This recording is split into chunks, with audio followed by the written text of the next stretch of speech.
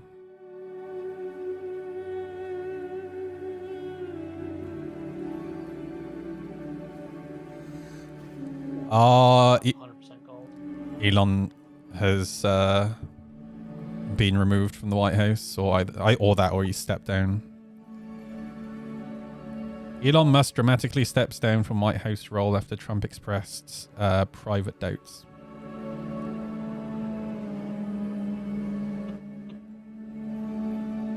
I didn't see that coming. Were we talking about this like? Yes, we were. The day before yesterday or something? Yeah. Yep.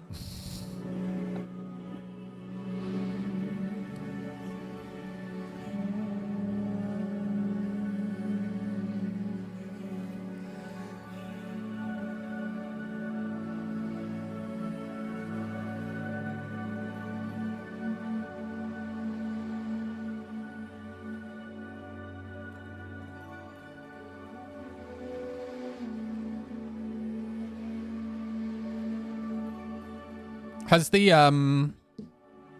server error stopped? Yeah. Cool. This server's called Laughing Fossil. Oh my god, dude, that's the description of the average fucking Star Citizen player right there. That's why I said it was a fitting server. Jesus Christ. Oh, they're so self-aware with these names. It's glorious.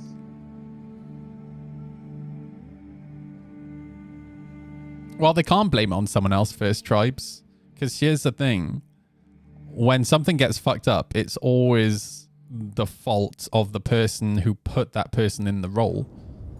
Donald Trump chose to put Elon Musk in that role. So it's Donald Trump's fault.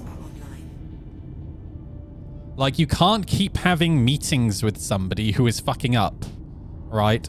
Realize they're fucking up and then just let them continue, all right? Like, that's not how it works. Why is my UI... What is going on with this, dude? All right, so now if I...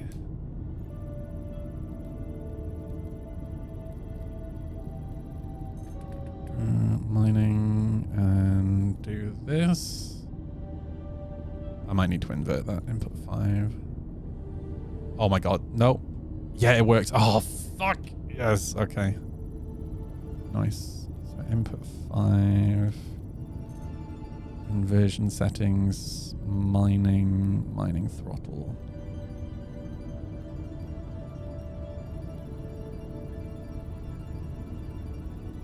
Oh my god, that's so much better. Holy shit.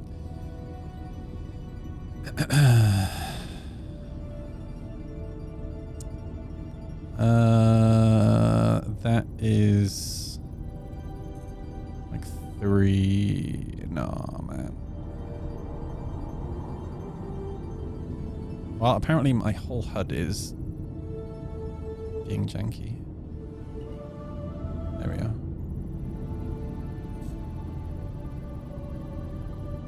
Nope, it's still all janky.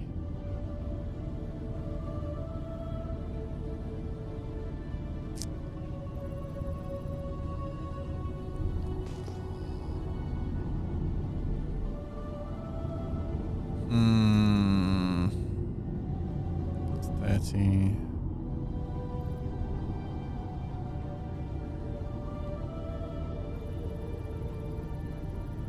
I wonder if I get out my seat. If it fixes it. Hey, Mr. Pink, how you doing, dude?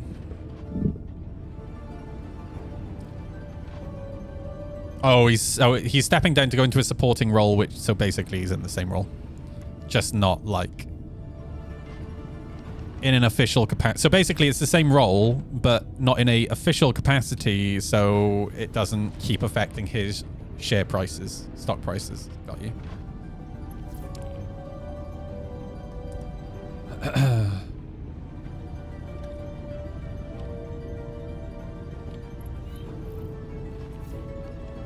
Okay, well, my HUD is just busted, apparently. What the fuck?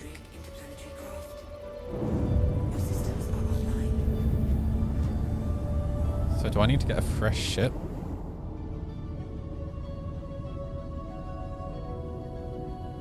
Go to Seraphim.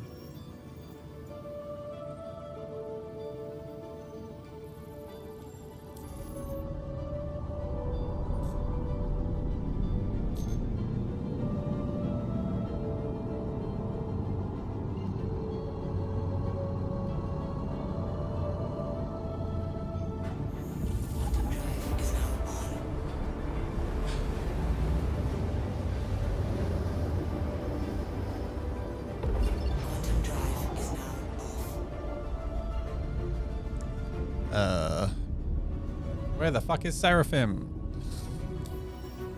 Jesus Christ.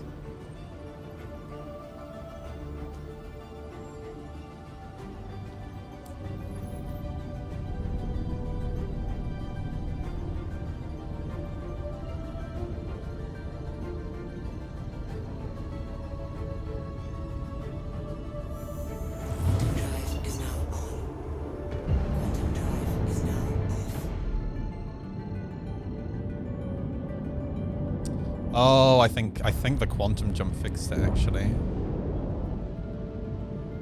Maybe. I'll get a fresh ship just in case.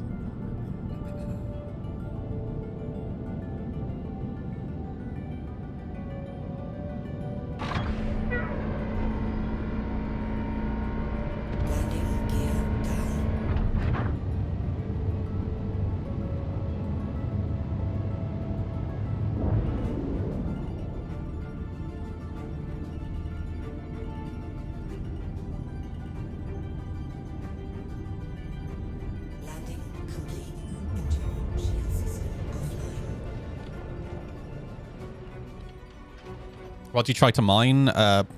Whatever we come across.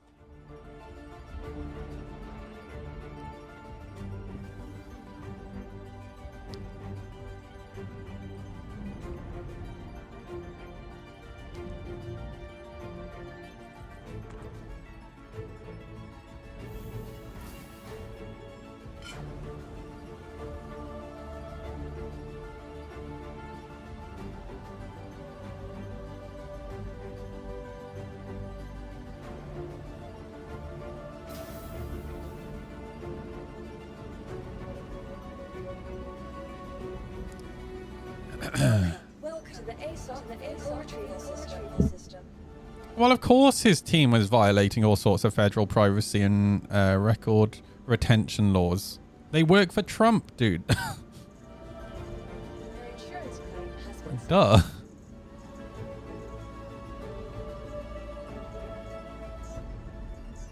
You know, it's really wild to think that drug addicts like Elon Musk would break laws, right? Thank you. Your insurance claim has been sent. It's so wild to see Thank you. to have watched his kind of fall from grace. Goodbye.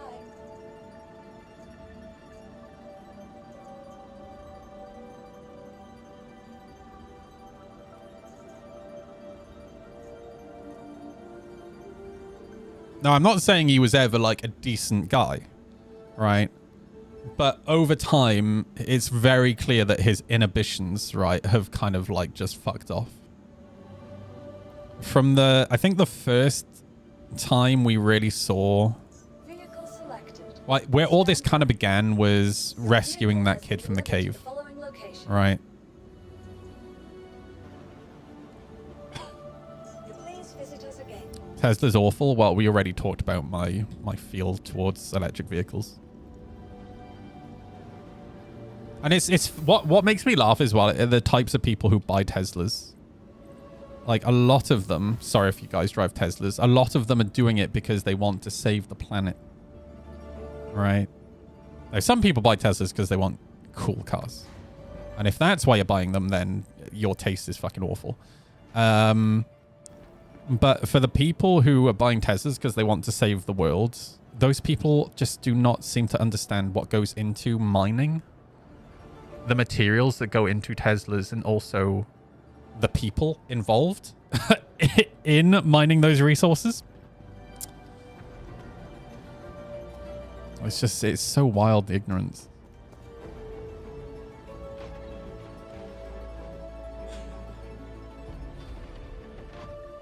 Hydrogen is better, to be honest. I agree with you. Yeah. But it's not also about the... It's not only about the mining the materials, but getting rid of those materials once the batteries are dead.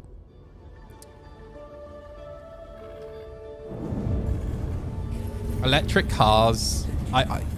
the only reason electric cars are where they are in the market is because Elon Musk brute forced their popularity, right? Like, it's absolutely nuts, man.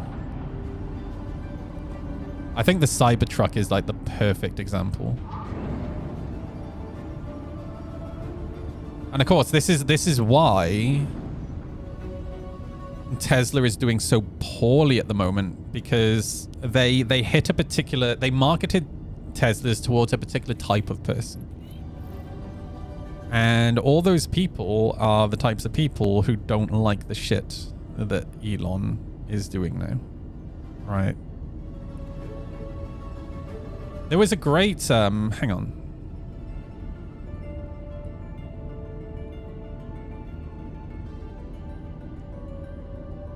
LBC Radio had a really, really, like, funny...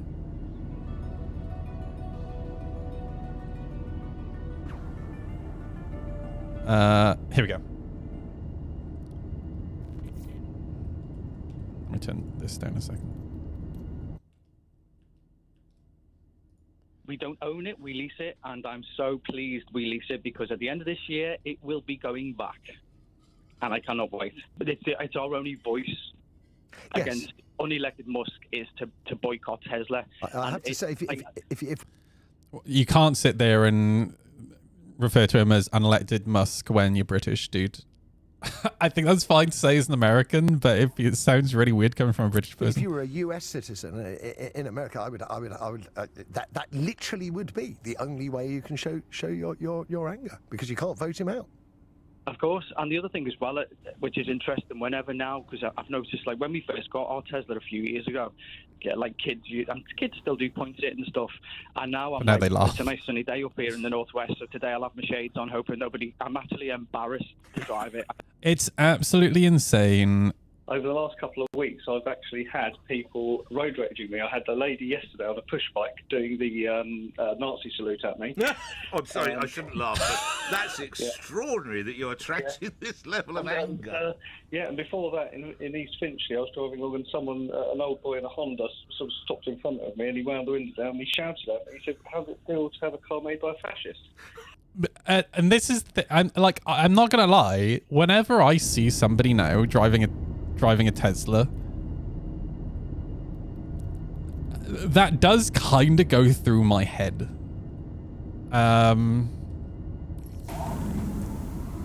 know it shouldn't, but it does. All right.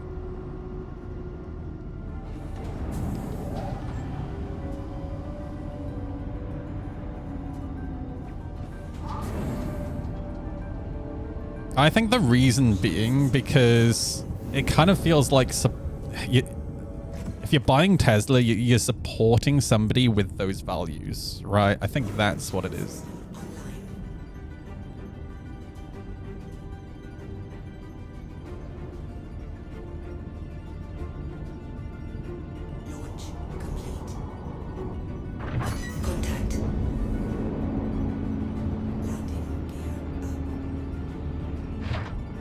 All right, let's try again.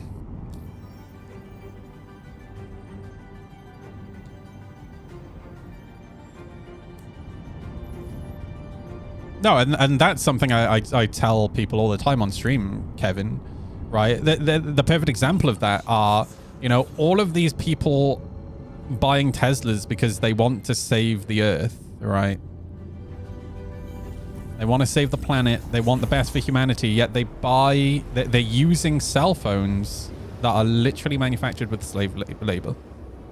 Right. And for anybody who wants to turn around and say, oh, that was just a one-off thing with Foxconn. No, it still fucking happens today. Don't be so ignorant. There's a reason. There's a reason why a lot of these factories where they manufacture this shit, they literally have nets to stop people committing suicide on the property. Like, fuck.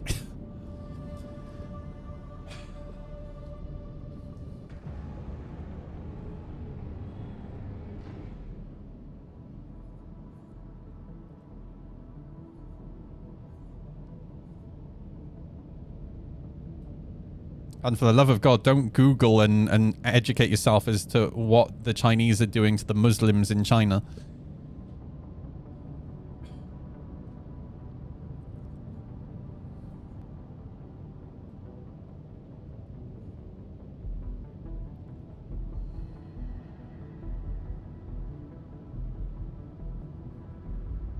It feels he loses a lot of his personal assets, way more than any person in a megacorp. What, Elon?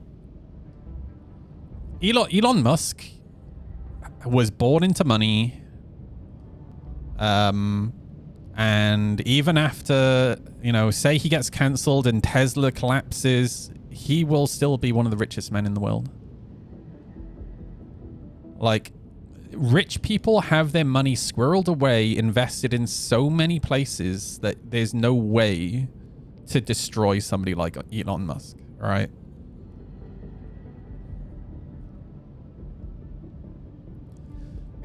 And I hate to say it, but money buys influence, all right?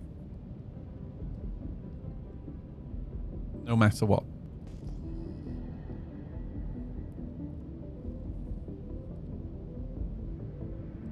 I'm not just talking about influence with politicians. I'm talking about the way that you, as an individual, the people, you guys watching this stream, are influenced by things like what shows up on your social media profiles.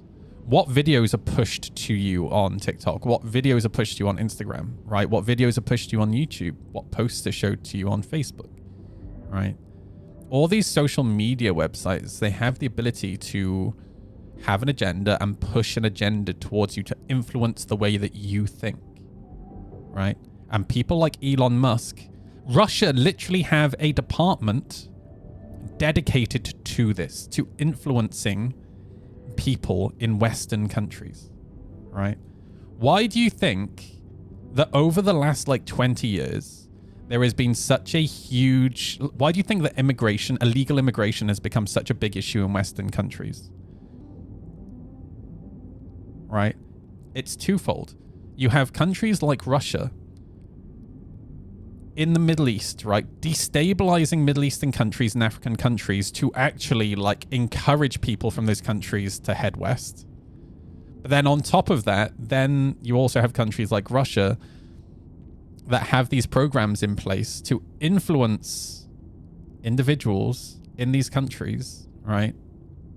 Western countries, into being angry at our governments about the fact that there is so much illegal immigration, when that illegal immigration is being created by, for example, the Russians. So we then turn against our governments, right? And I'm not saying we should just believe everything that our politicians tell us, right? You should always think critically, but you need to think critically further than just what is pushed towards you on social media, right?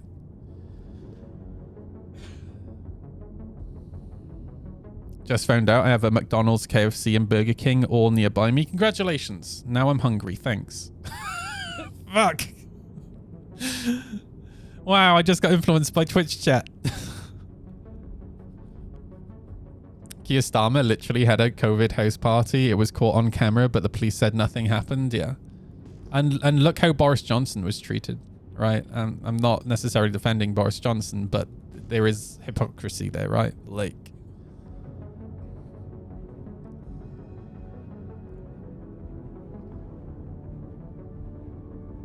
You know that so here's a story. So I volunteered doing all the IT stuff for our local radio station. I did it for about 10 years. And where the radio station used to be based out of, the studio, was a public event location. And the studio was upstairs. And I was in there working on the servers one day. And I was done with my work, so I was leaving. And I knew that they were setting up for an event downstairs. And I go downstairs to the main hall. I always go into the main hall and then out of the fire escape. And as the fire escape is a set of two sets of doors with a space in between. And I go through the first set of doors and I see the outer doors already open. And I just see this, like, it's pitch black in this big hall and in the fire escape, right? And then obviously it's daylight outside. So it's like a movie scene, right? There's just, I see... Right, have you guys seen OG X-Files? You know the smoking man in the X-Files? What I see is the silhouette of a man like this, holding the cigarette into his mouth with his fingers. I just see him take the cigarette away, and I see the puff of smoke, and it's just a silhouette. And then he kind of steps back casually and steps out of my way, and then as I step closer, I realize it's fucking Nigel Farage. And I think all I said was, "You're right, mate," and he went, "Yeah," and that was our whole conversation. And yeah, that was during Brexit, and it turned out that the group that owned that building, they were all UKIP members, and that building is where UKIP held all of their annual conventions. And that's my little story about Nigel Farage. Thank you for listening to my TED Talk, everybody.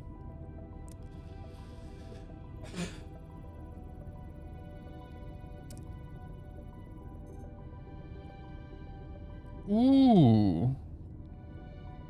I reckon I can crack this.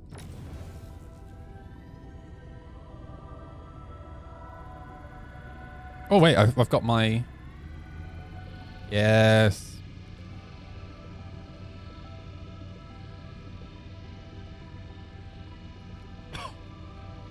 Might have to go, Shit, I just realized. I don't know if I have... gadgets on me. I have a funny feeling I lost them. In fact, I did lose them because I crashed earlier.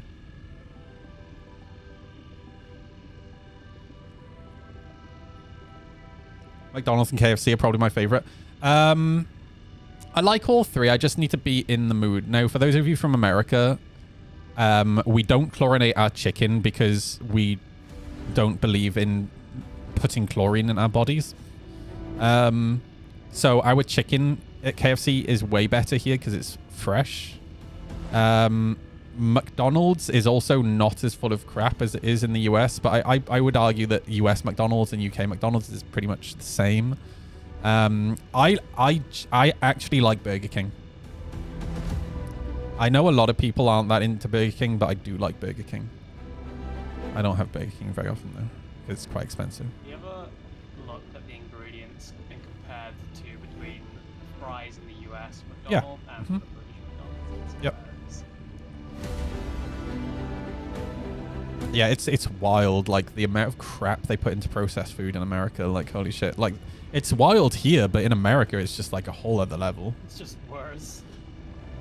A lot of you know, there are candy stores here in London that sell American candy. So I have a story about this, dude. Trading Standards recently went on a fucking campaign here in Newport, and they raided loads of local shops that were selling like American candy and shut them all down. Like loads of them. It's wild. Well, a lot of them contain things that are not legal to be sold Yeah. in UK consumption. Yeah. It's bad. I mean, also a lot of the ones, at least in London, are 100% France. Also, I have to show you something, dude. Hang on, let me finish this.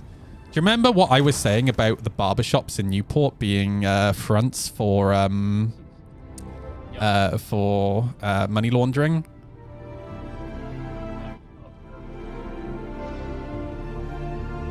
It's just always empty. Let me see if I can find it. The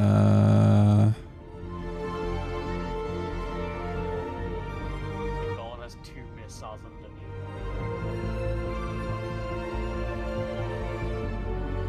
Newport barbershop burglar hit PC in the testicles. Well, this is not what I was expecting to see today. This was in January, apparently. Fuck. I can't find... so yesterday, they put out an article about the fact that a lot of the barbershops in Newport are money laundering fronts. Which I thought was very brave for like the local newspaper. Money laundering and drug dealing. I know the one directly opposite the place I used to live in, they were dealing coke and whatnot out of.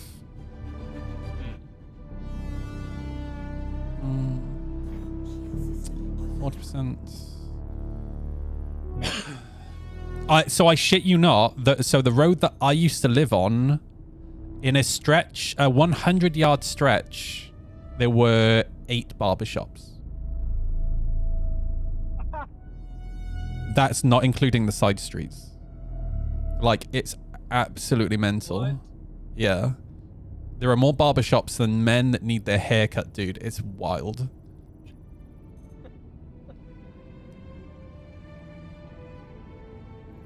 Yeah. I mean, sometimes you just have like a feeling about a store being in front. It's just Well, no one's so I told you before, right? When the day I moved into that apartment, I wanted a can of Monster, so I walked into the shop directly across the road, and there was the girl behind the till. There were 3 big black guys, right, stood opposite her, and I walked in. They all turned and looked at me, scowling at me. I literally just stood still, and I looked at like this around the shop, just turning my head. All the shelves, there was like 1 can of beans. There was like 1 packet of toilet tissue. There was like 1 bottle of bleach. And I was like, I walked up to the fridge. I grabbed the Monster. I put the £2 coin on the counter. I said, keep the change. I walked out. I never went back, dude. If that's not a money laundering front, I don't know what is. Like, holy shit. And all the time I lived in that apartment, I never saw 1 person go in that shop.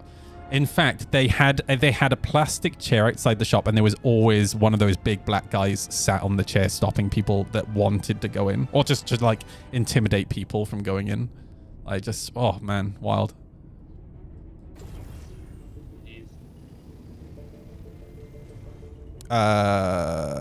Wait, do I need to... Oh.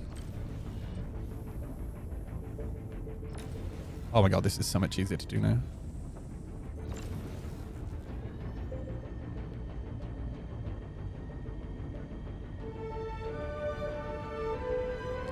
Do.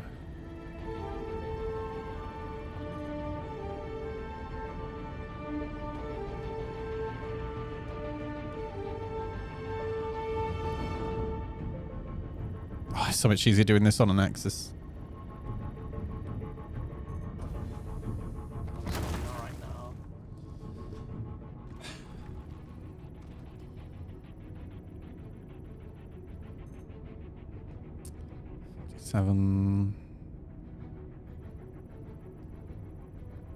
Please scan. Jesus Christ.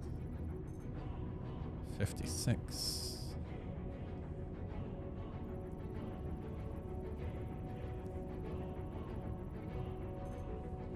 $23. I'd love to be able to just grab these rocks and toss them. Like, I feel like this ship not having a tractor beam as well was such a miss. That is one area where I could see the use of the arm that's there, so you could swap between the tractor beam and the mining head.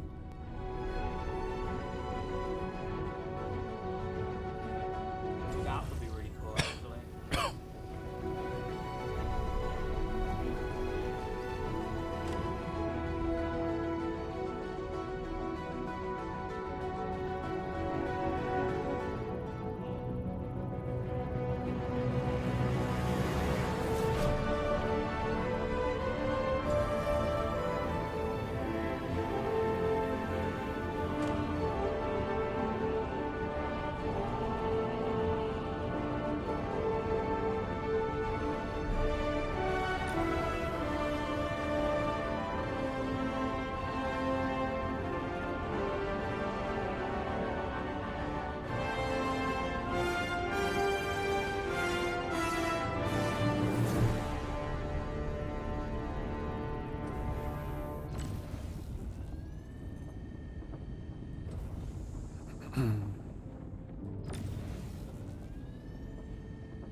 Oh, this is only 36%.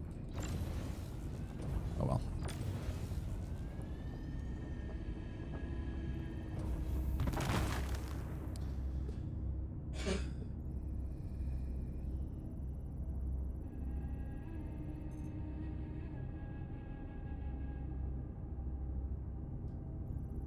Well, I would argue that Hungary shouldn't be in the EU, Kevin, right? Like,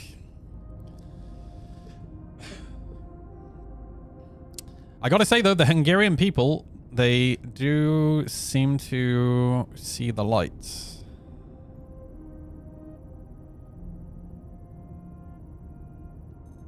There have been quite a lot of protests against him recently.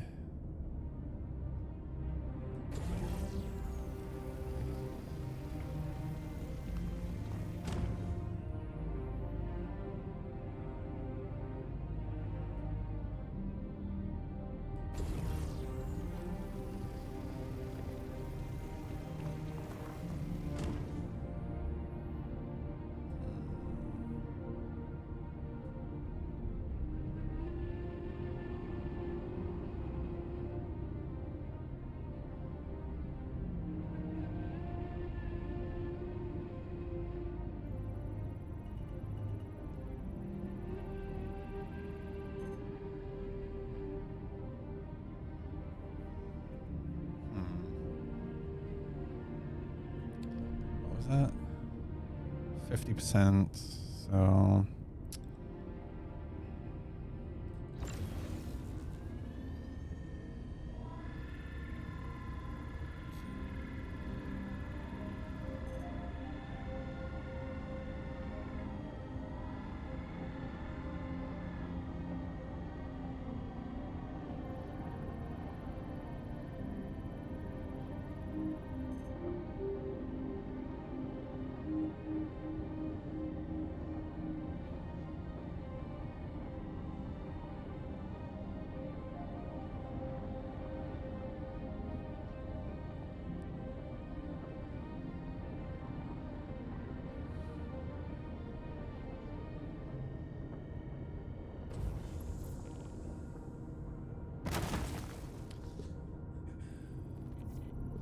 mining's going all right, dude.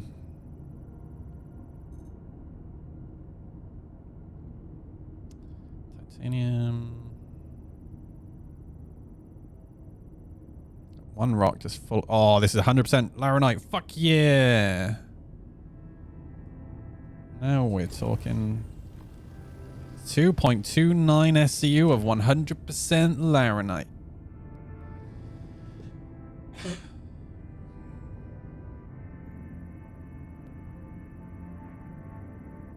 Scanning, hello.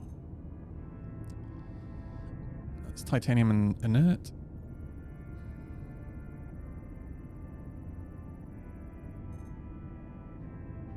.91% Laranite.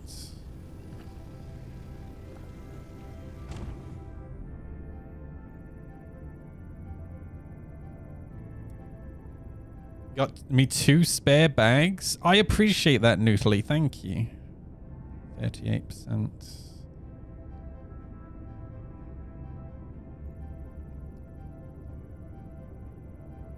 We kind of figured yesterday is probably 99.99% Laranite.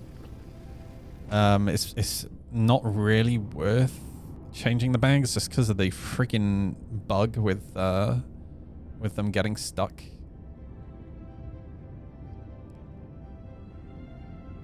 And it is a bit of a pain.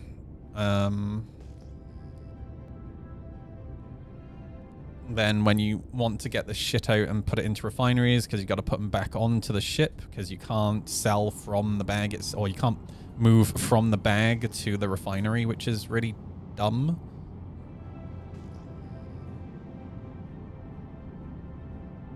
I appreciate the thought.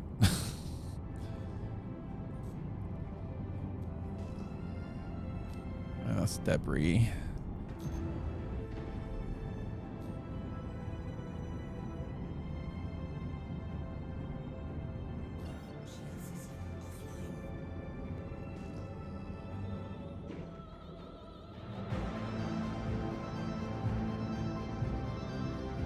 Yeah, it feels like there's a lot that they need to fix and change with mining.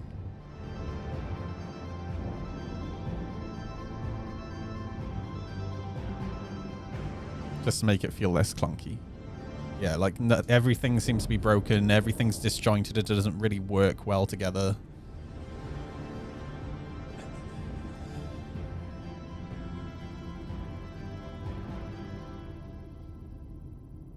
Big ass rock. Nope, it's tiny apparently. Barrel.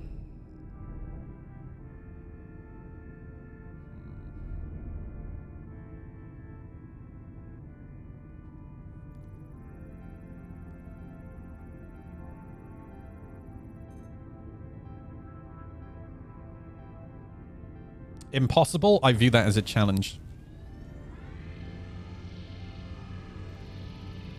Oh yeah, I don't have a gadget on me. Damn.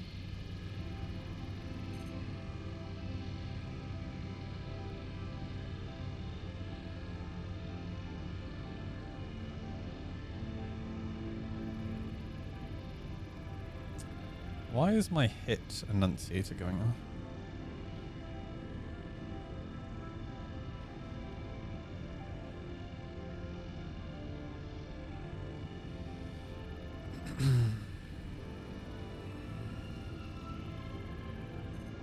I might need you to give this a slap for me, Bolvi. A little tickle, you know.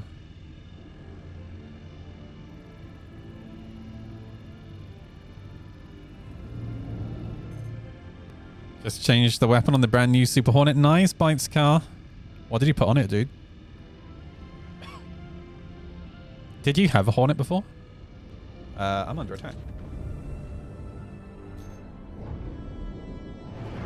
Was that you, Newts? I think that was Newtly. Can we not? Thanks.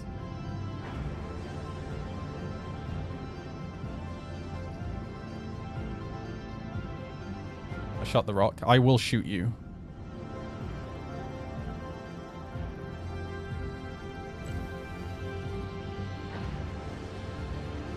If all I see is a laser shooting, I'm going to assume somebody's shooting at me, right?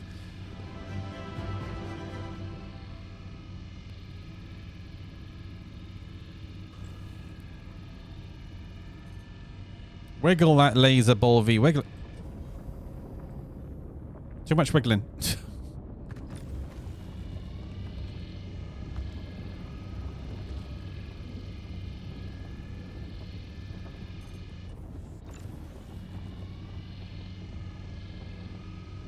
Yeah, I think we're good now.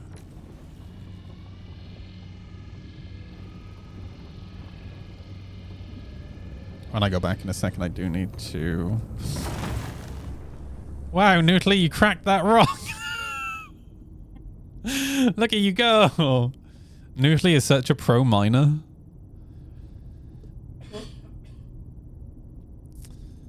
Oh, 100% raw barrel. Fuck yes. Now we're talking.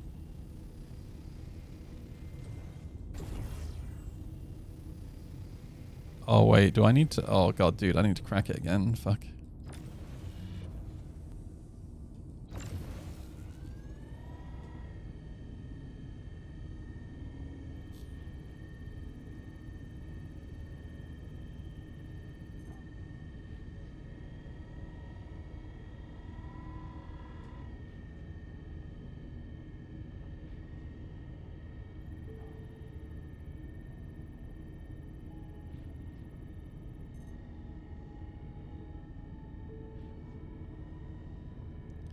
Oh, it's so much easier to like make quick adjustments now with this lever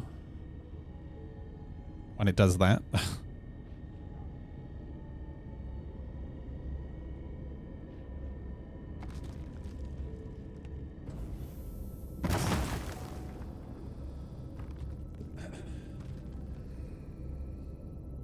Nootly, can you fuck off?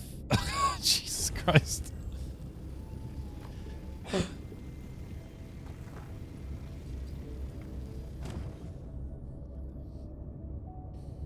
Are we supposed to be able to move rocks with the SRB? Yeah, I think you can. Oh, you can? I think you can, yeah, as long as it depends on the mass, obviously. Because it'd be cool if you could just go find a rock, take it Yeah. to deep space, and then have miners just... I might be wrong. Somebody correct me if I'm wrong. I vaguely remember having at least this conversation with somebody before.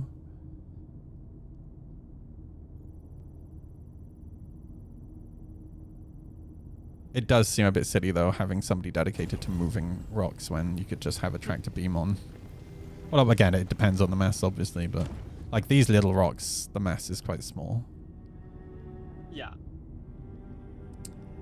Hey, Hurricane, how's it going, dude? You're right.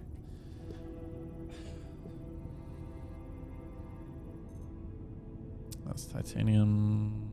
Oh, I'm full. Wasn't paying attention.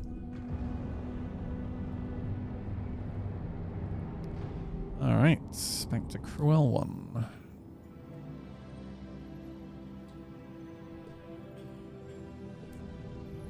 Got to make sure I grab mining gadgets when I go here.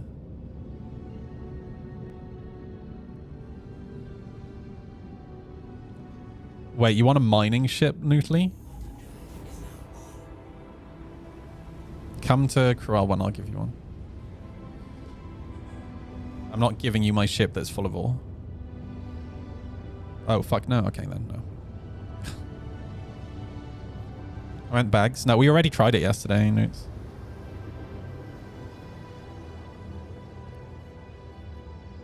Unless they fixed it in the hot patch. Hot fix. But yeah, we were doing it yesterday. And realized it just wasn't worth it.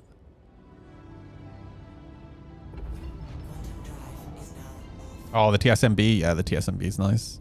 I wonder if they fixed the issue with the guns going missing. Because I've been too scared to put mine on since 4.1 came out because I didn't want the guns to fuck off. And then, because what happens is you take the regular ball turret off on like the Hornet, put on the TSMB, then you lose the guns on the TSMB, but then you get screwed by another bug and that the ball turret that you took off disappears. So you end up with no turret at all. It sucks.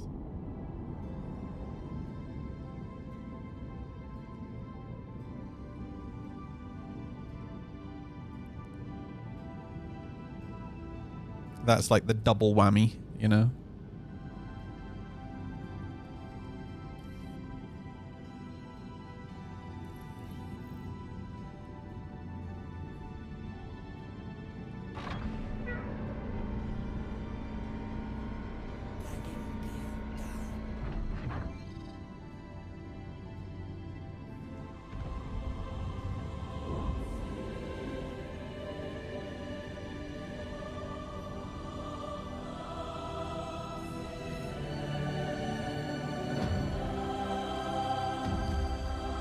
And with this music, that felt like such an epic opening. Coming into the hangar. Or landing, rather. I need to get some more supplies when I'm here. I need to get cruise locks as well. Oh, it's still happening? Okay, yeah. I'm glad I didn't put it on then. Yeah, I did see someone complaining about it recently.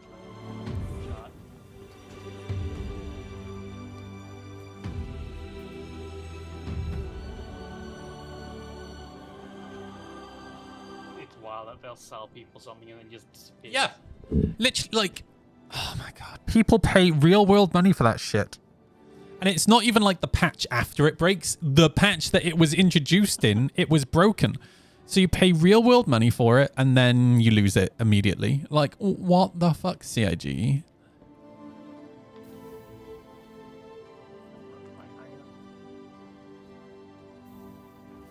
Oh no.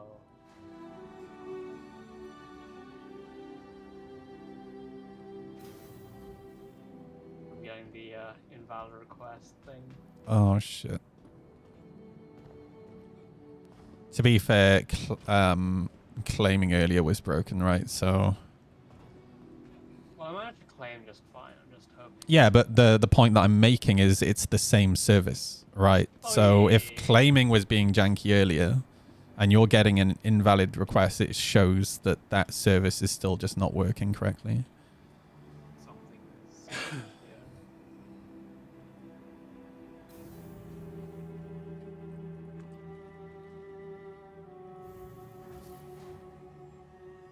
They did say they were investigating earlier. In fact, Benoit is in testing chat. I love how in touch he is, like individually. Like, you know, I've said quite a few times that it feels like the directors at CIG are definitely not in touch with the community, but I'll say this, Benoit is. Like, they'll drop a patch and Benoit is straight in testing chat.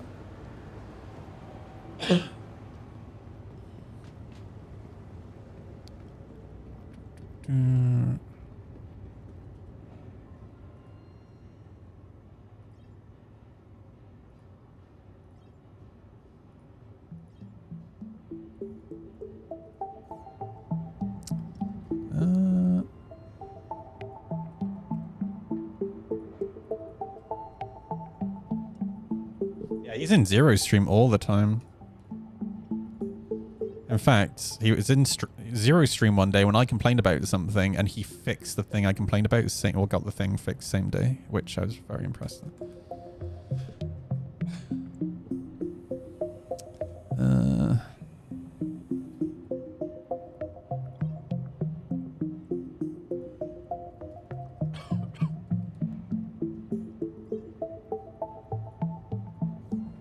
Nice.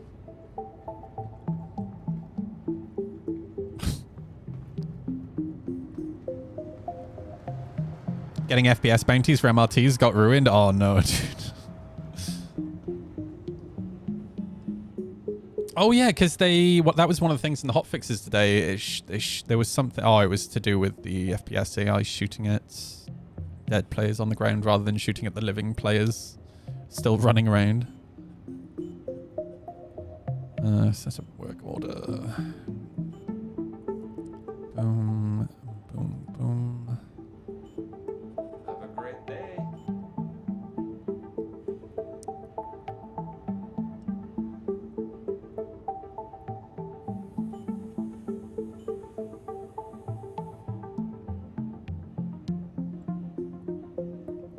High speed, high cost, low yield. Oh, that's 16 minutes for that shit. High speed, high cost, moderate yield. That's 1 hour, 5 minutes. Okay, yeah, I might go for this one. Try it. Oh, we've only got 7 minutes remaining on this one. Oh, man.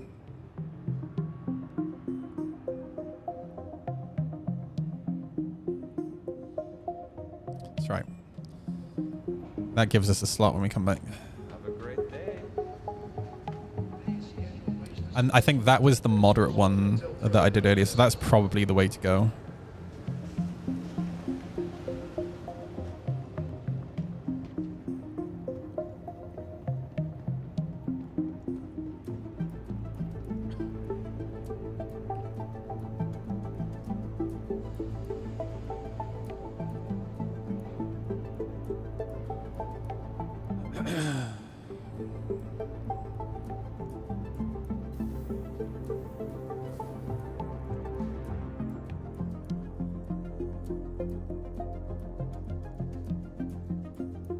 You lose some of what you mine with mod. Well, yes, I understand how the yield works.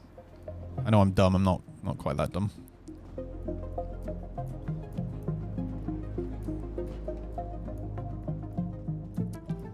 Okay. Gotta remember to grab my stuff before I leave. Welcome to the ASOP vehicle retrieval system. Vehicle selected. Stand by. Your vehicle has been please visit.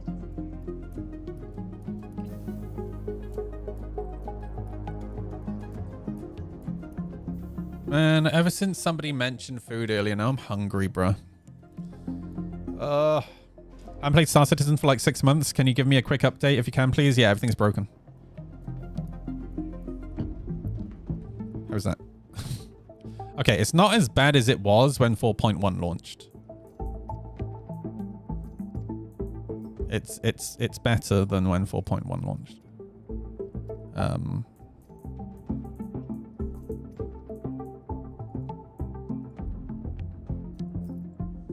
But it's still in a rough spot. That's not new. Oh no, dude, you don't understand. So you said you last played when Master Mode's launched. It got considerably worse.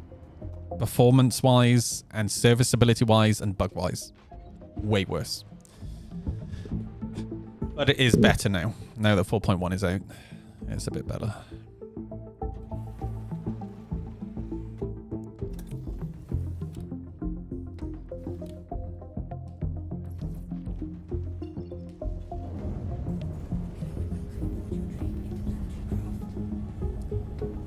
For example, now you get to queue to leave your hangar. That's nice. Occasionally you'll have like a 20-minute or 30-minute queue, so that's good.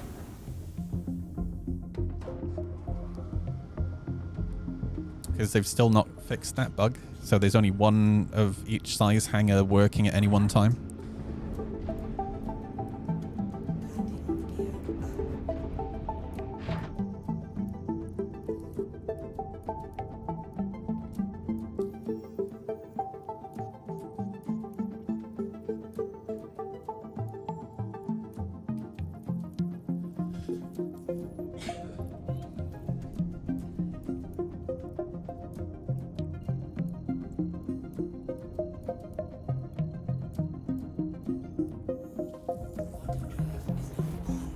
Yeah, the game was literally unplayable. Like if you were lucky enough to even load into a server, then the elevators didn't work, so you couldn't get to your ship. And if you were lucky enough to be able to get to your hangar, the doors wouldn't open. And then if you were lucky enough to leave your hangar, you'd die to something really dumb. Like it was bad. Yes, it's nowhere near as bad now. Like the game, you can play the game now, but there's still like so many bugs. But this is the year of playability.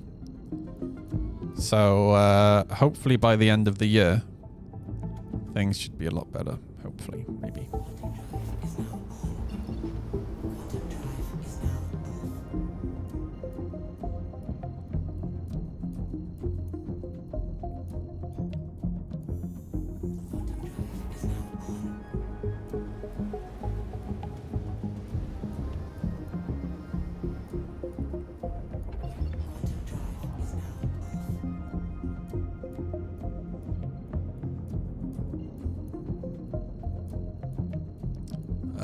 I'm going to stay over this side. I want to stay in the light.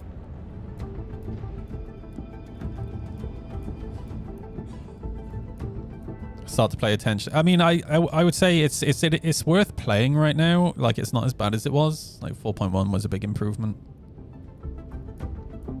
And there is some new stuff. There's the new mission, group mission. That takes you to the Hathor locations. And it is actually...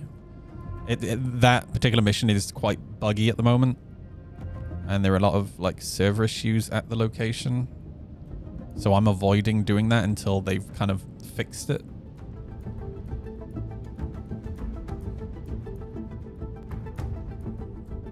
But there are some new missions and whatnot to do. This looks like it's salvage.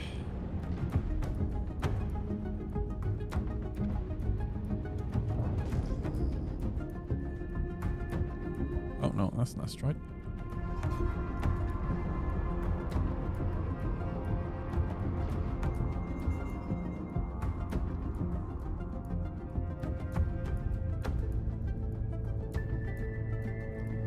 Why do I have this alert shields down overlaid over my UI right now? Yes, I know, I'm in nav mode. Laranite, Taranite, Titanium. Hang on, I'll split it because there might be...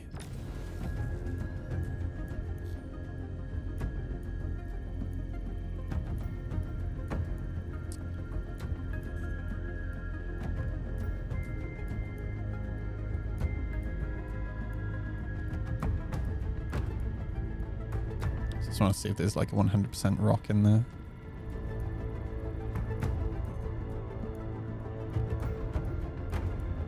Oh, I should have sorted out the dead zones when I was in the Virpil software. Didn't even think.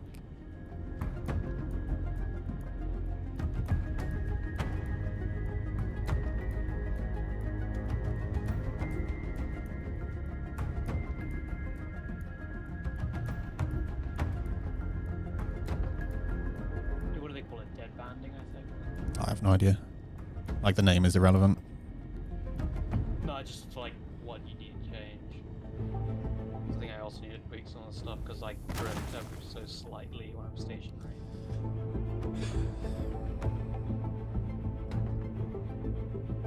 I just know where to go and what to change. I tend not to look at the name. 70% Laramite. UI is rough. I mean, answer me this question. How can they change it? I think they need explanations as to what you're changing. Okay, Like, so tooltips I agree with. That would be good. What else? Also, like, the configuring LEDs is painful. I've used both VKB and Virpil software, and it's either you go watch a video or you just randomly try stuff until it works. I'll be honest with you. There's no explanations. That I've never really looked at because I don't really care. I would actually prefer not to have the LEDs. But like in terms of like the GUI, I agree with the tooltips. That would be a really nice change. But generally, there's not really that much you can do just because there are so many options. Like there's no way I think to really make it more friendly without just removing options. Yeah. I'd say tooltips would be very welcome though. Yeah. Maybe like a little like a thing that kind of links maybe to like video tutorials explaining as to what things are, what they do. Because that's definitely the most brutal thing. Just not knowing what options do is tough. Well, that's one thing actually I appreciate with VKBs. They do a lot of video tutorials for their sticks. Yeah. They themselves do it. Whereas Virpil, I just had to find some third party who made a video.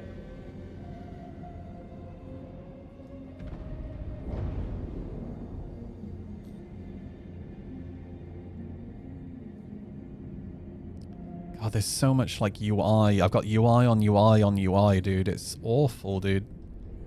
I'm getting major torque imbalance. I've got warning shields down twice. My torque imbalance is coming up twice as well. It covers my radar.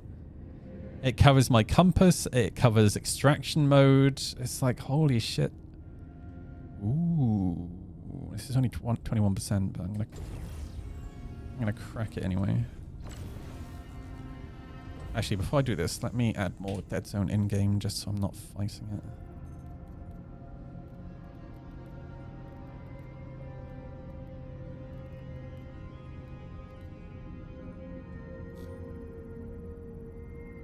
That's way better.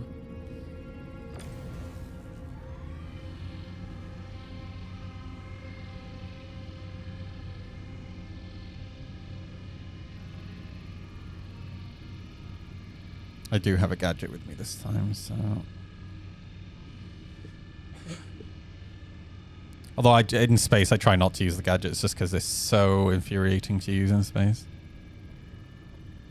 Oh, I gave up. I was like, this Yeah, it's really annoying. Yeah.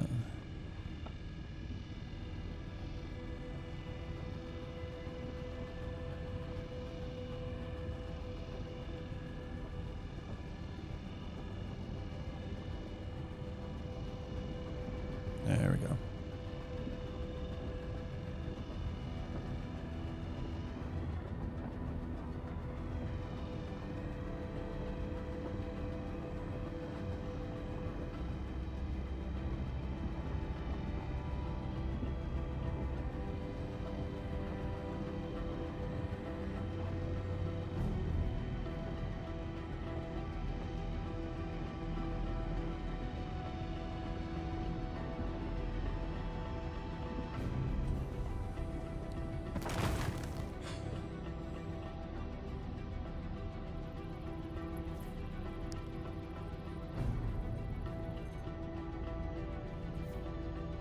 Yeah, that's 15.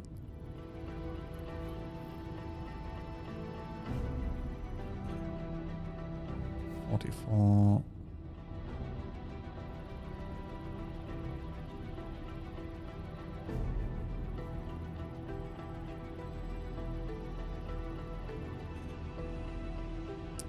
20. Yeah, this is all crap.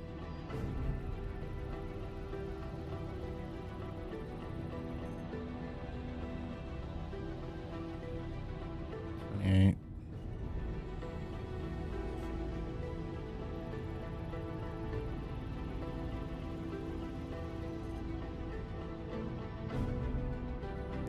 Okay, never mind.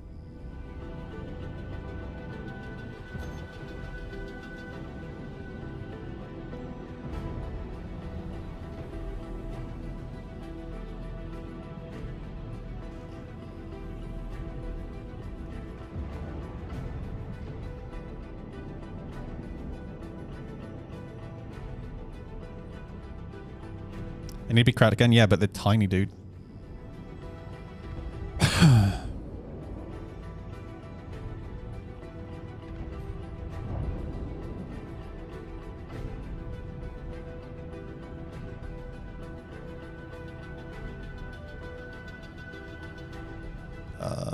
Hello? Oh god, has the server died again? I think it's died again. Shoot it with ship guns? So dumb. Hello?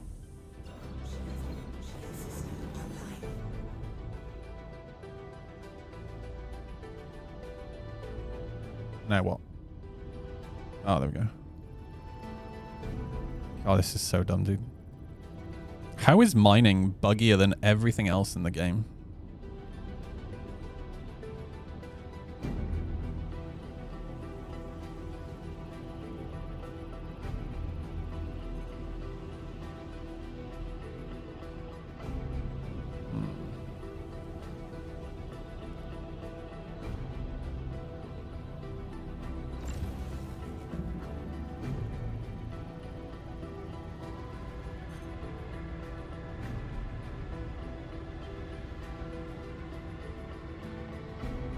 Dude, even after adding all that fucking dead zone, I'm still drifting.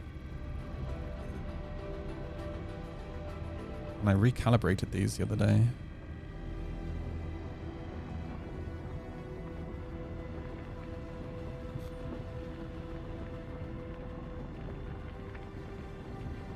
Fuck. Let me add more. It's just I'm paying attention to my drift, not friggin'...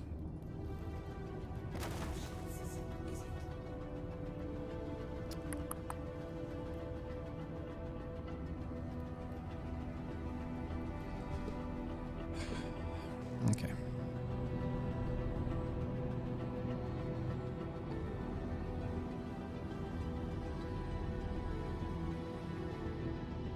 Rubbish.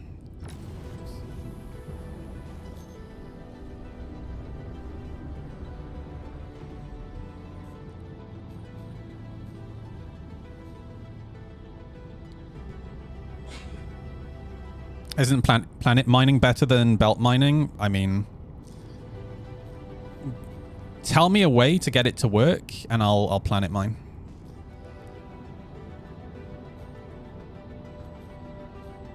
I wasted 2 hours last night just trying to find a server that had working surface mining. Oh, they just don't exist in the scan. No. Oh, it's so hurting. That bug Literally, is so long. literally wasted 2 hours of my life, dude. Like, just so annoying.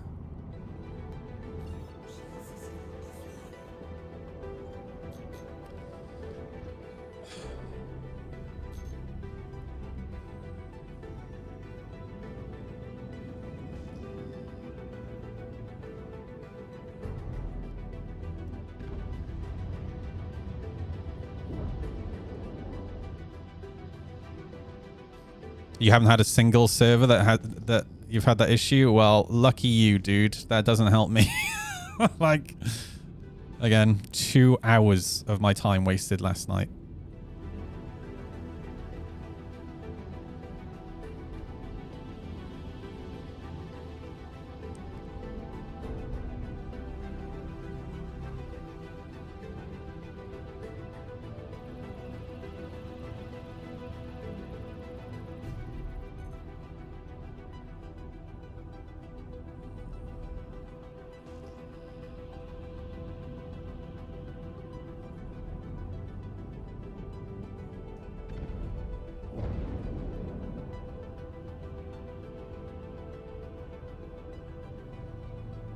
This is like the perfect example. Oh no, there we go. I think that was just the server being slow.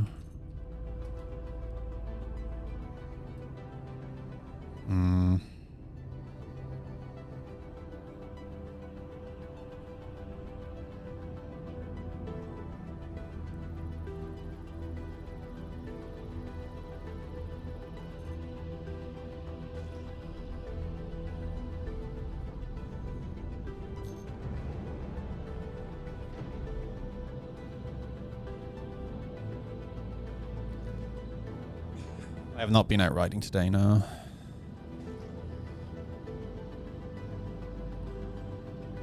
It was way too windy today.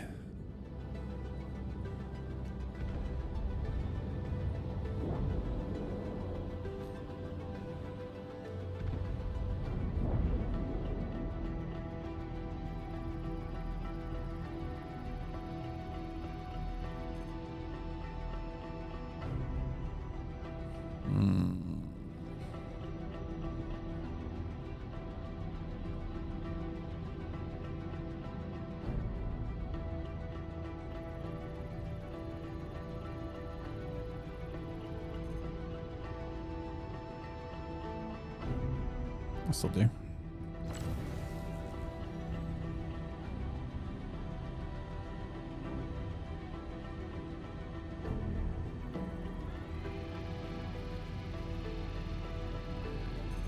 Why do I not have an optimal range?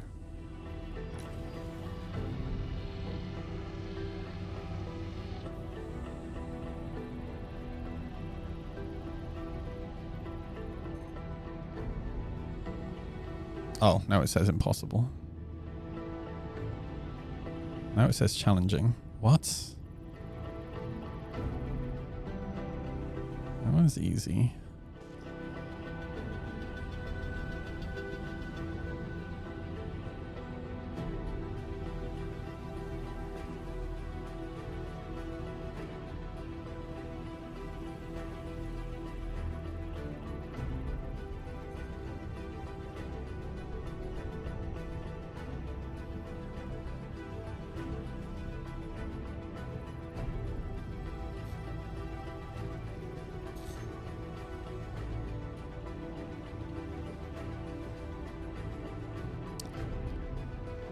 Now to lose my mind with a mining gadget.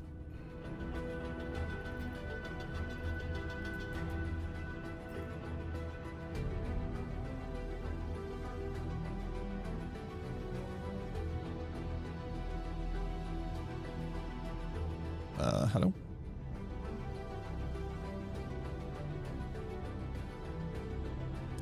Okay.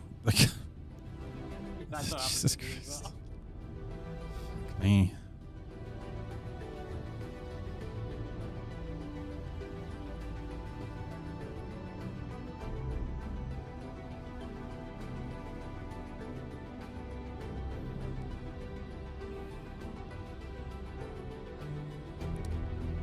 Now to get frustrated at the wonky fucking moving camera.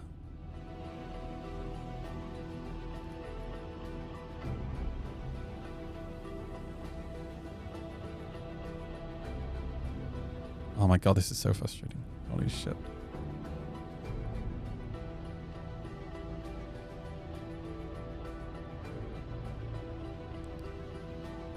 I know what we need to do. We need to add a mechanic to the game where you have to interact with an item with a mouse cursor, but we're going to make the camera really shaky and we're not going to stabilize the mouse cursor.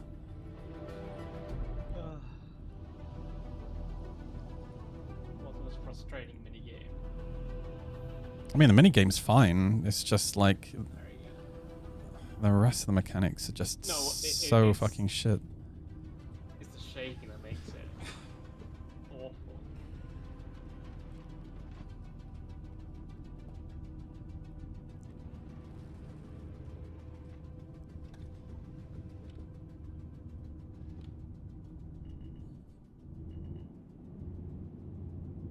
What the fuck just... Why would the ship not move then? That was really weird.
Tasty, tasty Laranite.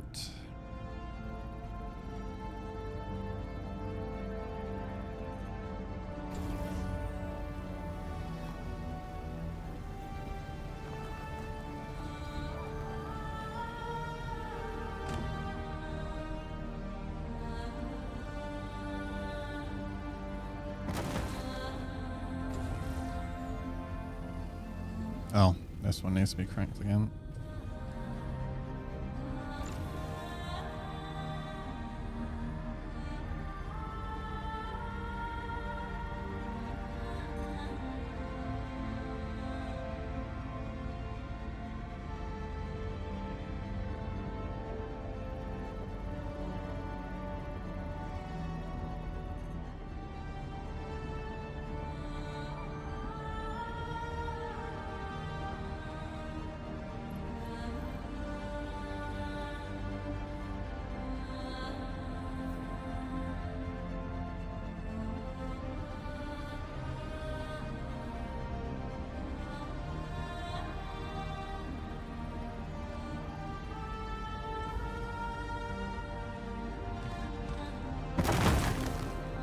Nice.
I am almost entirely full of Laranite.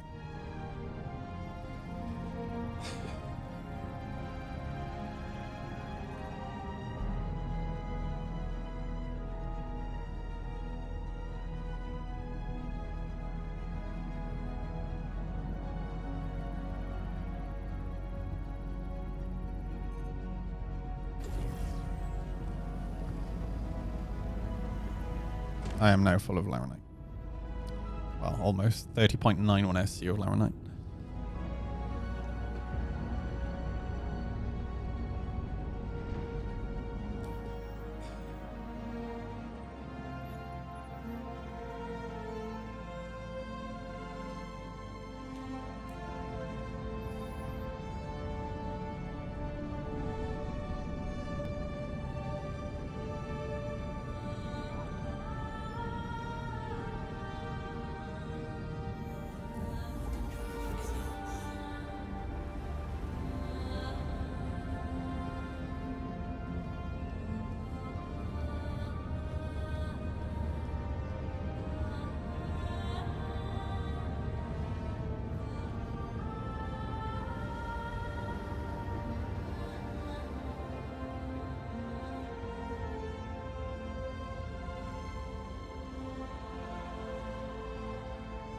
I have to stop and make myself a coffee, I think, when I stop at the station.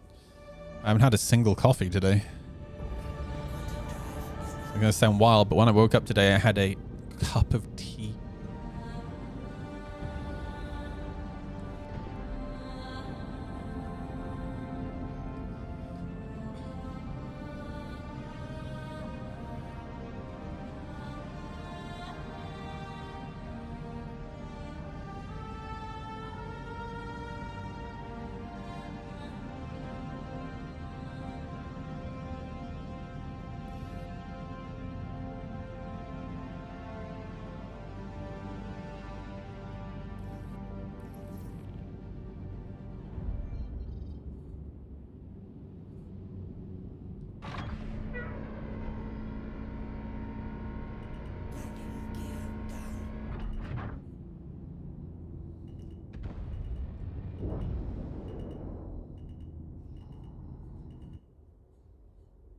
Nice.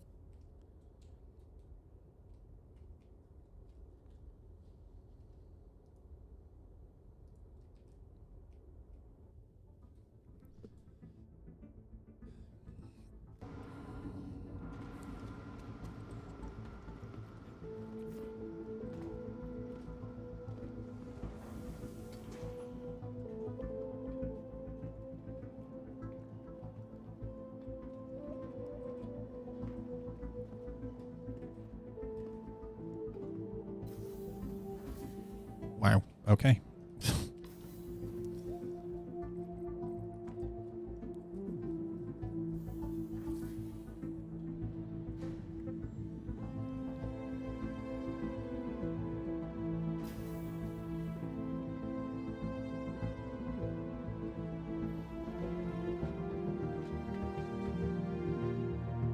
Whilst I'm here as well, I'm going to put the cargo into storage.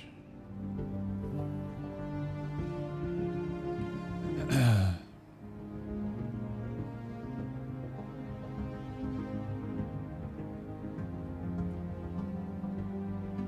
the hotfix address any issues with mining? I don't think so.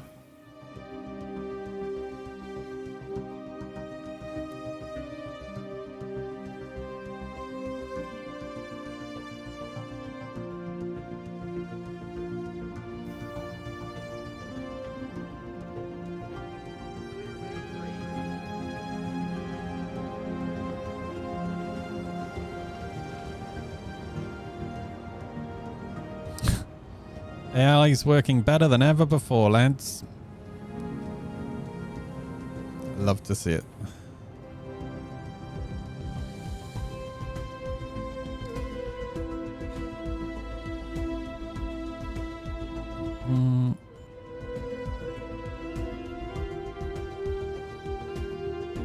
Cool, so this one has got 33 minutes left on it.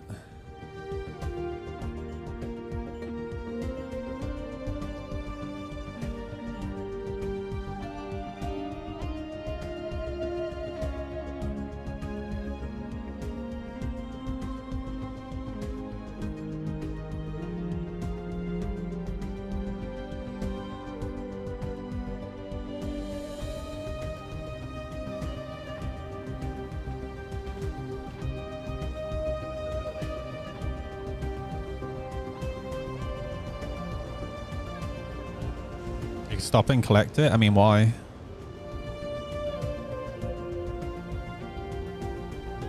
Why would I need to?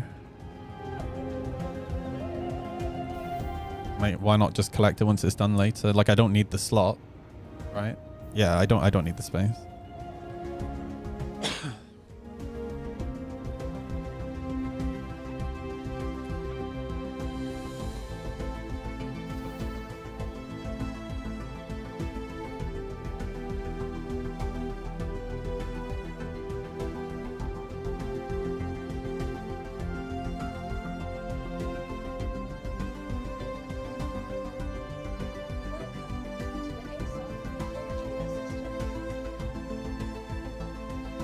I'm going to deliver the Cutlass Blue here so I can use the Cutlass Blue as the sacrificial ship.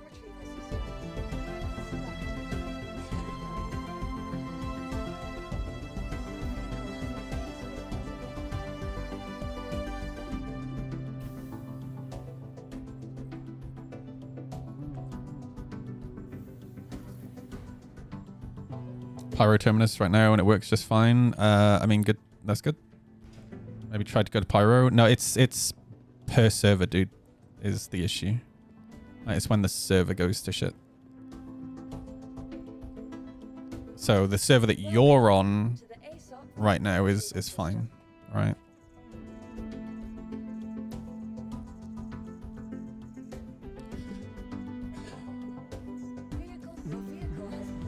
Okay.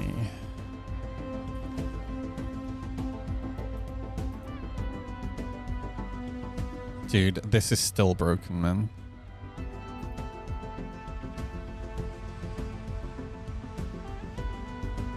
I've not been able to put anything in my character's hand for like 2 days now.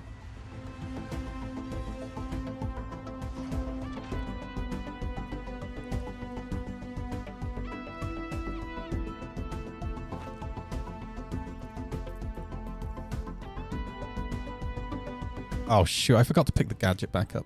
Derp. Wait, where's the drink? I did just drop one, right?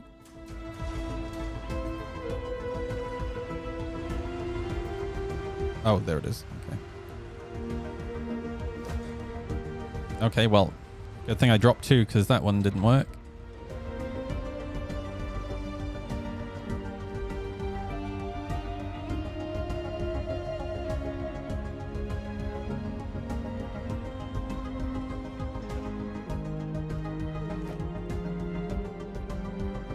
Nice.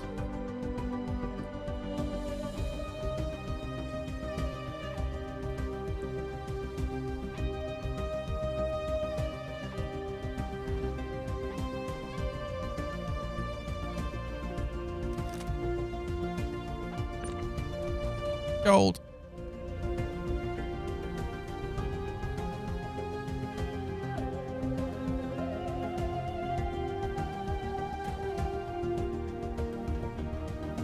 Man.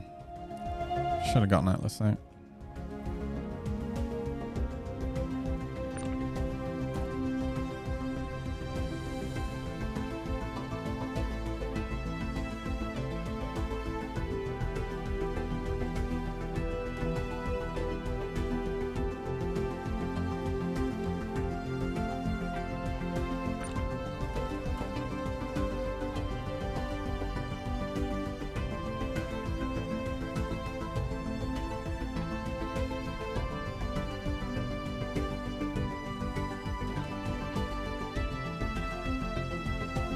I bet the guy who... What is your obsession with the refinery UI, Kevin?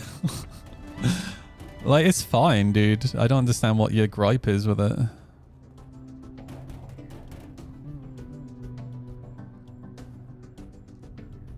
Is it so outdated? Okay, so what's outdated about it?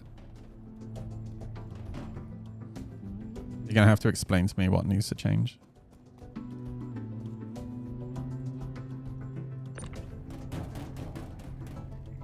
The fact it doesn't seem... That's not a UI issue, dude. That's a game tech issue. You know that UI stands for user interface, right? The issue that you're describing is a lack of a mechanic, not an issue with the UI. Don't hate on the fucking designer who designed the UI for an issue that is unrelated to that that person, the work they did, right?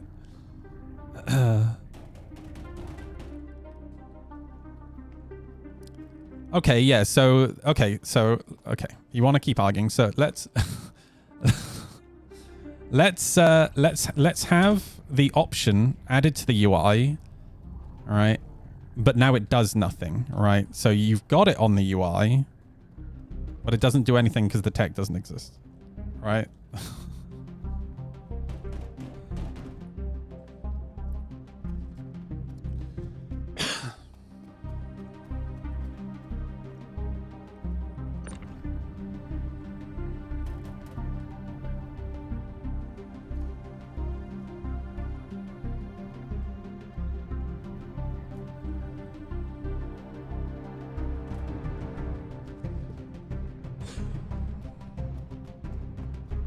This is something that I've talked about quite a lot, actually. And this is not me hating. It's just like people, when they make a complaint about something, they're trying to explain to like CIG or in a post that they have an issue, but they don't actually explain what the issue is. So they complain about UI when the actual issue here, for example, is the fact that you can't send the cargo from the refinery to the cargo, but that's not a UI issue,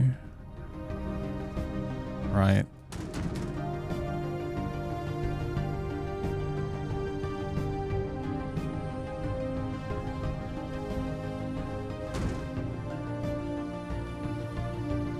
Yeah, they might have done it with the trading mechanic, but the trading mechanic is a different mechanic, right? It's not just okay, we did it here, so let's copy paste the code. It still has to be rewritten for the refineries, right?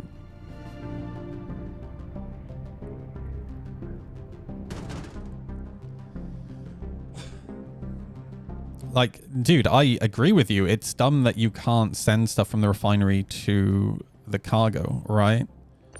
But you have to understand that it's, again, not a UI issue. It's a game mechanic issue. Like, the poor motherfucker who worked on that UI is not the guy who wrote the code for cargo elevators. He's not the guy that wrote the code. He's literally a designer, not a programmer, right?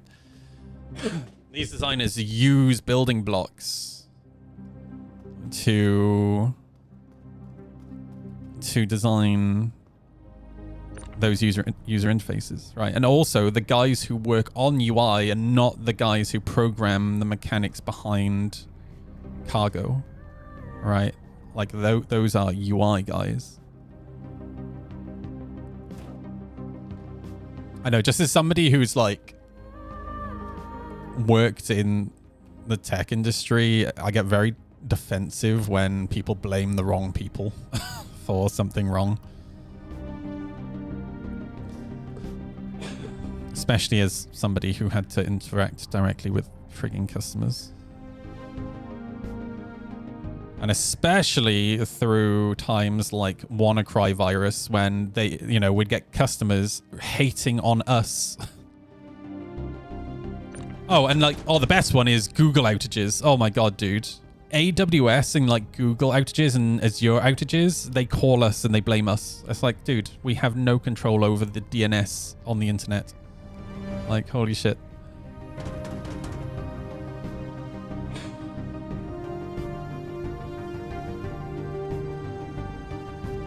Also, phone calls from customers when it was their own ISP that was the issue. Those ones were great.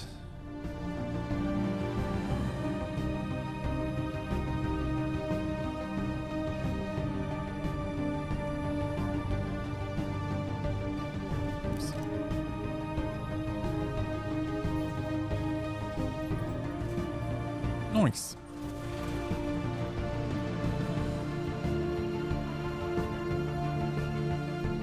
Pretty sure I'd be earning more money just running bounties, but it's nice to do something different.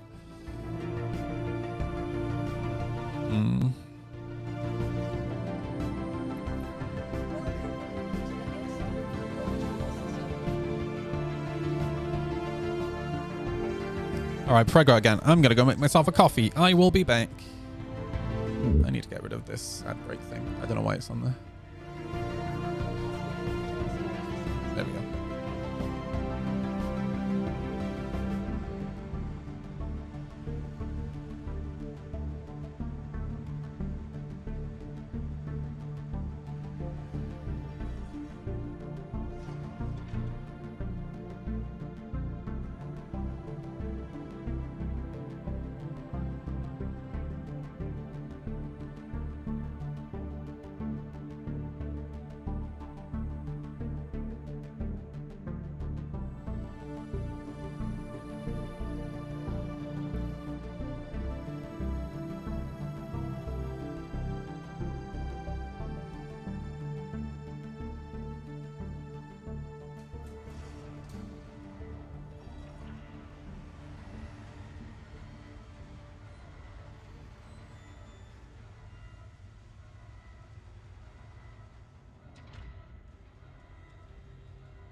Right, I'm back to argue with Kevin about stupid shit again. Made myself a slice of toast as well.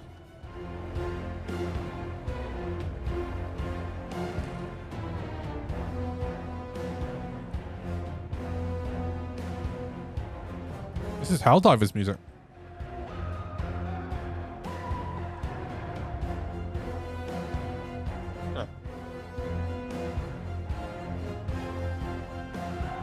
We continue.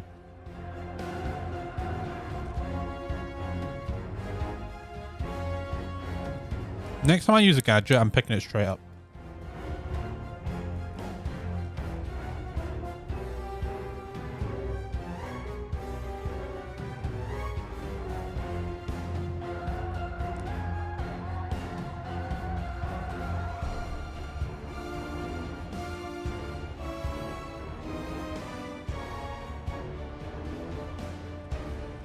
This has been the best slice of toast I've had since I was a kid.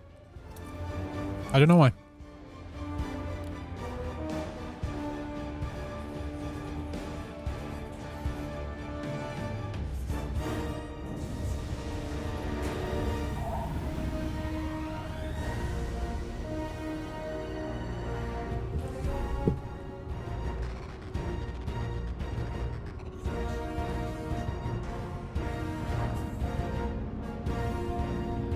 Yeah, I was just remembering this story I heard. So this guy got copyrighted on YouTube because he was singing a song. Ah, do you know why, right? I do not know. Okay, so actually there are two different types of licensing in music. The one license, so there's PRS and PPL here in the UK, for example. The one goes towards the actual song performer. The other goes to the songwriter. So even if you're singing the song, you still have to pay the writer, if that makes sense. I know, it's so dumb. It was funny though, because it wasn't like the video wasn't he was a scream. It wasn't him performing the song. He was just, I think, like sort of. Yeah, but you're still using the lyrics of the song though. That's the thing. Yeah. I was still amused that it got picked up. I'm impressed it was picked up. Like that's that. Yes. But at the end of the day, I'm actually not that. Now I think about it, I'm not that impressed because like we have plenty of software that can transcribe what you're saying. Like every single video, every single YouTube video. Like you guys, in fact, I think it might have been Bolvi, or it was one of Anna's guys made me realize how they do it. But like when you need to, actually no, it wasn't. It was the Star Citizen tool, Starchives, that made me realize that this was a thing where it just takes the closed captions, and then if you need to find a specific topic for like Star Citizen, I just go to Starchives, I search mining, and it searches for the word mining in all of the closed caption transcripts, right? So like if it has the transcript for you for closed captions of the lyrics of the song, then they know that you sang the song, right? I'm not saying it's like, I think it's really dumb personally, but yeah, a lot of people don't realize that like music licensing is actually in two parts. And a lot of people don't realize as well, say you open a hair salon, you need to have a PRS license. If you want to play music. Yeah. Like even if you just have the radio on in the background, or say you are a barber and you have your phone playing music in the shop, you have to have a PRS license. And if somebody from PRS walks in while you are playing music on your phone in the shop, and you are an employee of the shop, then you can get a fine. It's wild.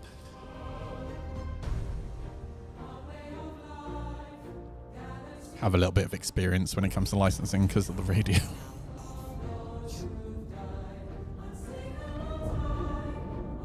And working in the nightclubs as well.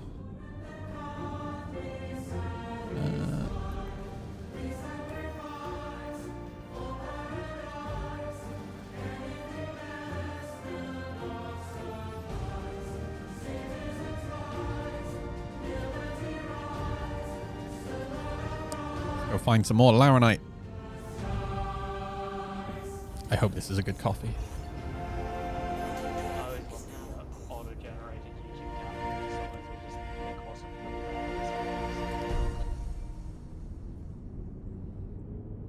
Yeah, I was saying earlier, I really want, dude, this freaking navigation. I really want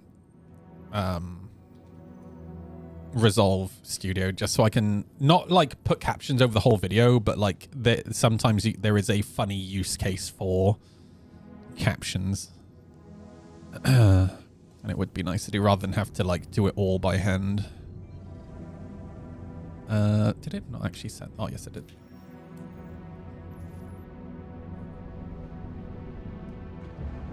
Like Harvey is a really good example of like how to use captions well in a comedic way.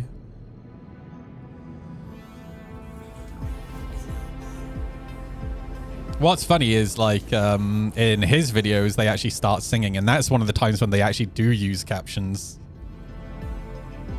But they only normally sing like a little bit of the song. Hey bro, how you doing, man? You're right. I've been on for a couple of years now. How's life? Life is very different to, if you haven't been here for a couple of years, to how it was. Long story short, my mum passed away, which please don't don't be like, oh, I'm sorry, it's all good. But like I'd had plans in the work. Me and my mum were planning to move in together, so that kind of threw that out and kind of really messed up my financials a little bit, because I'd been putting money aside so I could move in with my mum and buy us furniture and stuff.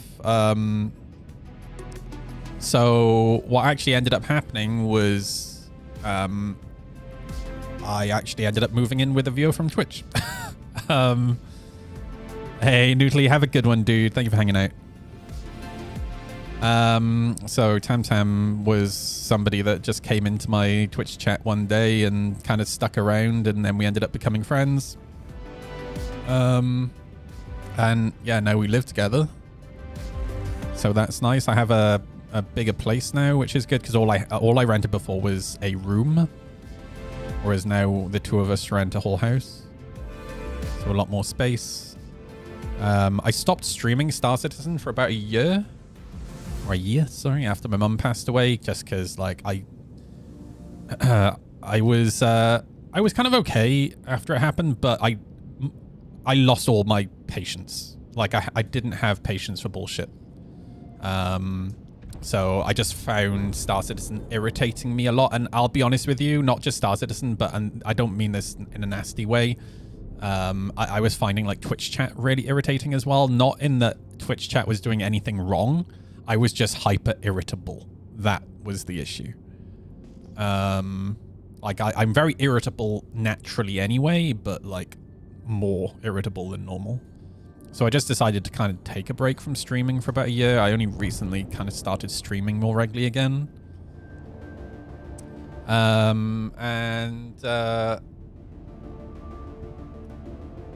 In terms of life in the verse, when 4.0 released, oh man, it was rough, dude.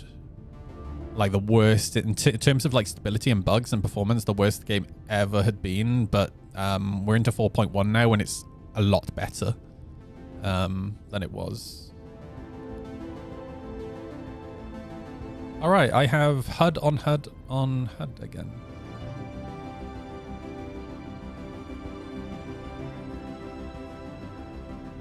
Turn that off. There we go.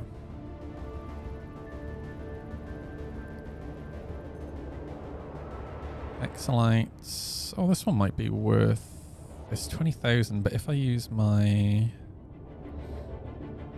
gadget, I might be all right.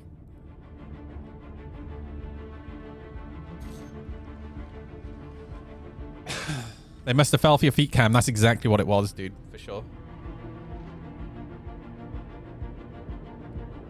Social media is one of those things where I don't really... So I stopped using Twitter altogether after Elon Musk bought it, because it just turned into... Like, it was just everyone was either a troll or a bot. I don't really use Facebook. I only use Facebook for, like, so I can contact family if I need to. So I almost never look at it. Other than that, like I do use Instagram, but I just watch motorbike content on Instagram. I watch YouTube, but that's about it. Like I try not to spend much time on social media, really. I feel like it's not super healthy to spend too much time on social media. And the other big thing as well is last year I passed my... Dude, my cursor doesn't work anymore. Right now. Nope.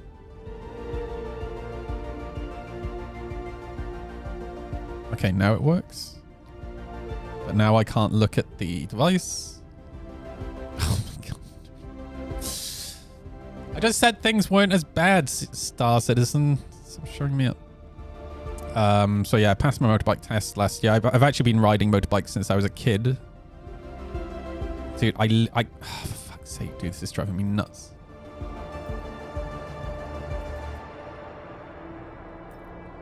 I've been riding motorbikes since I was a kid, and I come from a motorbike family. I literally just can't use the gadget. Bolvi, can you help me crack this, dude? But I never bothered passing my test, because here in the UK you can ride a 125 on a learner's license, essentially. So I just always did that, and yeah, got myself my first big bike. And I gotta say, you know, for all those people who go on and on about how biking is dangerous, I'll tell you now that, you know, being able, like having the freedom to go wherever I want on a big bike and be able to travel across the whole of the UK, go abroad if I want to, like just getting, I spent more time out of my house in, say, the last 6 months. I think I have in the last so many years, right? Like, it has done my mental health so much good.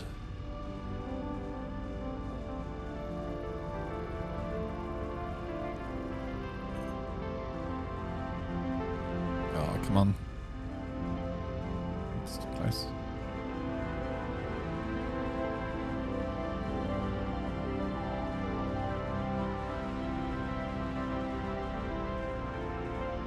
I think we might need the gadget. Come on. Oh, there we go. Just wiggle the laser.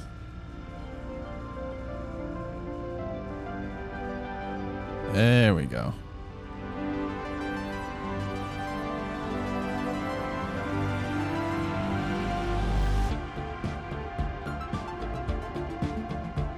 Oh, come on. Yeah.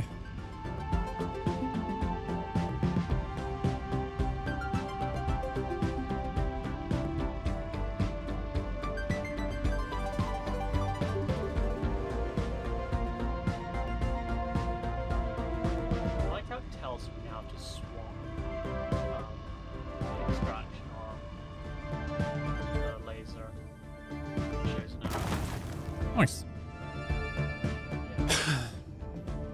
Those are just, yeah, they're pretty cool, dude. I've never seen those before. I actually need to get it tomorrow. I need to go out and I need to adjust my chain. It's way too loose, dude. I don't really want to fuck my bike up with the chain. Well, it's not way too loose. It's just every now and again I hear it slap, you know? Ooh, 77%.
Oh, dude, I clean it all the time.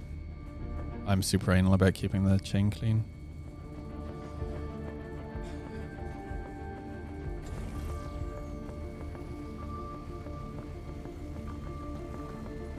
Oh, dude, I saw one of the posts. I can't. Which subreddit was it on? Yesterday, I might be in the Motor UK subreddit. Oh my god, dude, I couldn't believe it. Hang on. Fuck off, Adblock.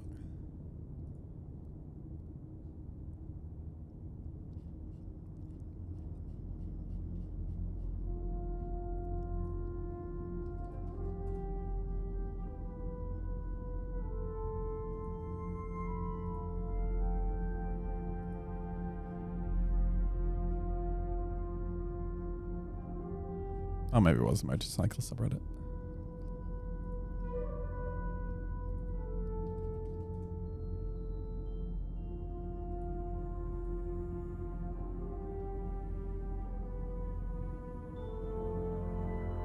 Hey, where was it? Oh no, it was 2 days. Okay, so the question is this level of rust on my chain still okay to ride with? It's dead, dude. It's a dead parrot. Polly is dead. Like, holy shit, that's not surface rust, bruh. Oh my gosh. It does depress me that sometimes people, like... Sometimes you should just know, right? Like, you shouldn't need to ask the question if it's that bad. 538.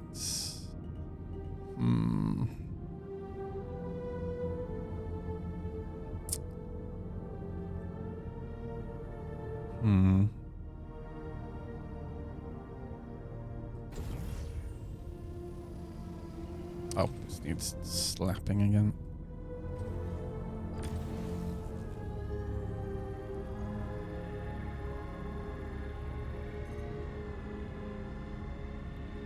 That guy as well, he was like, oh man, I didn't clean the chain before putting the bike away for the winter. It's like, so you're telling me that you put your bike away covered in rust? I wonder what your stanchions look like. Holy shit.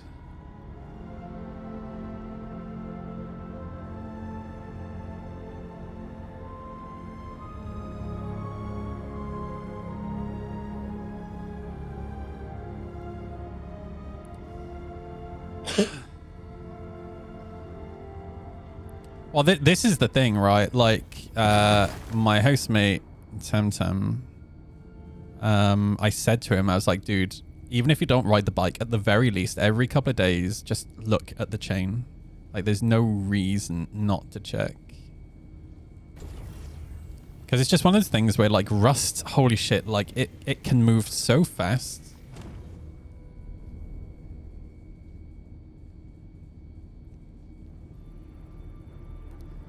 My mate Anthony with the 125, like, his stanchions are absolutely covered in rust. And I think, like,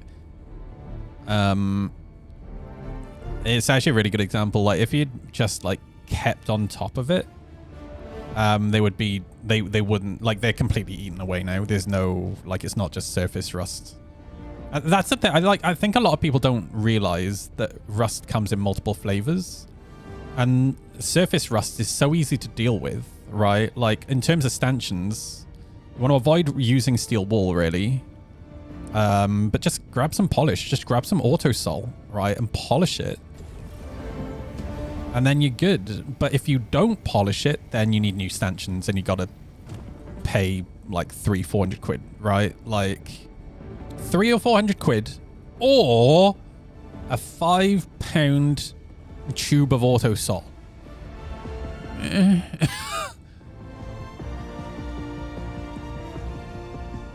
Okay, I'll do this. So the refinery is not letting land, and it doesn't seem to be letting anyone else land either. Oh, nice.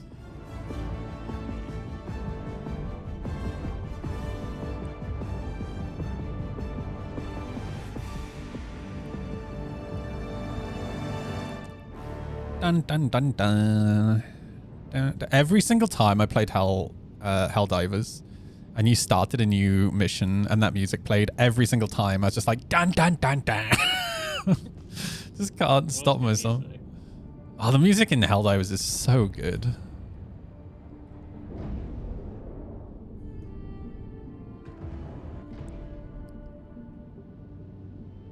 I played Helldivers with Yogi, Gal, and Icy, and it was just such a fun group to play with.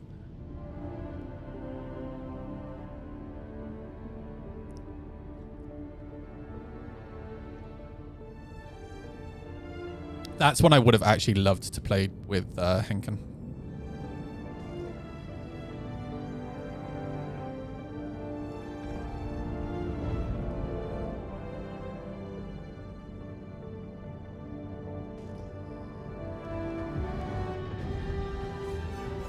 You know where it shows you like the type of asteroid? It says like asteroid P-type. Can somebody explain to me what that means? Because I've been trying to work it out. It's not like it's not to do with the mass. It's not to do with the composition. Because it's always different stuff. I don't get it.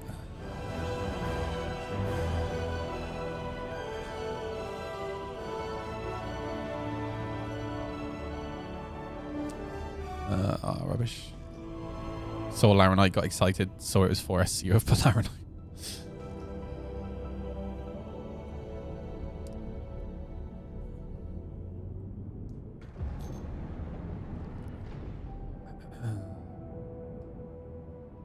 Remember seeing online a photo of some dudes' rotors have no holes in them. They were so full of brake dust. Oh, really, dude? See, that's one of those situations where it was... Who was it? Somebody recently messaged me like, dude, how do I what's the best way to get rust off of brake discs? To which my response was ... ride the fucking bike. Like, even if you just ride it to the end of your street and back, right? Like, it gets the fucking rust off. There's no excuse for it. Like, yeah, use the brakes. Fuck me. I don't think you even need to ride the bike. Like, even if I just, like, move it on my freaking pathway outside my house, it's normally enough to get the rust off. Like, holy shit.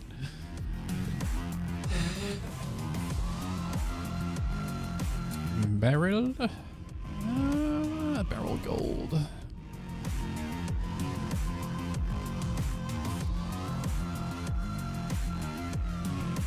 You know, the nice thing about being a biker is that other bikers don't get, like, offended when you take the piss out of them. It's really nice. I actually saw a thing. Maybe I can find it. I saw a thing on Instagram the other day. Have I ever been to Croatia? No, but I'd actually like to go to Croatia. I've seen quite a few bikers who have been through Croatia. How do I find saved? Oh. Like, saved.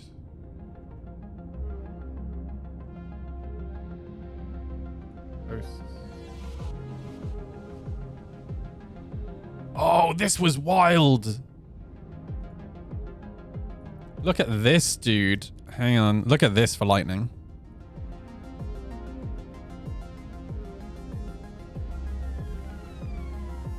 How freaking wild is that? That's mad. So I'm going through my saved. All right, this is it. So I came across this the other day and I'm like, oh, this is so true. Who often playfully insult each other are 300% more honest and loyal. Research shows that we should all absolutely relentlessly roast our friends. Contrary to popular beliefs, psychologists believe that friends who grill each other with frequent, good-natured jokes might have stronger friendships after all. Have I told you how... So obviously this could be complete bullshit, right? But from my standpoint, it definitely feels accurate. Because I don't want to hurt the feelings of my friends, right? But I try to be honest with my friends and I poke fun out of my friends and I expect my friends to do the same to me, right?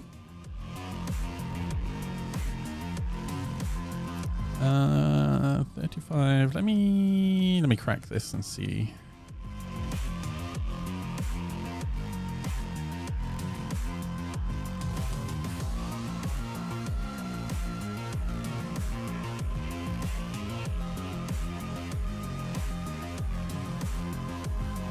Oh, where did I turn my sound down?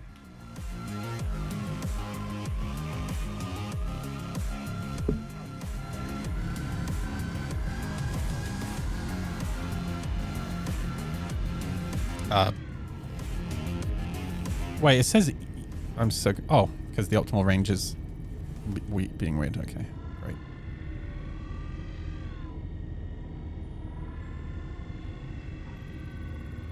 I just realized the mining laser sounds like Wall-E.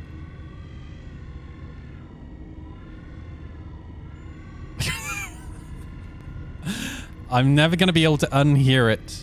Damn.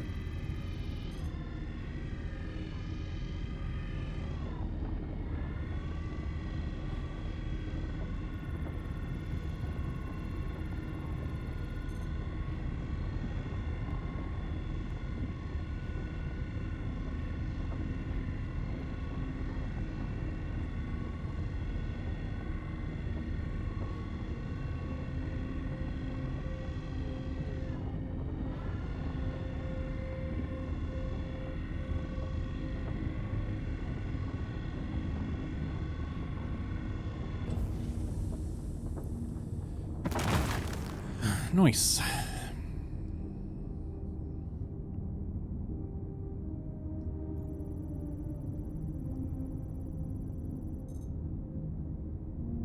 %100% aluminium. Nice. Time to make some Coke cans. 100% barrel. Nice.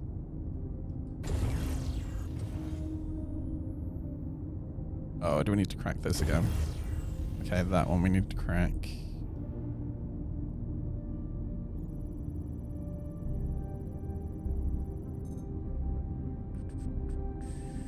Aluminium and inert.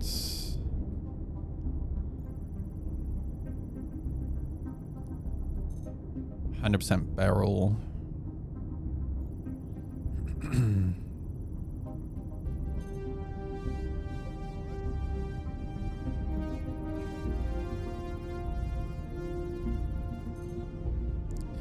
Okay. I think the barrel is empty. Or at least one type of barrel is empty. Oh.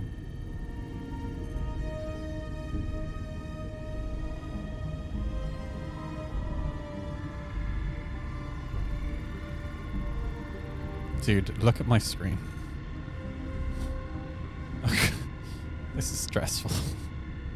Easy, it says.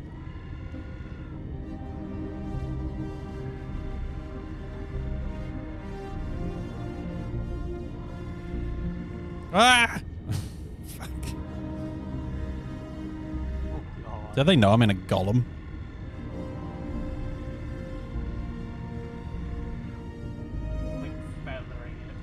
Oh.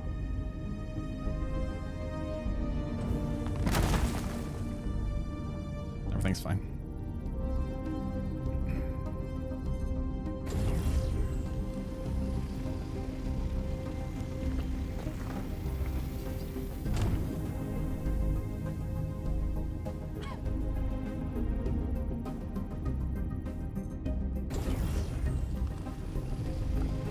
I'm not looking forward to changing the tires on the bike. I'm looking forward to the tires being on. I'm not looking forward to changing them.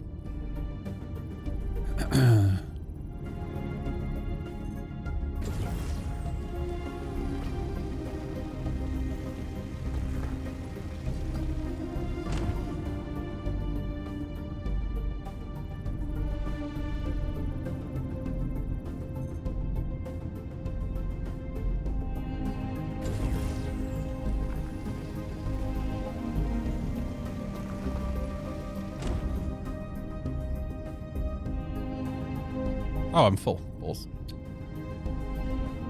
Okay.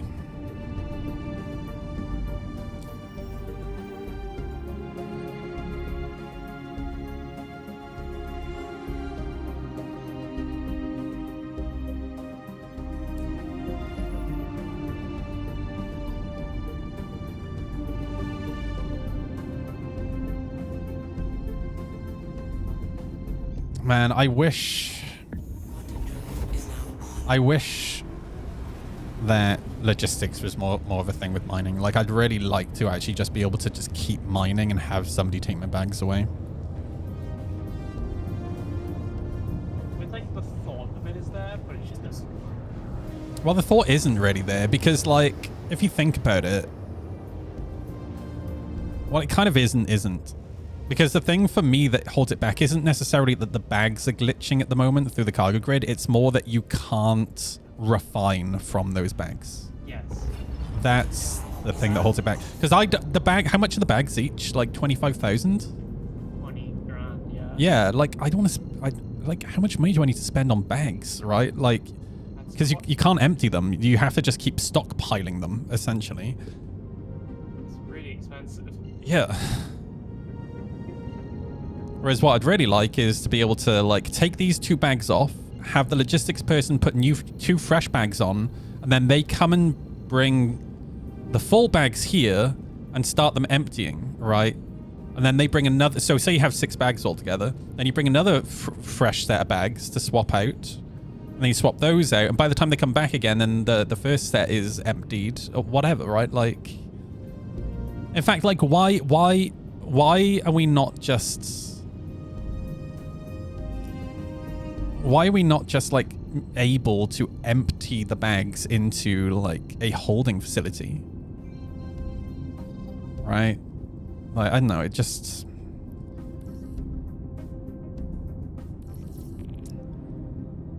This is the bit that I don't... Well, I do enjoy it. It's a break in mining, but it really slows down the whole process. Like, I just want to keep mining. I want to keep mining. I wish scanning was better.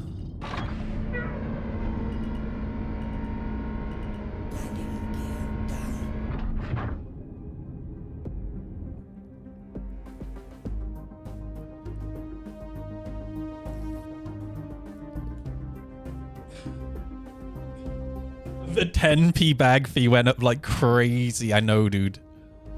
I know. Well, yeah. Having a mobile refinery, honestly, I feel would add so much to... Oh, my saber's damaged. I feel like it would add so much. For sure.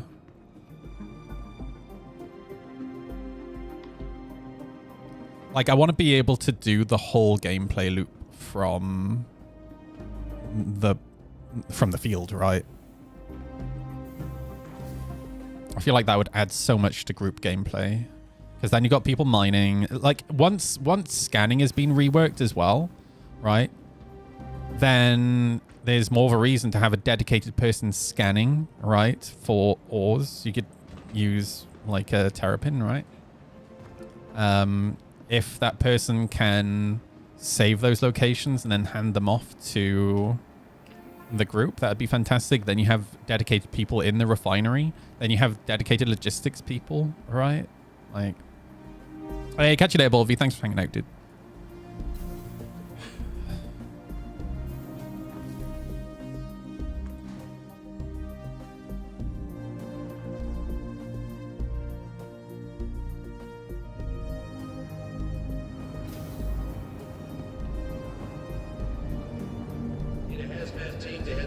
Yeah, I do like the Golem.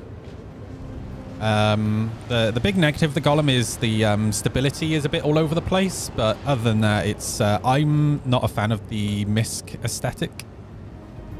So I'm not gonna lie, I was very happy to have another option, and I do like Drake. Most of my ships are Anvil and Drake, so yeah, happy days.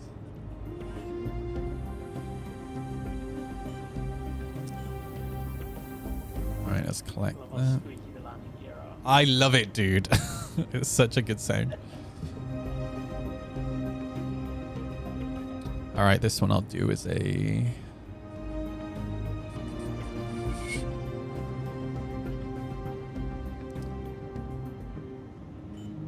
What's the short one? Was it Ferron? No, that's 9 hours. One of them's short. Gaskin? Yeah, there we go. I wish you could generate a quote for just all of them and just see it. Yeah, well, that's the thing. Why can you not? Yeah, why can't you click it and it give you the summary when you click it, right? Like, just of all of them, so you don't have to. Because you already know this, I know, but like for the sake of those who don't, when it comes to UI, generally you want to design your UI in a way that means the user is doing things in as few clicks as possible, without overwhelming that user with information on this screen, right? Which is a very hard balancing act. But you can definitely do it on that screen.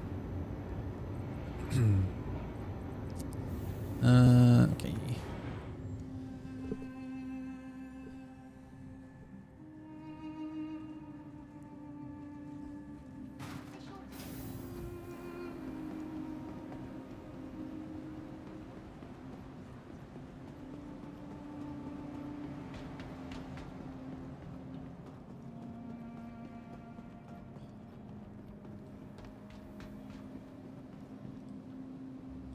Welcome to the ASOC Vehicle Retrieval System.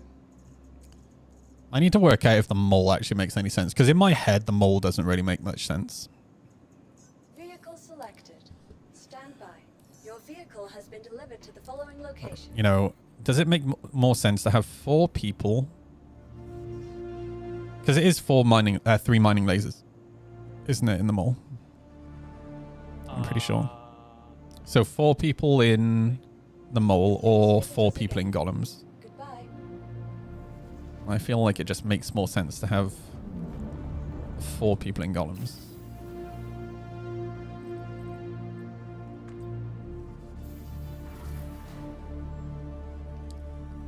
Four-man mole is the most fun I've had mining in Star Citizen. See, for me, I don't know if I'd have fun doing it. 4 people in Prospectors, that's 4 people without any taste. That sounds terrible.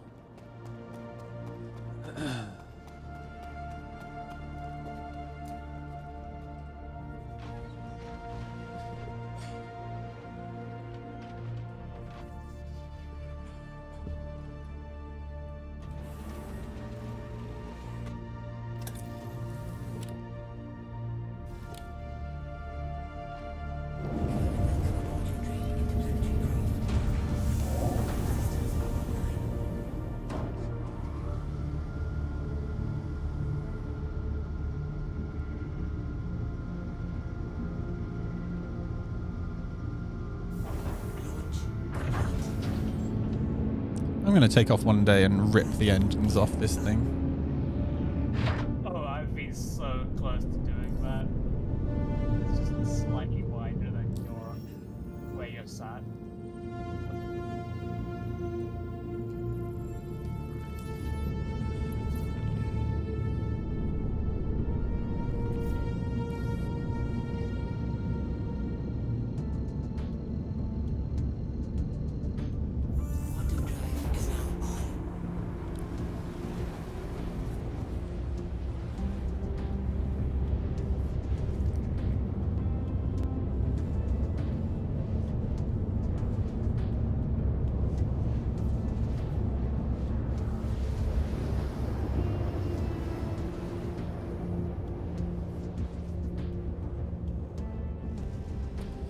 See this major torque imbalance? They need to get this off the HUD and they need to put it onto an MFD. Like, that should be on the ship status MFD. Drives me nuts. Like, there's so much unnecessary stuff on the HUD. Like, by all means, have like a master warning light somewhere in the cockpit, or like have a small like master warning icon on the HUD, but let me be able to cancel it, you know?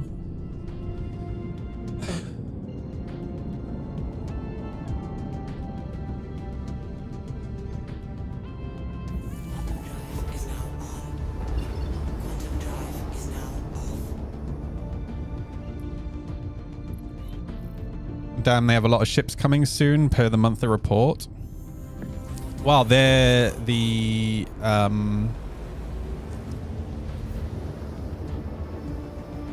pledges so far this year have been really impressive. It's like double last year so far. And you know what? It's crazy what concentrating on playability does for your income, right? Like, fuck me, dude. It's almost like this is what I've been saying all along. Are you not online anymore, Alexis? Oh, I don't see a marker anymore. Oh, okay. You land at the station. At your land. Yeah, that makes sense. Then, yeah, I think either it's broken just for me and some other people, or it's broken on the server. I mean, I just landed there, so. Oh, okay. It must be new. Yeah. There were some other people just chilling in the same type of ship size, so.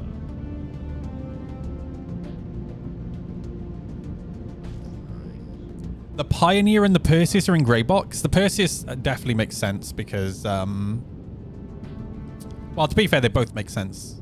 Because the Perseus, I'm kind of expecting to at least see the exterior at IAE. No, not IAE, the military event. I forget what it was called. Yeah, that one. But the Pioneer does make sense because I am expecting like base building stuff sooner rather than later.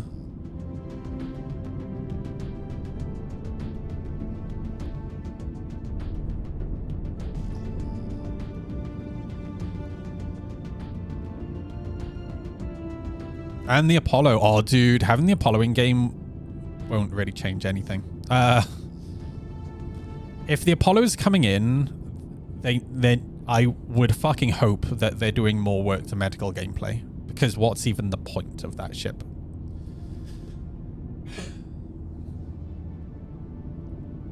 I'll be really disappointed for the people who enjoy medical gameplay if they don't actually get some medical gameplay, right?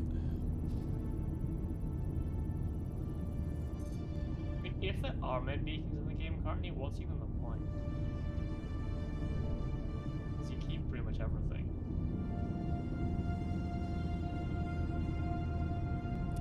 Well, yeah, that's a good point. Like there needs to be a reason to want to stay alive, right? Yeah.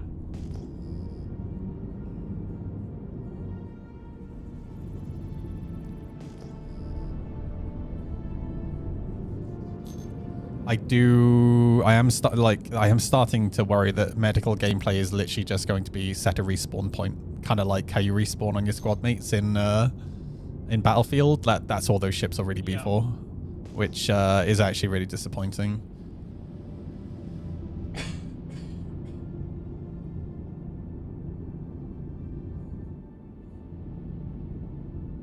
Yes, I think the server just won't give me a hangar at the station anymore. I tell you what, once you go onto a different server and I'll join onto you once I've landed next. It's so weird though. I mean, bugs be bugs. Yep. At least I can go to another server.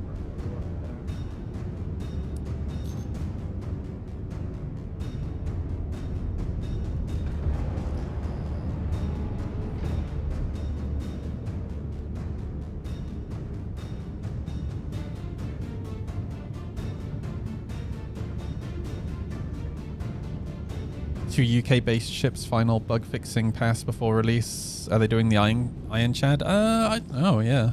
Oh, dude, that would actually be sick.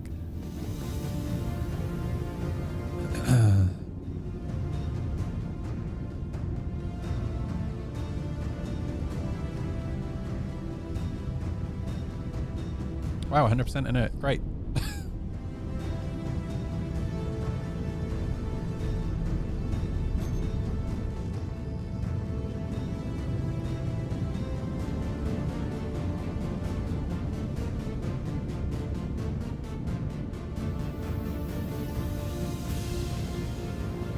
Once they rework scanning, I could really see them releasing a flight-ready survey ship.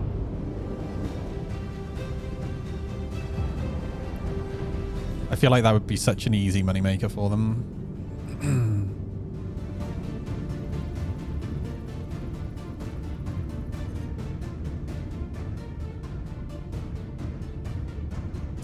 Grisium.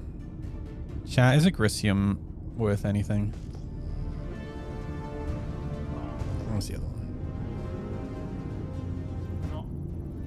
It's more than barrel. Well, in that case, I might as well grab it because I was told to grab barrel. So.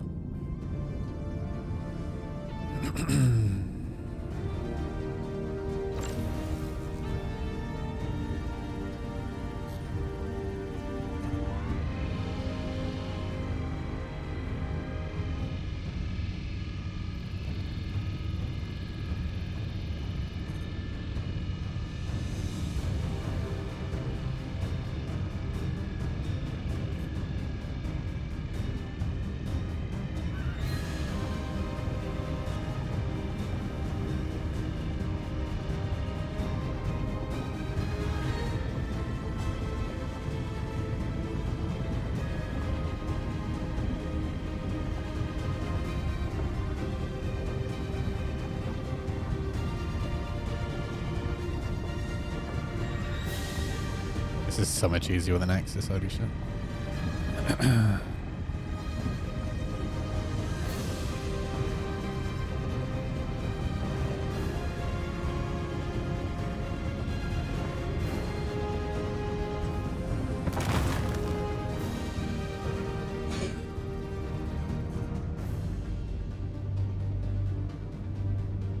Sometimes an asteroid will show up as 100% inert even though it isn't. You gotta scan it. Wait, what? Well, that's dumb as shit. Oh yeah, I've noticed that. It will do like an initial 100% inert scan and then use people scanning it and decide what's actually inside it. What is even the point of that? Assuming that's a bug.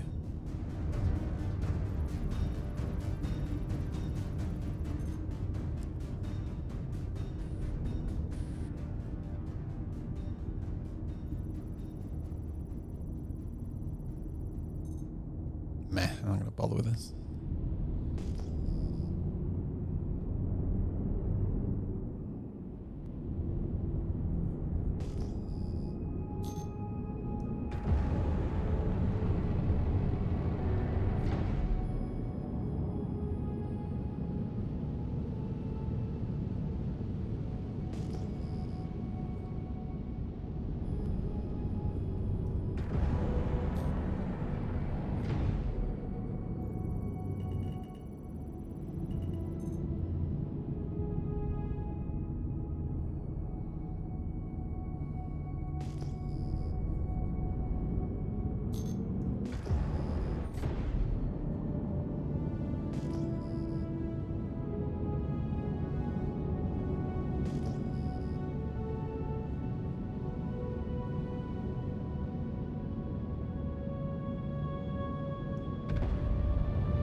%% inert, look at that.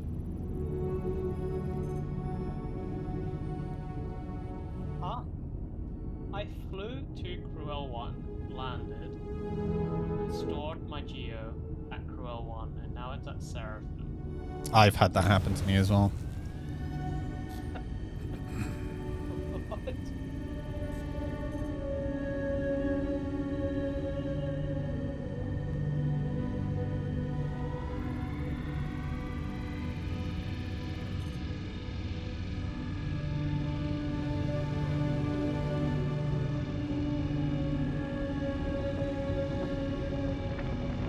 Fuck. I was too busy trying to read my fucking HUD. Jesus Christ. It's still so hard to read the HUD, man, when there's a bright, like, planet behind. Yeah, never mind.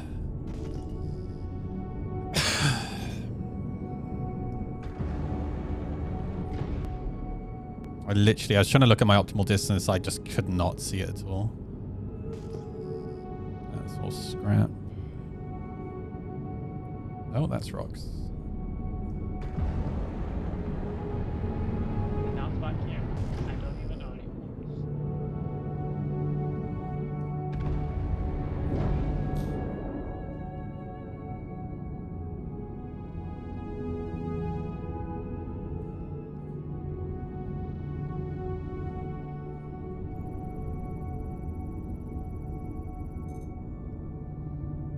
Ooh. Man, I wish there was somebody else with me. God damn it. Oh. Yeah, you're on a different server.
Oh boy, this is going to be fun to crack.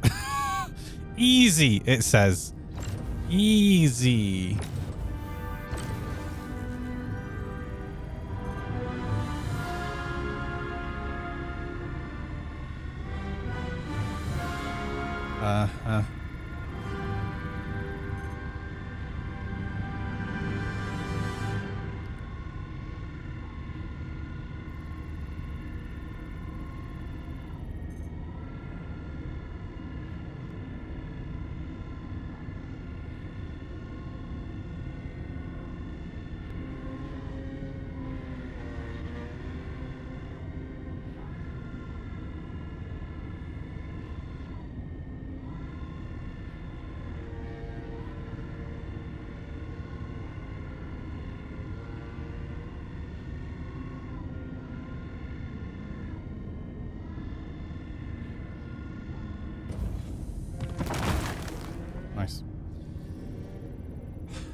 Oh, it's cracking. Oh god, this is worse than the other one.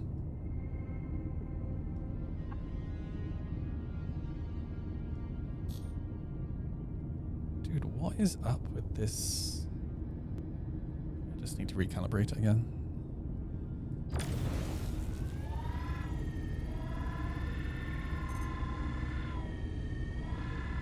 To be fair, the instability is not as bad as the other one.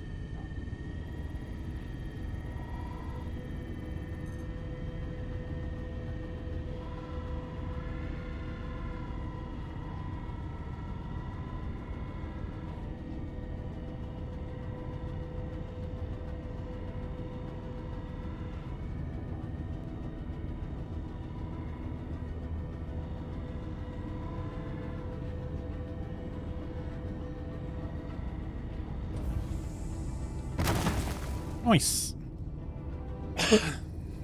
I'm hoping for a full barrel load. That would actually be really nice. I think it'll be close. I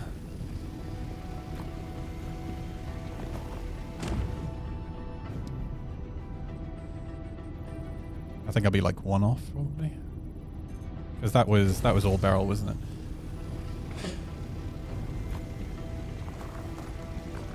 Oh, it's not far off.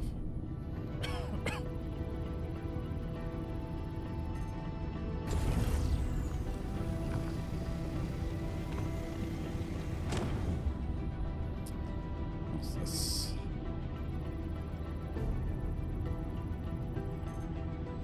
$70, 62. Yeah, it's not quite gonna be a full load, but oh, actually, maybe once I've cracked this.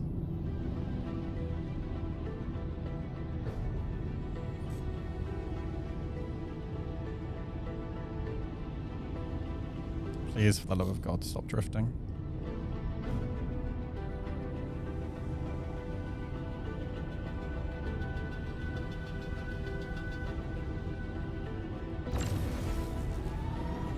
Wow. Fuck. Bollocks. No. Oh, well, that's done. Rip.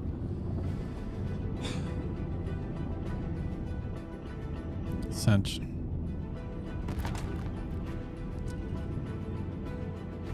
Never mind.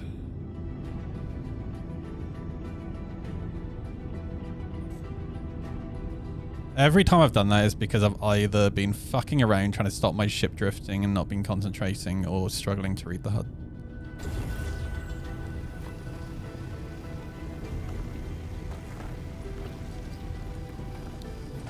Alright.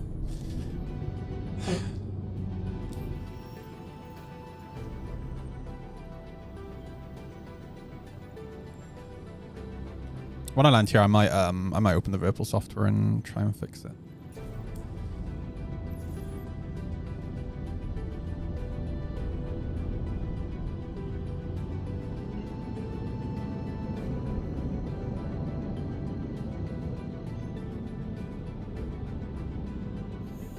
No, I think it might actually be the torque imbalance causing it, rather than the joysticks.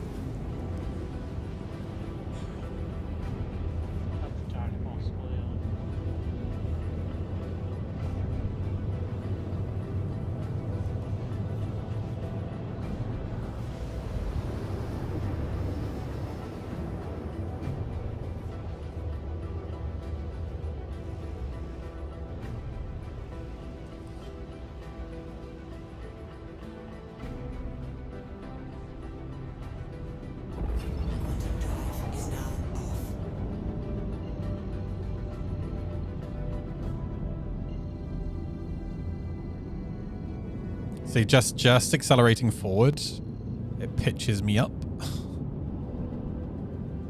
I do wonder if when I'm moving my pitching yaw, if it's affecting the strafe.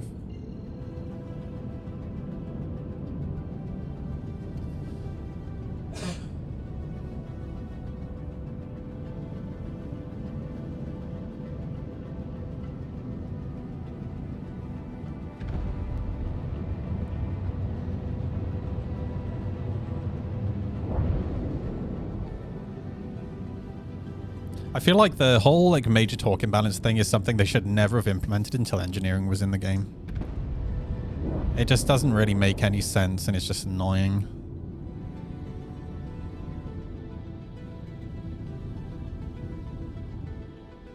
Especially because it just randomly appears sometimes. Yeah. There's no explanation as to what causes it. Well, it's supposed to be wear and tear, but like, just from using your boost. But again, like, there's nothing you can do to like minimize it or prevent it. It just like happens, right?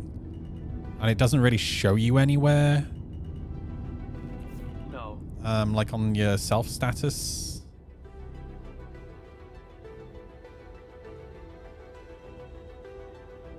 Hello, landing gear? Oh no. Please don't tell me this server's gone to shit. There we go. Oh, the audio just didn't work.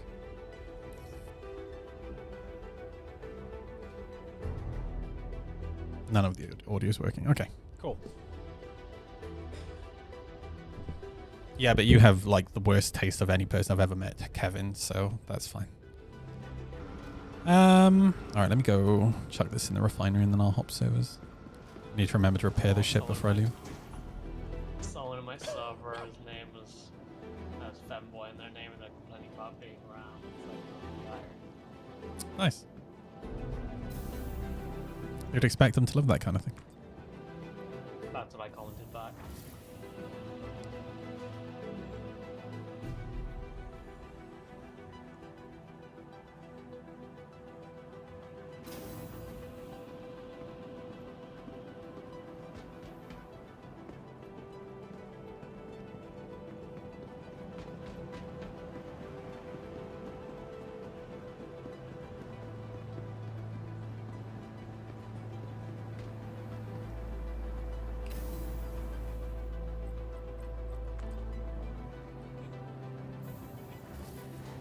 Femboys are my favorite. I'm just throwing that out there. Just so everyone knows, and if you're thinking about what to get me for my birthday.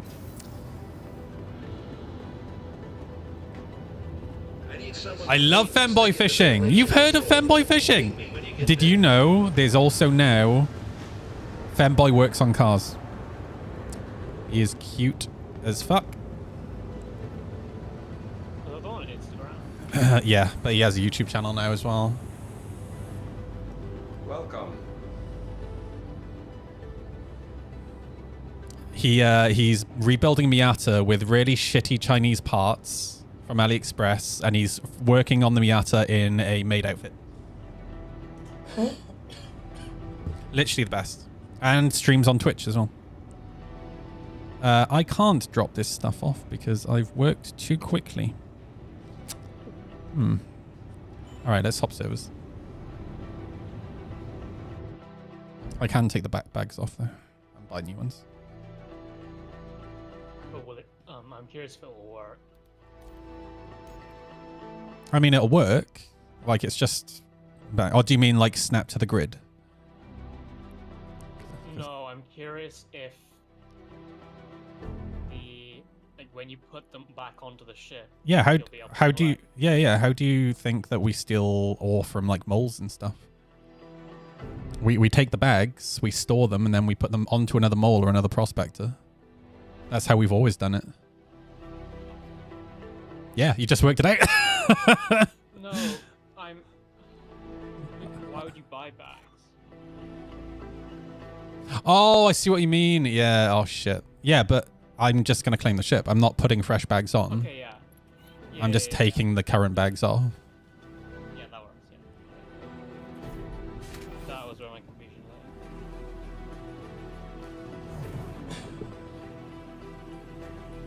lay. It is pretty dumb, though, that you can't put fresh bags on. Like, why are they even selling bags? There's literally no point. Because they don't work. They're broken.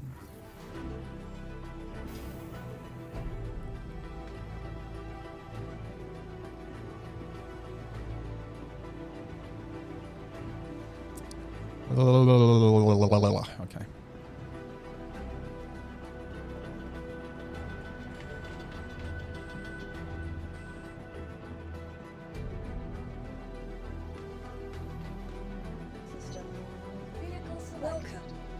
Face off, your favorite visitors again.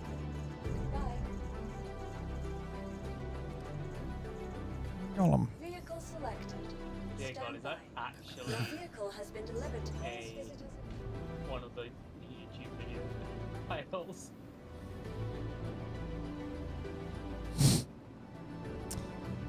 Yep, that sounds just like the channel I'm talking about. Kevin, oiled up femboy pumps fluid into trans. Yep. I was like, oh. Yep. That one.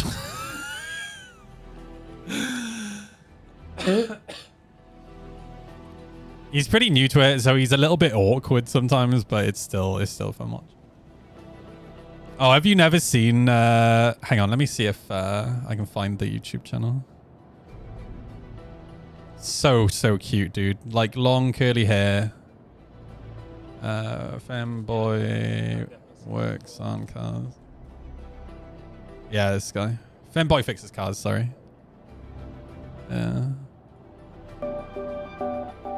That's what I was trying to tell you to do. Well, I'm slow, alright? Listen, it's either good looks or good brains, man. Here's the channel. Fanboys are the best.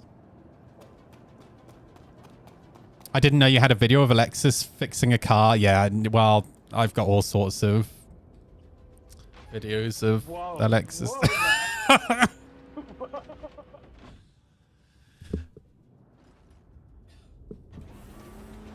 What am I doing? I was supposed to get the bags off. Oh, I need to unlock it anyway.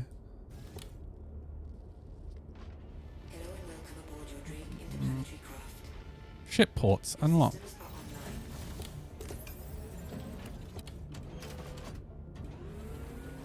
I love his hair. His hair is so nice. Okay. Get.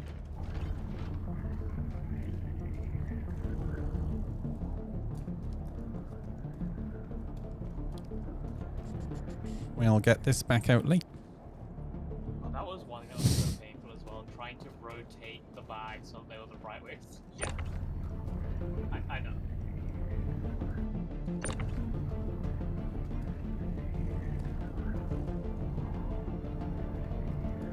Yeah, yesterday I was trying to rotate the bags in midair. That was painful. Oh, once they do that, you can't... Oh, you probably can't stack them on this grid anyway. Okay, well, let's see if the elevator eats these. Wish me luck, everybody. Oh, they're still on that.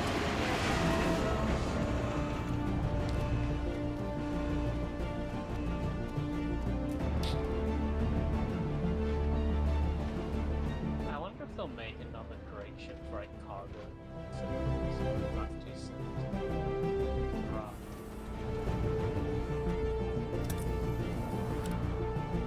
I wouldn't be surprised.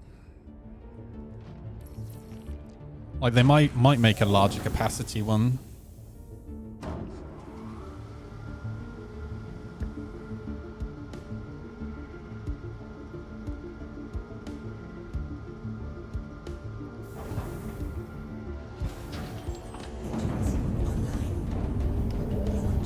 You know, my favorite thing about this ship is its 40-second claim time.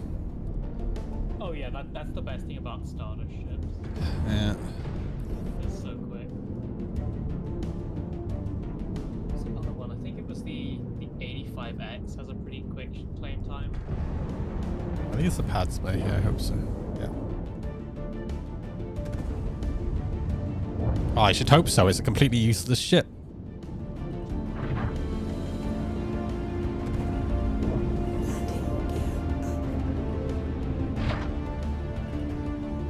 Well, I just put up the landing gear. Fantastic.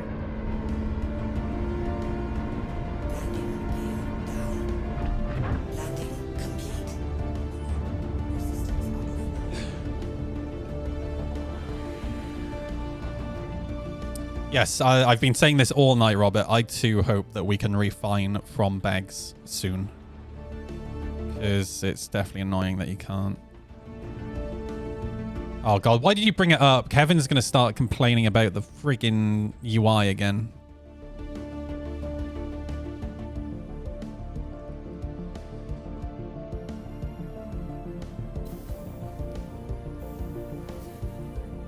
All right.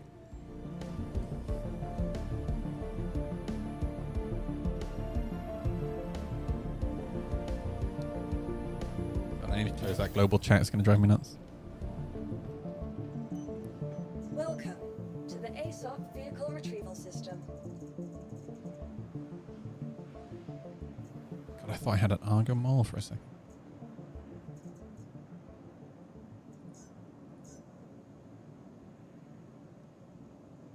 Nobody cares about your shitty Guardian, Kevin. Sorry, dude. Oh, wait, no, he sent that at 12 a.m. Never mind. I still stand by what I say. Nobody gives a crap about your shitty Guardian. Oil. It's see Kevin typing. Copy link.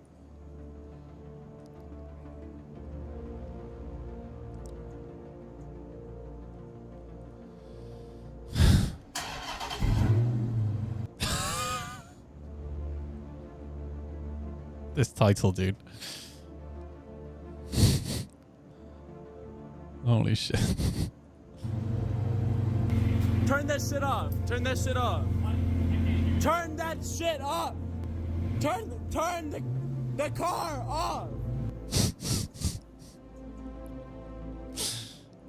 Your insurance claim has been... Hey, I'm going to send that one to Zell.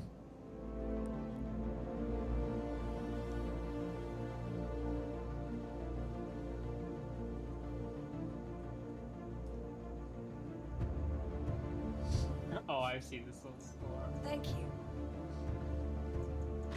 Please visit us again. I love the Golem, dude. I am not a fan of MISC ships. If you look at my ASOP terminal, it is mostly Anvil and Drake. Vehicle Retrieval System. Actually, I don't have that many Drake ships. I thought I had more than that. So yeah, to finally have a Drake mining ship, yeah, I like it.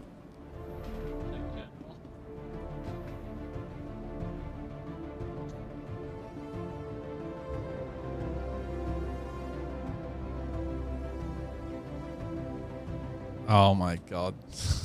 Me. I remember hearing about that one a while ago.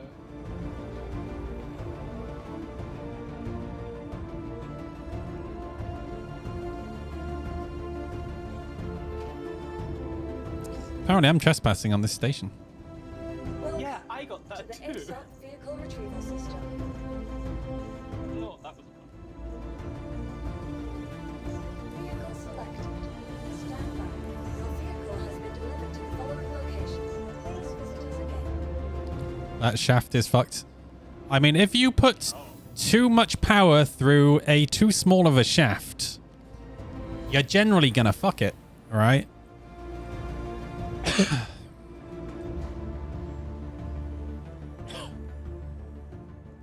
Oh my god, did you guys see Cletus's video?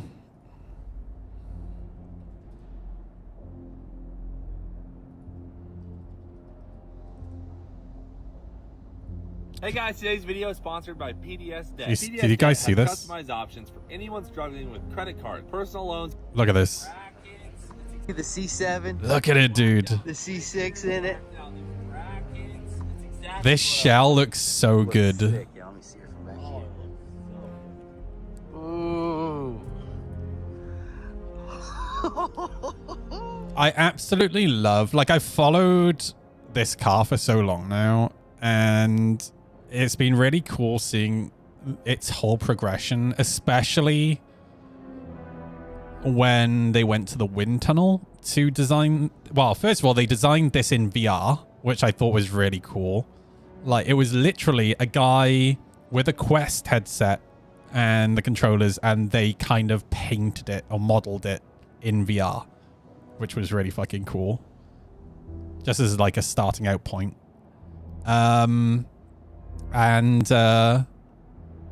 Then like seeing them test it and adjust it in like wind tunnels has just been like, the whole process has been so cool. Looks good.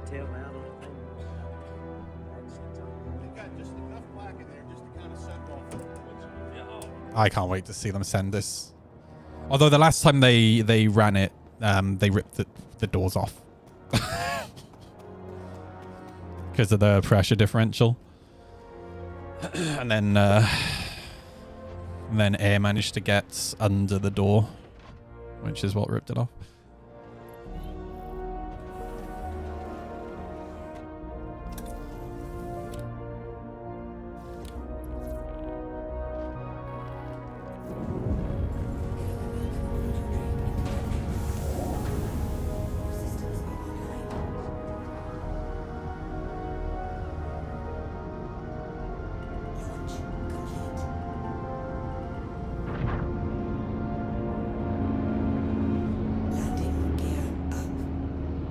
We should try on yellow on this server.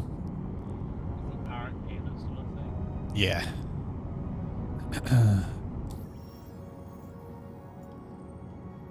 Actually, not yellow. Friggin'. Why is it bringing on dead? What's the other one? Selling. Ellen. Oh yeah.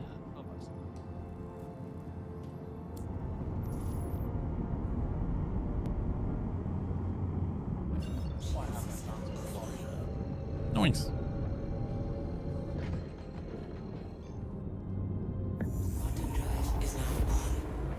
Daymar? I'm staying the fuck away from Daymar right now, dude. Like, fuck that shit. I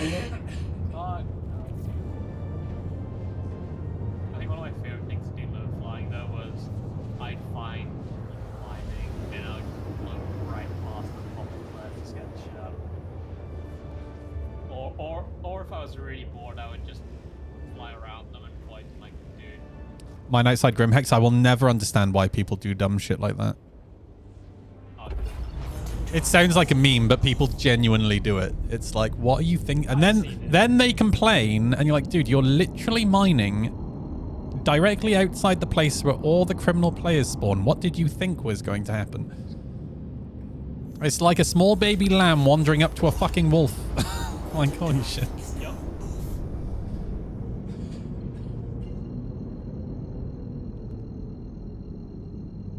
I mean, that's what I'd always tell, like, when I find people flying, I'm like, yo, just fly into like an OM and fly down to the planet. Yeah. Please.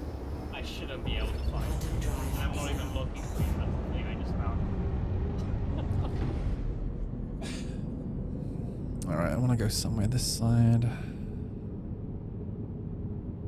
Ah, perfect.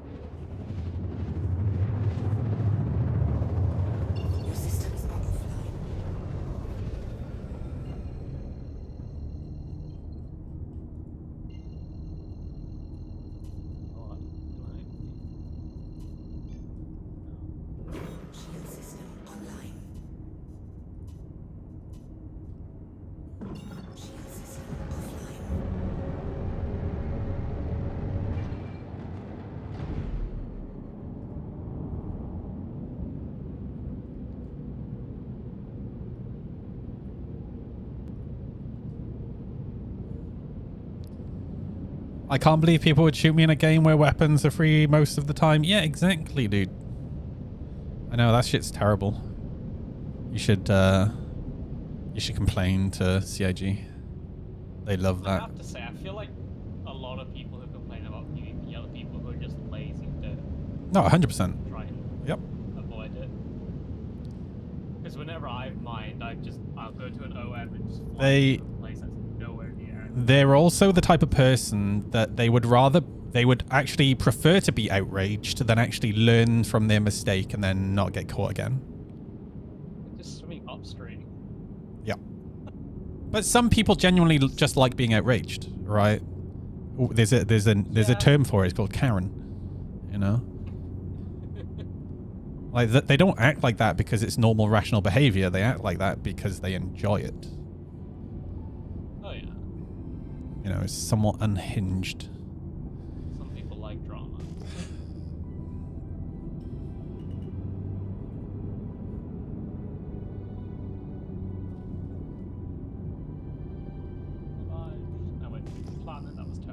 Nice.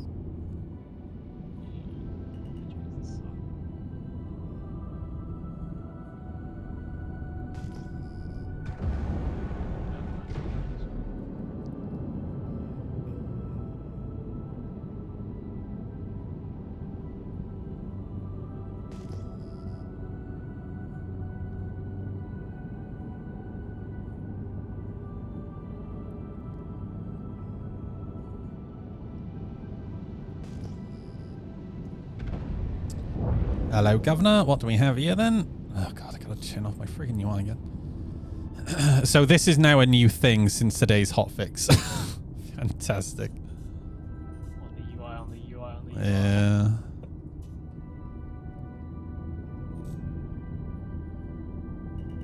Oh no, it's still broken. Sorry, who was in my chat earlier saying that this isn't an issue for them? I'm curious if it will work.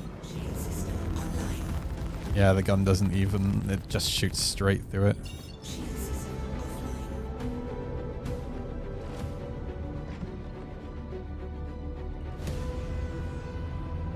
Well, back to Yalla. Literally, somebody was in my YouTube chat earlier and like, I've never seen that happen. I'm like, okay.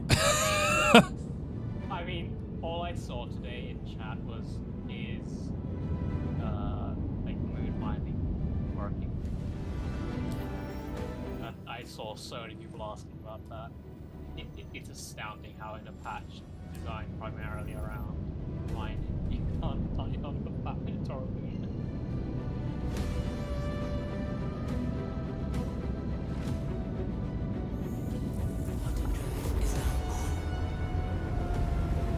Well, they aren't, Rob. It depends on the individual server.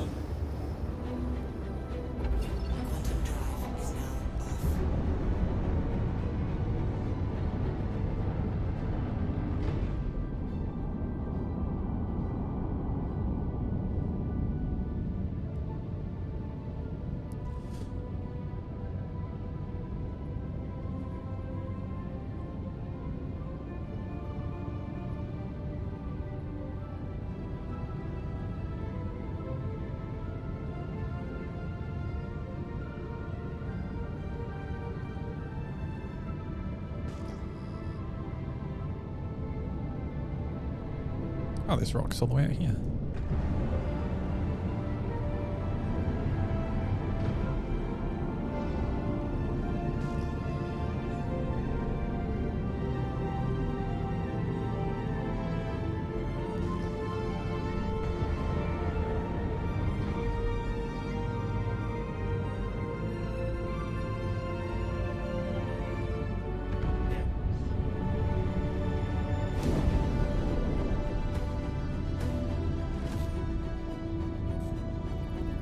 when you want to find salvage stuff, you find no debris. When you don't want to, you find all of it. I mean, it's like it wouldn't be so bad if the scanner worked, but the scanner just doesn't work right now, so you can't tell them apart. Yeah. It's really annoying. Because I remember learning how to like change the angle of scanning, so you can scan in front of you 180 and then you can narrow it down to like see what it is from further away. I mean, it's not like that. That doesn't really bother me that much. It's just like the way the scanner works is you get a scan result, and from that result you can grasp what the thing is, but that's not working right now. Yeah. I found a 33% rock of Quantanium. How far are you? Oh, yeah, I'm coming to you.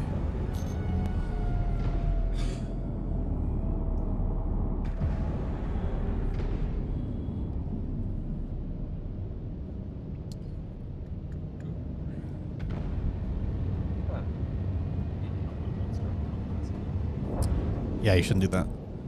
Monster goes in stomach, not in lungs. Hello.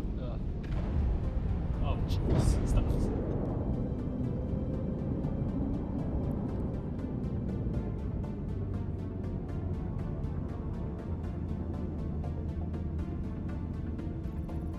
There's more in the gadget. Let me have a look. Nah, I think we can crack it. What do you want me doing? Just set your laser to 100. Oh, this might need a gadget. Oh yeah. I have 2 readers online as well. But... All right, I'll go and put my gadget on.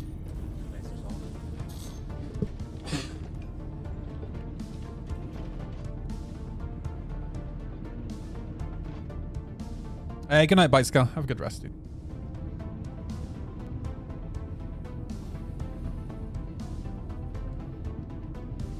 Negative. I'm in a golem.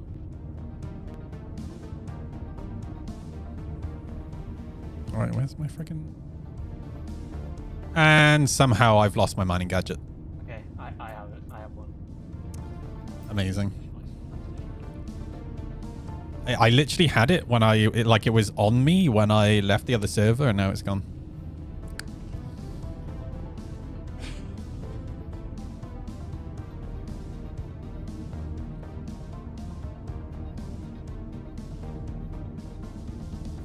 What's the button to pull out the gadget? The same as your other tools. That's interesting.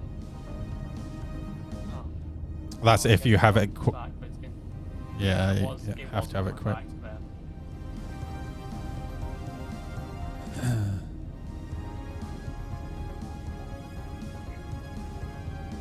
See, that's weird. For me, it was still on your back. That was really weird. What the fuck is happening, bro?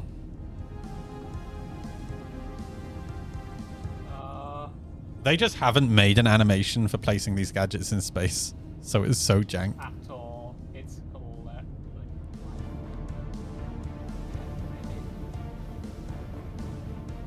Oh, this is so... You probably have to detach it again, yeah. It's so jank.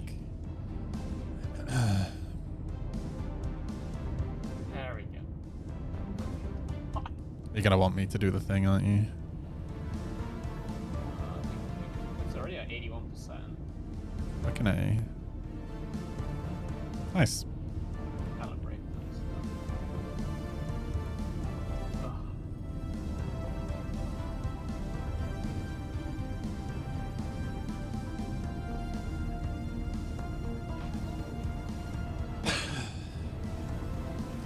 Your face makes a good bomb, Robert. Got him.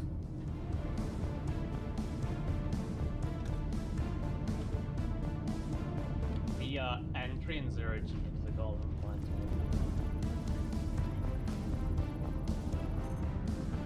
We just sat there waiting.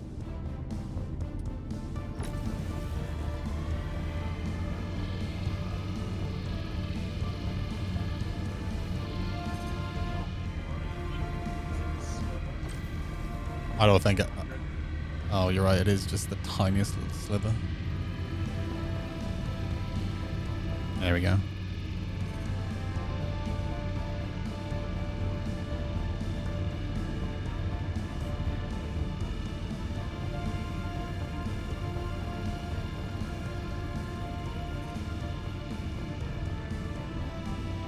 Oh, dude. I'm not even be able to do this. The resistance is 32%.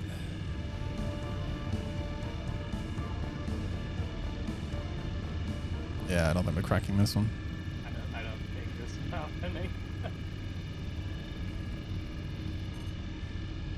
Damn. Never mind.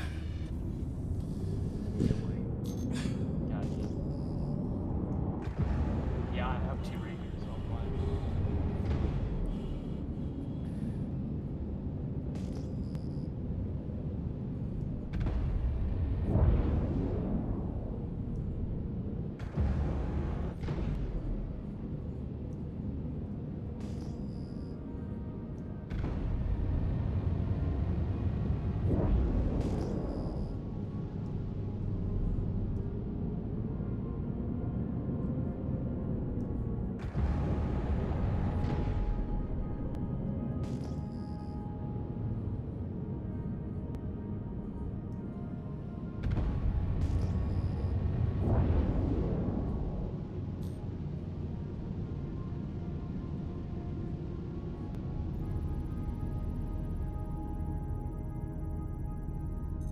This ship actually has one thing over the Prospector. Missiles.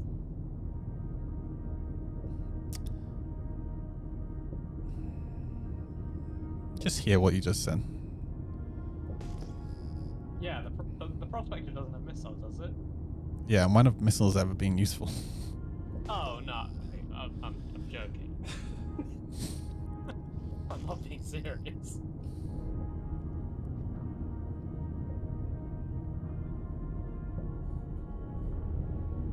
I don't quite understand why That's pretty dumb.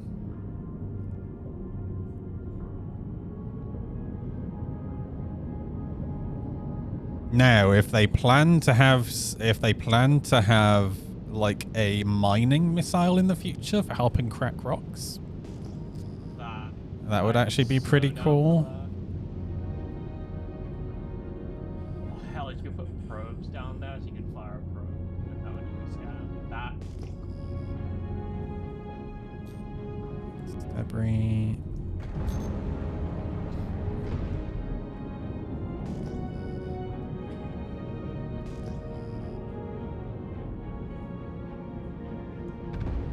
That's debris.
Dude, come to me. Laranite.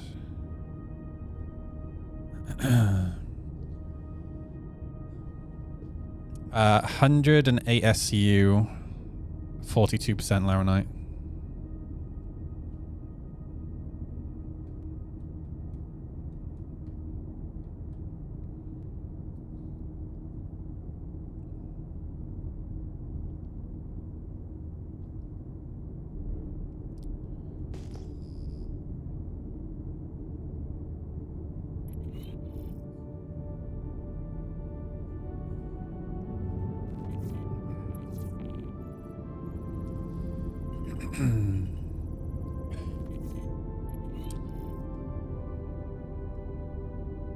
By the way, the drifting, it wasn't my joysticks. It was the...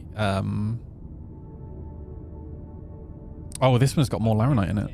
Yeah, that's really annoying. I love that I was blaming my joysticks when it wasn't actually my joysticks. But good thing you didn't try any more days. Yeah.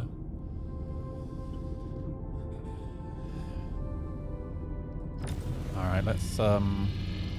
Should be able to crack, I think, without the gadget. Maybe. Yeah. There we go. Whoa. Now let me know when you're at 100. Okay, I'm at Whoa, okay. Okay, I can't. It will let me. No, just set it to 100, trust me. Okay. 100. Because I had my laser up as well. Oh, okay.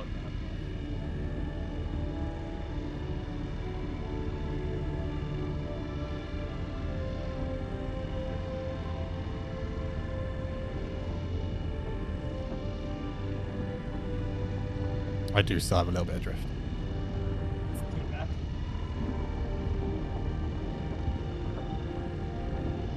Don't mind me, I'm just off on an adventure around the rock. Because it slowly speeds up as well.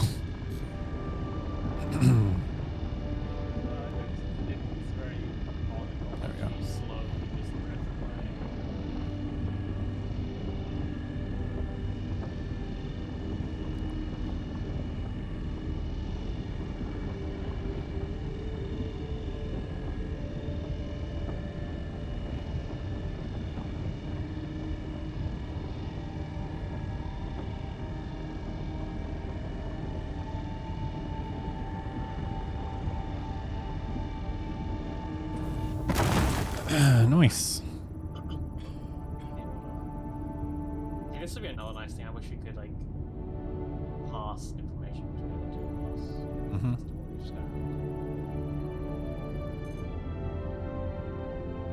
This is Roll Laronite.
Mm-hmm.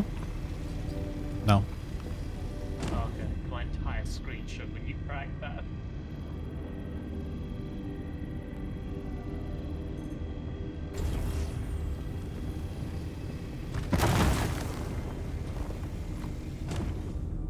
Yeah, I have all the camera shakes turned off. Are you sure? Because yeah, you said the other day that you had camera shake. I think you've got one still turned on. Because there's 3 to turn off altogether. I remember this conversation the other way around, that you had shake when I blew up one of the containers. Oh no, you're right. I did. Yeah. I think it's something to do with someone else causing it. Because I was pretty confused too.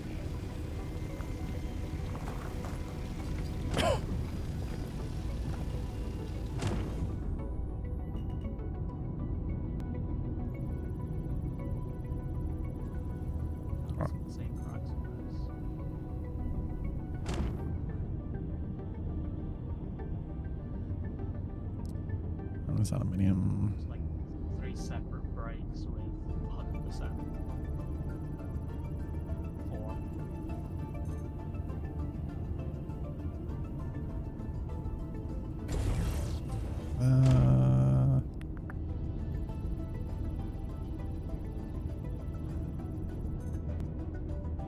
Okay, I'll let you finish that off if you want to finish off.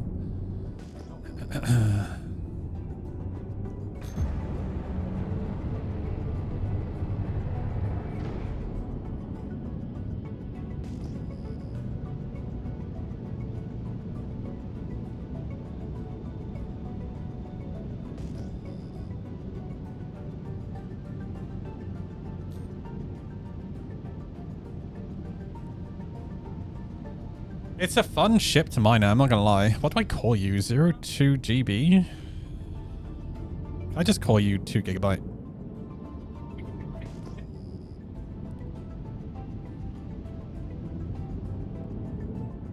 Oh, I'm in decoupled. That's dope.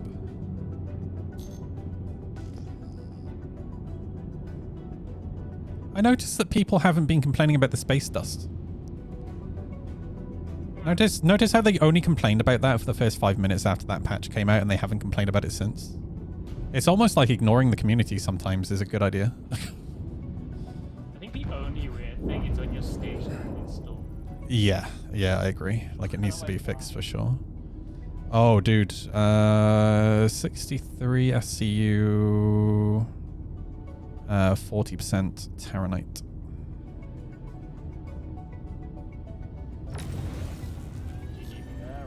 No, I can crack it. I think. Yeah. Wally.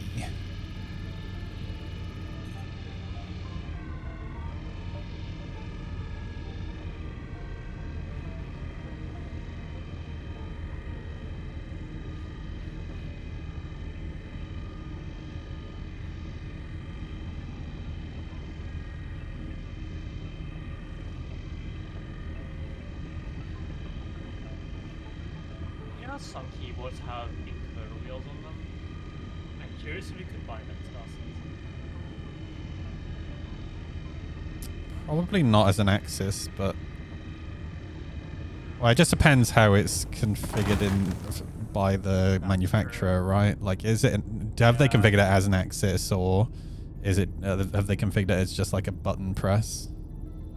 Yeah.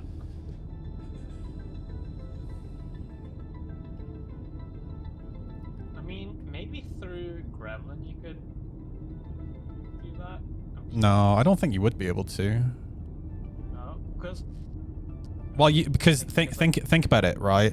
It would be like mouse polling, right? And it just, I think you'd end up with performance issues, depending. Like, either it's going to poll so quickly to have a smooth result that you'll end up with performance issues, or you'll be polling so slowly, at which point it's might as well be a macro, you know?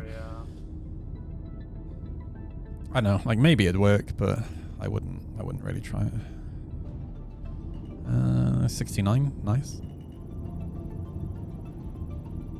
I've gotten some insane cracks with like 100% in a row. Like, don't know how I've gotten this lucky. I've had quite a few today.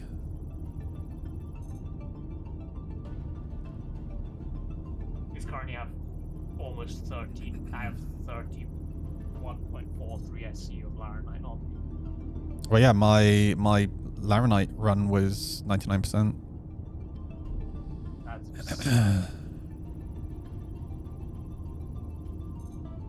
I think I remember I had a screenshot. 100% quantity. I was quite proud about that. Hey, Night Stalker, thank you for the resub. Resub. Thank you for the follow, dude. And I wish. All right.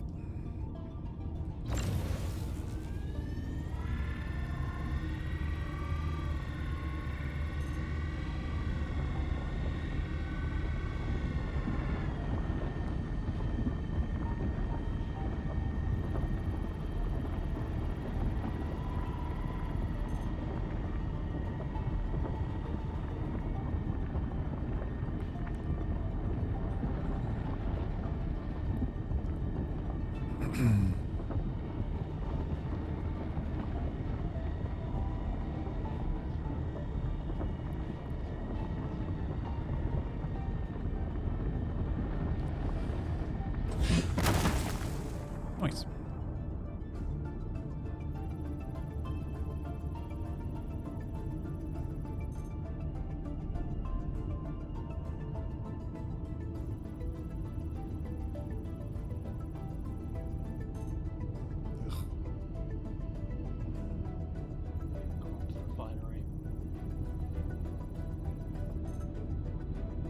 And this rock was rubbish.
And I hate how coupled mode moves. What I don't like about coupled mode is how it accelerates so much quicker than decoupled.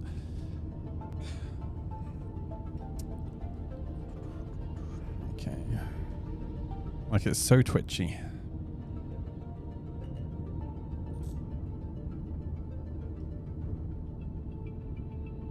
Hello. Please scan. Oh, so sorry. I can't Oh, great. Yep, there it goes.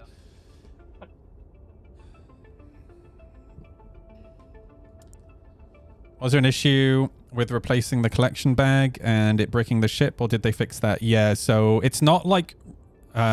so it's when you buy a bag and put it on, those bags that you buy don't seem to work.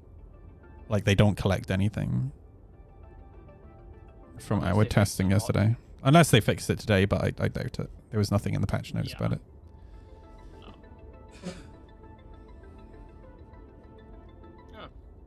New Switch was announced. There was somebody on the Star Citizen subreddit yesterday who was making the claim that the Star Citizen servers were going to be really quiet today because everybody was going to be watching the Switch 2 announcement. I'm like, and his argument was, well, 160 million people bought the original Switch. I was like, yes, and 160 million people didn't tune in to the announcement of the Switch. Like, that's not how it works. No. I actually would like to see stats on how many people Well, across... Since between the day of launch and yesterday, it was 1 million people watched the videos. So what's that, like 10 years or so? Just under 8 years, something like that. Oh, Kubi, thank you for the follow. And Space Cutlet, good evening. How you guys doing? Welcome in. We are currently server erroring.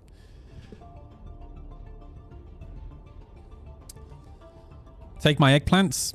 Dude, I love giving you my noodles every now and again. How you doing, dude? How was your stream?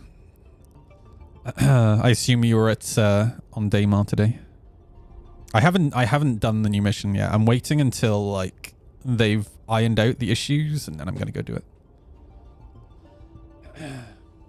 Great time to raid when we're talking about Nintendo Switch. Oh, speaking of issues, apparently people have figured out a way to glitch underground without opening it up. Surprise, surprise. Yep. I definitely won't be buying a Switch 2. I bought the Switch, I think, the year after it came out. I played Zelda. And then I bought a couple of other games and I just couldn't get into them. And then I bought the new Zelda. And I didn't enjoy it just because I'm not into like building games, like where you build stuff. And then I sold my Switch because I realized that actually I'm not into Nintendo games other than Zelda.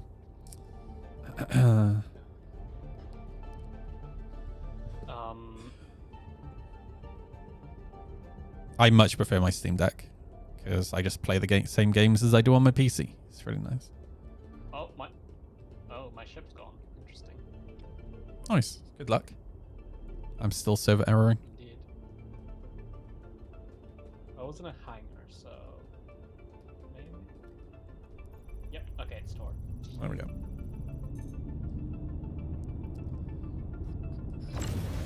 Blop, blop, blop, blop, blop, blop.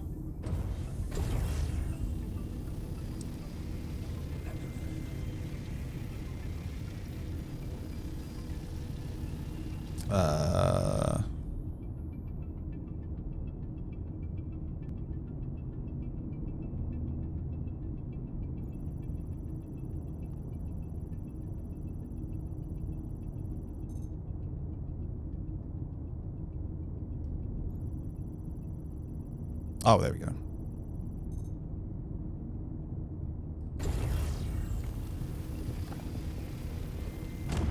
Nice. Perfect. It literally popped as I hit 32.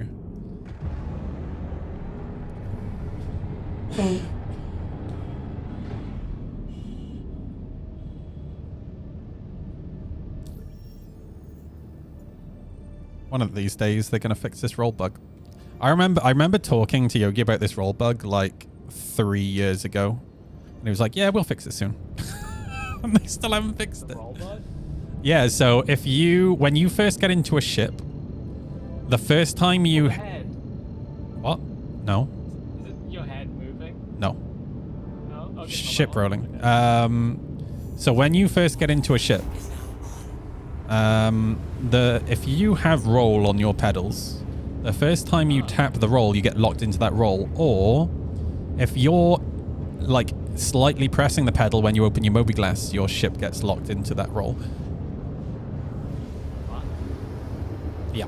It's really annoying. I just like, because it's been in the game for so long, like as soon as I get into a ship, I tap both my pedals and that's how you fix it. But it's just muscle memory now. Oh, it's been in the game since I've started working.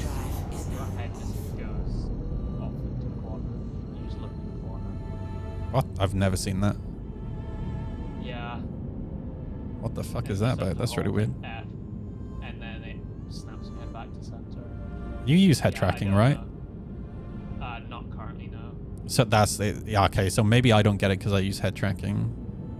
That might be the case, yeah.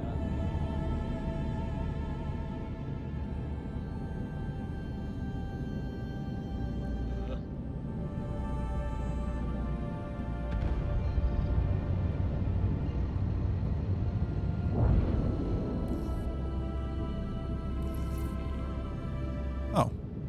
What? It's actually putting me... I think the hangars are fixed on this one, dude. At least at this station. I noticed this earlier. I thought I was going mad, but I am actually landing in a different hangar. Alright. Oh, unless they're broken per server.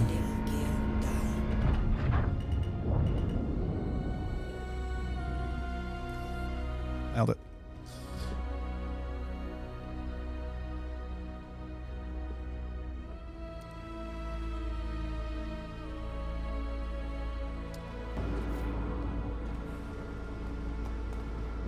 I want to be hyped for the Switch 2, but... Okay, tell me your but. I think it's like $400 as well. It's not cheap. Oh, really? Oh my god, dude. Yeah, no. They're clearly... clearly looked at the Steam Deck. They're kind of pricing it off the Steam Deck, only it's not, like... It's not a Steam Deck. Well, I'm curious as to what it can do power-wise. Does it have my PC collection on it? No. Okay. Yeah. No, I mean, like, I'm curious what games you can play on, because Nintendo one games. rumor and I don't know. It's fucking Nintendo, dude. Like, come on.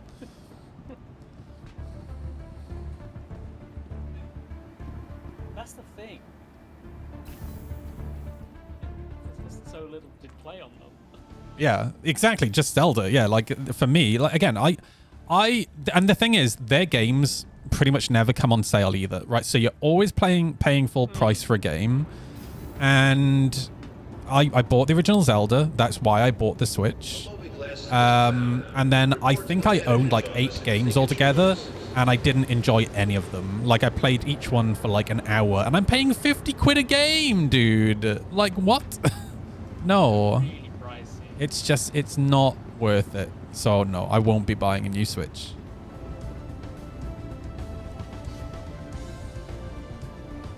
The nice thing about my Steam Deck as well, right, is that if I want to, say the hardware does start to get dated and games don't perform very well, I can stream from my PC no matter where I am in the world, right? And at the end of the day, it's just a Linux machine. So I can do whatever I want to it. It's so nice. I'll be honest with you, I don't like Nintendo as a company either. I grew up with the N64, right? And I played one of my friends' NESs and SNESs when I was growing up. But they are a pretty gross company. They're so litigious. Like, they sue content creators. It's just like, nah, man. It's gross. I remember seeing there was a tweet from them a while back, and it was like, oh yeah, post your favorite Nintendo OSTs, and then every single one of those is complex price. What a surprise. I was like, you fucks. What the hell? Well, that's the simple thing of it's a big corporation. They have a department dedicated to marketing and social media, but the team that are lawyers are a completely different team, right? And they just don't talk to each other. It's also like, haven't they win pretty much all their cases in Japan? Or almost all. Yep. Well, they win a lot of their case. Well, they generally, it's not just Japan. They generally don't sue unless they're like 100% sure they're going to win. I remember them recently losing a lawsuit, and everyone was like, "Holy shit, they lost," because they pretty much always win. Was that the No, that's still on. That's going to be ongoing for years. Okay, yeah.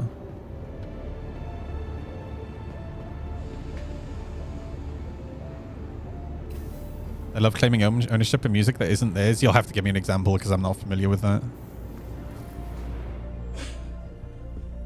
Oh, Warner Bros, you mean? They were recently, once again, copy striking Minecraft videos for using Minecraft movie music. To be fair to them, that's probably because, like, you have to understand how these movie agreements work. They probably do have some form of right to the Minecraft music now. That would have been part of the agreement. Like, this is why all these legal agreements are so fucking in-depth and they take so many years to write. Because there's a lot to them. Okay. Like, you'll probably find they have more of a right than just the music that was in the movie. The music is completely free use. C418 said so. Who the fuck is C418? That doesn't mean anything to me. Oh, Got you. Okay. Well, I mean, that's one of those things would have to be argued in court because, like, is he a lawyer? Like, he might, like, does he actually own full rights? And let me take this person on. Come with me, my friend.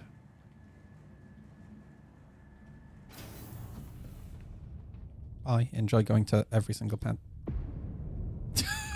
Got him.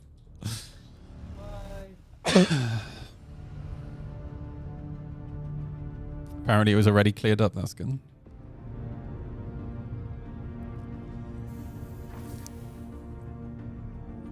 Apparently I don't have a hanger anymore.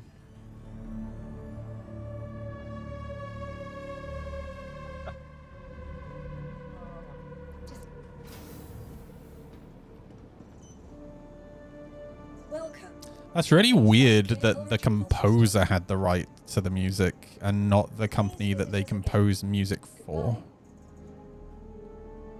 Although, yeah, it started off as an indie game, right? So actually, no, that makes sense.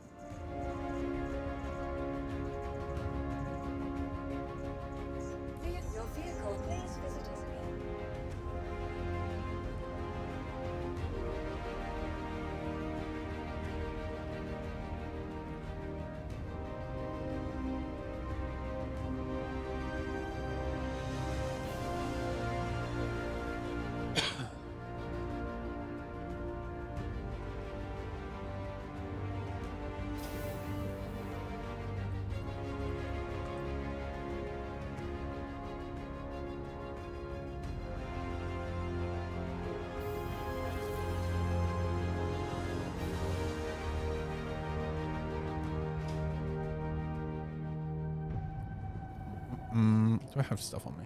Oh, shoot. I should probably grab some mining gadgets before I leave. That would be smart.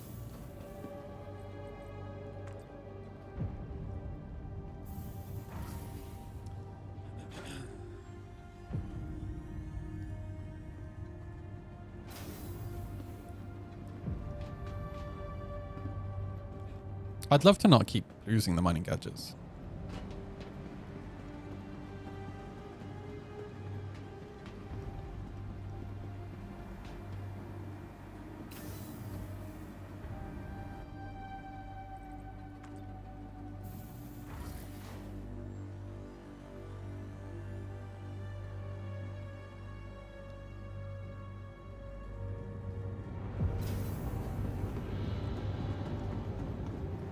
Tobin, please report to management as soon as possible. Tobin to management.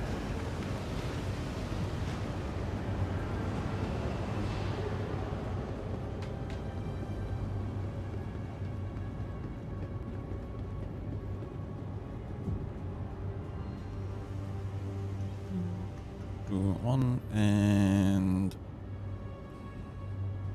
two.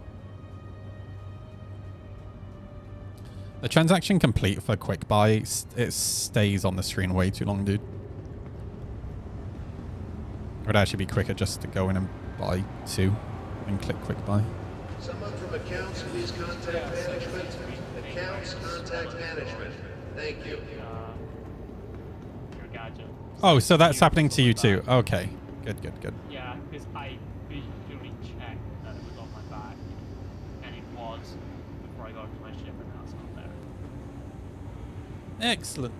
I'm glad that I'm paying money for these things. Alright. And I also had one in my bag, which is no longer there. Yeah, I lost mine from my bag as well. I lost 2 because of dying, which is fair. And then I just had 2 that just fucked off.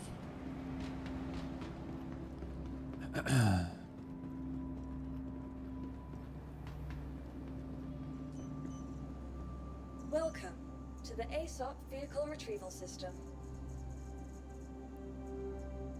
Vehicle selected. Stand by. Your vehicle. Please visit us again.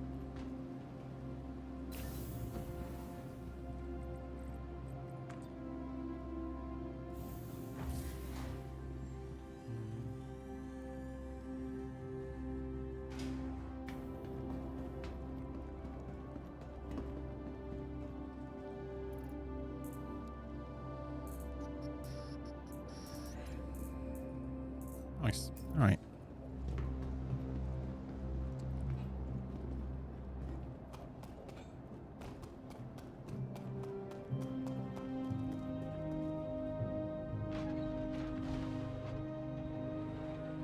This is probably going to be my last little jaunt.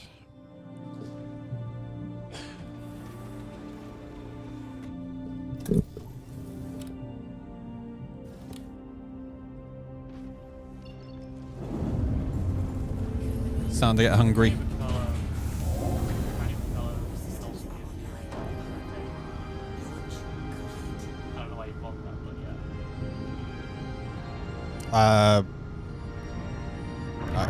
Is this? I thought that was already known. Oh, I found out about that today. Oh, okay. And you can get Polaris, but I didn't know what the other. Yeah.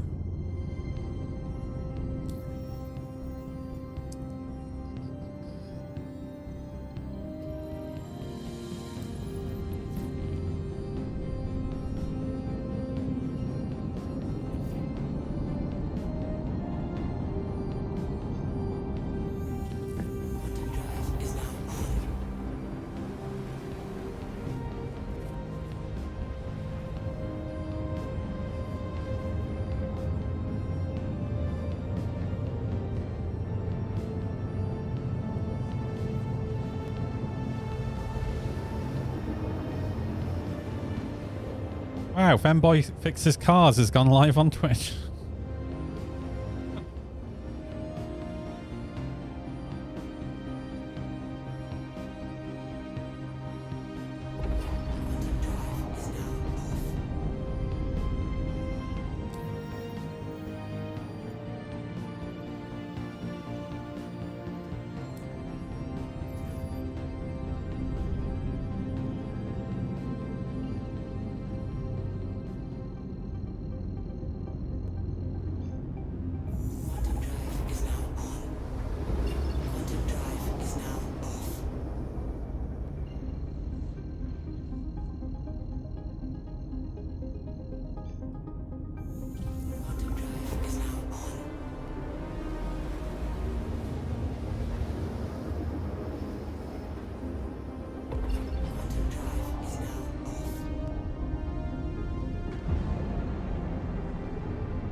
Major torque imbalance. Wow.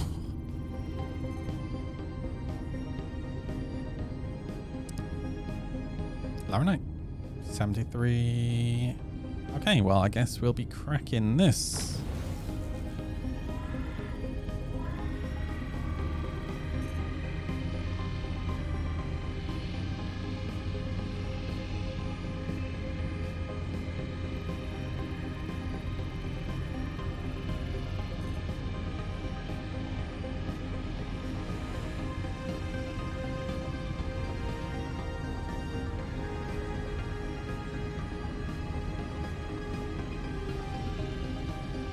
Oh, up.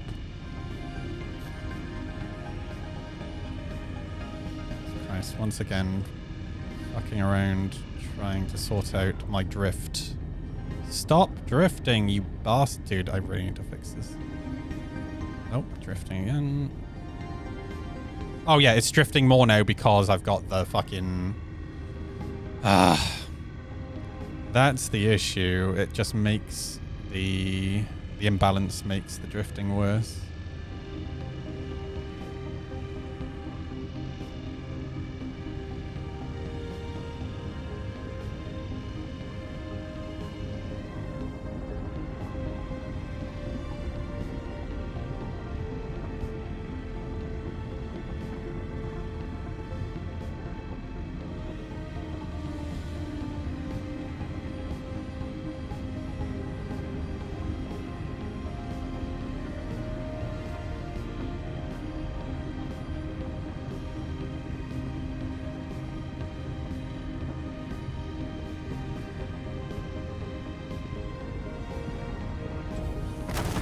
Nice.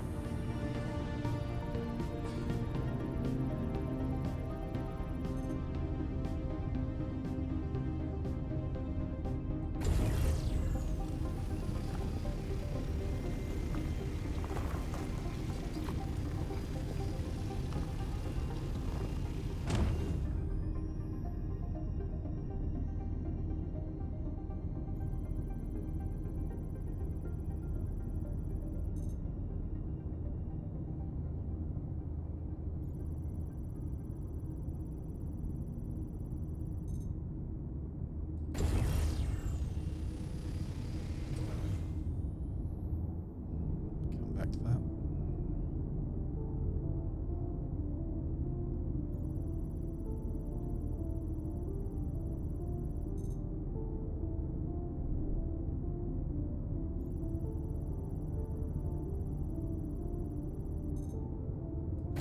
Oh.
to figure out what these different asteroid types are. Yeah, no, I have no idea.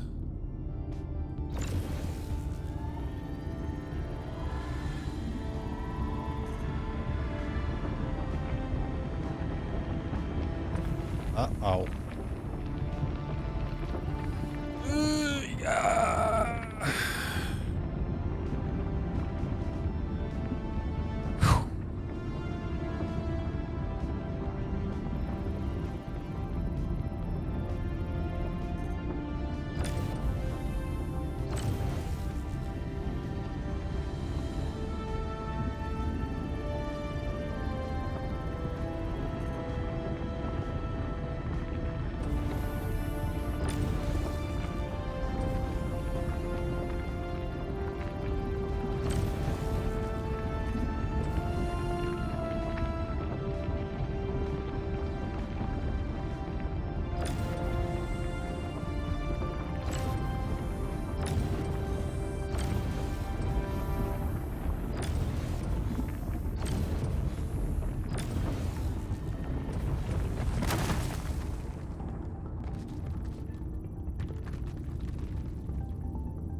Wow, that composition made no sense before I cracked this rock.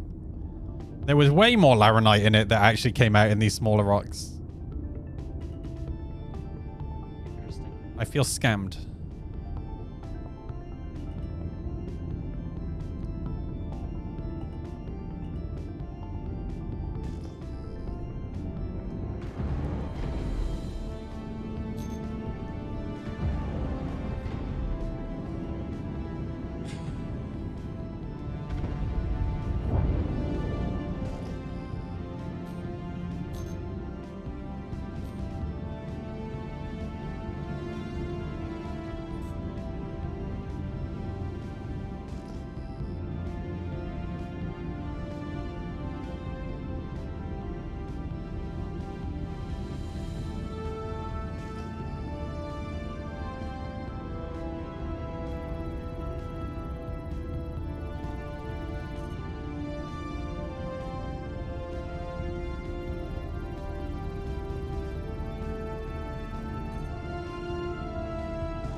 Impossible.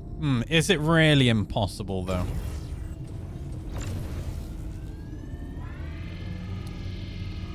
Yeah, it might be impossible.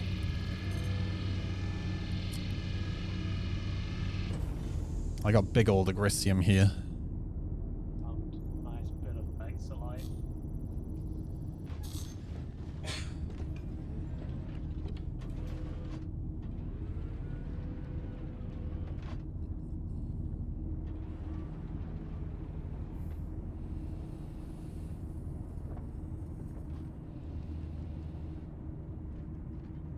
Wait. How is this one already sparking, dude? I haven't even used it yet. You know, that might be what's causing it to just disappear. It could just be breaking. Or something. How the... Yeah, but... Oh, dude. I bet you it's... Dude, I know what it is. It's just from, like, the rocks exploding. Because they're... Because... Well, no, it's not maybe. They're area of effect, dude. And this is an item that breaks. That's true. So that's exactly what it is. That's so dumb. So is this one just busted now? So I think the trick is put it in your bag. Don't put it in... Yeah, this one's fucked. Yeah. Okay. I think so.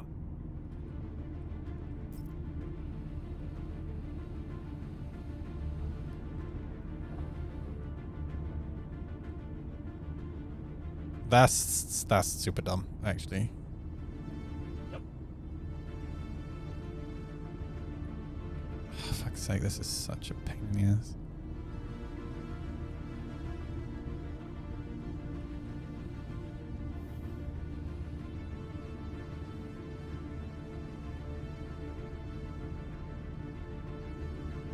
I'm curious how it fills the bags. Like, does it fill them one, then two, or does it split it between the two?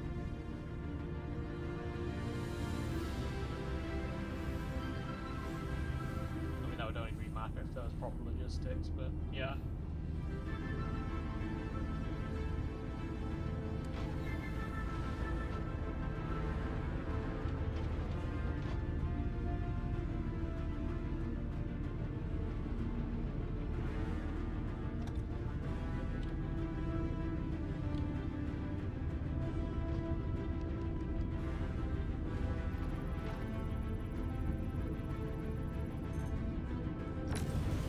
Oh, yep, that definitely did it.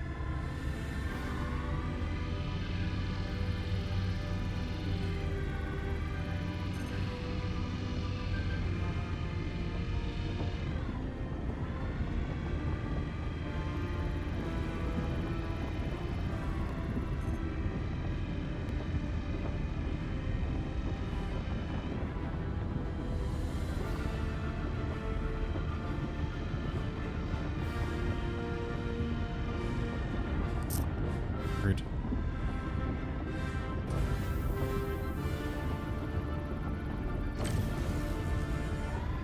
Wait, where did my UI just fuck off to? Jesus Christ. Thanks, Yeji.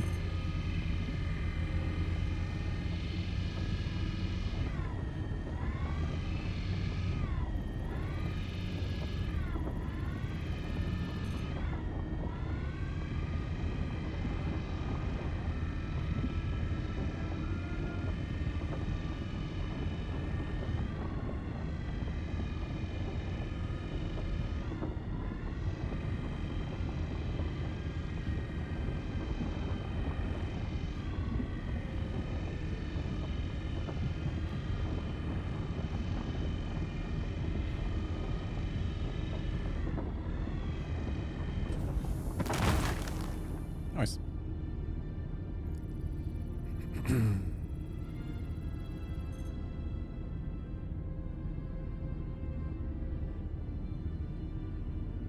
Is that actually 100% in it? Oh my god, dude. Rude.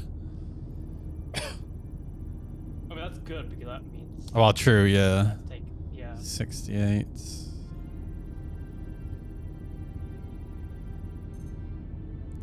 $32.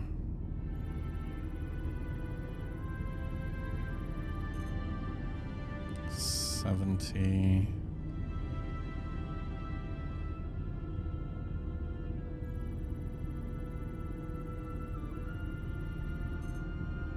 $57.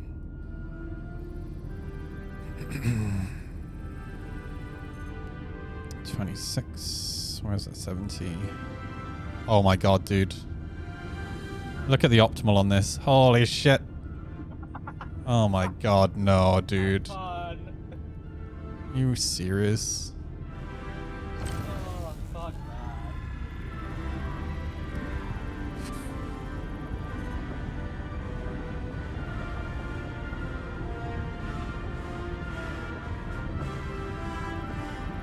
I'm a professional miner. I'm a professional miner. I am a captain of industry!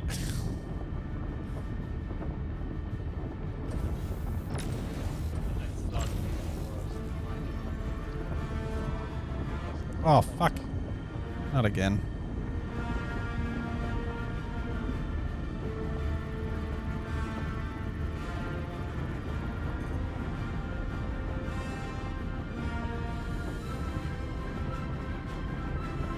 I am one with the wind.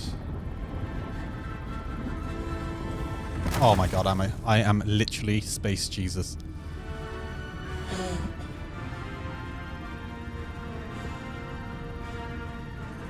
%, Grissium, look at that, man.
Let's do it again.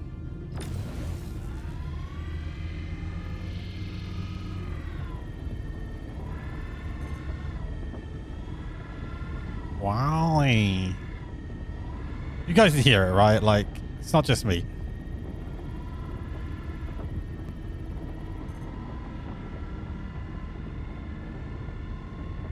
Oh, you fuck.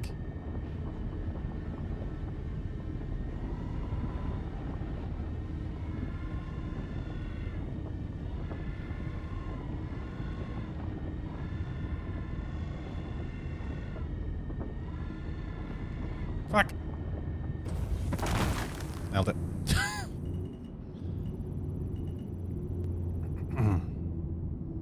99%, nice. Don't mind if I do. I am full! Alright. Back to the station. That mining laser sounds like a cat meowing. Yeah, which is what Wally's based off of, right?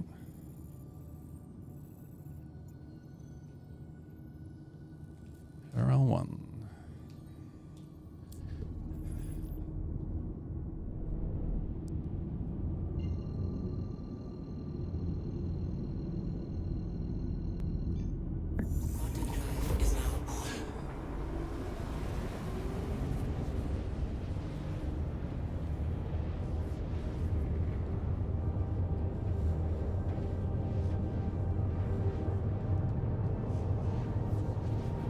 Man, I'm so hungry.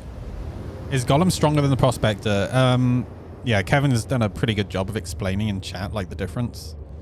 I personally prefer the Gollum, mainly because it's so much stealthier than the Prospector, and it's so much more maneuverable than the Prospector. So even if somebody does find you, you have a good chance to leg it.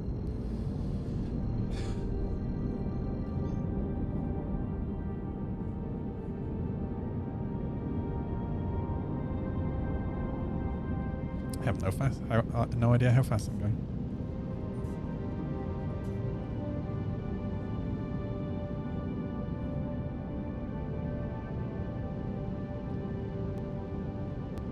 By the way, I am giving away a Gollum.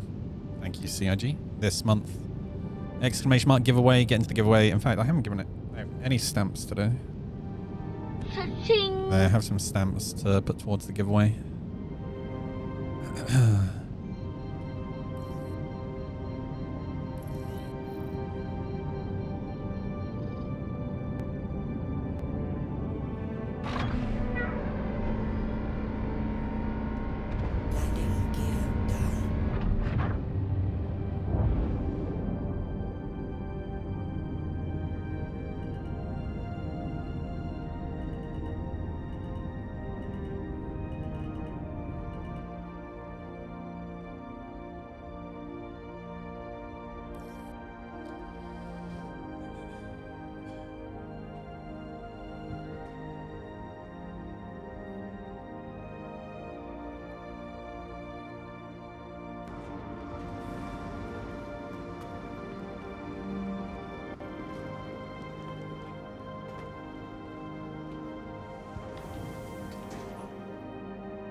I mean, I don't know if you've noticed, Kevin, but I'm a natural... I'm just naturally skilled when it comes to mining and incredibly handsome. So, to be honest with you, the mining head doesn't make any difference. I don't think it matters what ship. I'll just be incredibly good at it anyway, right? So,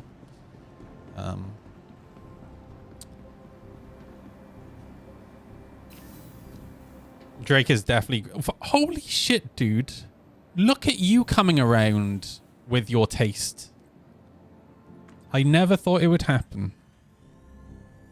Jesus Christ.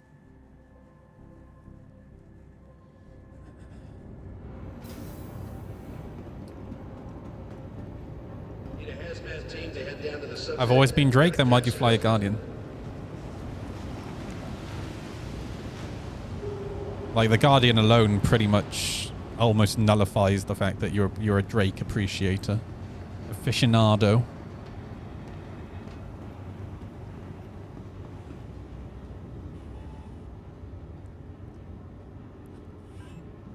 Work order completed. Nice.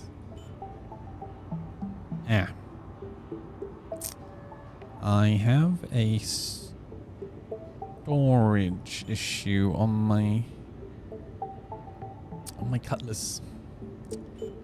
Damn. Gonna have to go move some boxes, lads.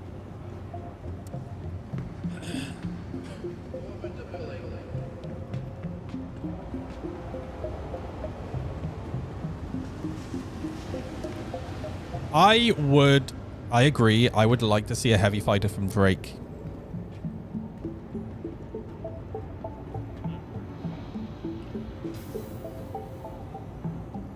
And it kind of would make sense as well.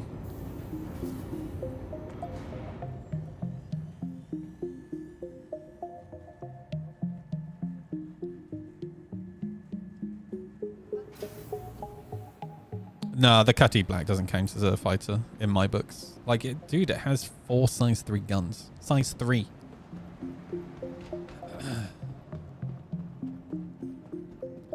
Like, I wouldn't be... Here's the thing, though. When we get armor, I really wouldn't be surprised if they upsize the guns on the Cutlass to turn it into more of a heavy fighter. It would actually make sense. Because the problem is you're gonna have the Cutlass where its guns can only really penetrate the armor of fighters, but it gets outflown by fighters. Unless they make it super tanky, which they might.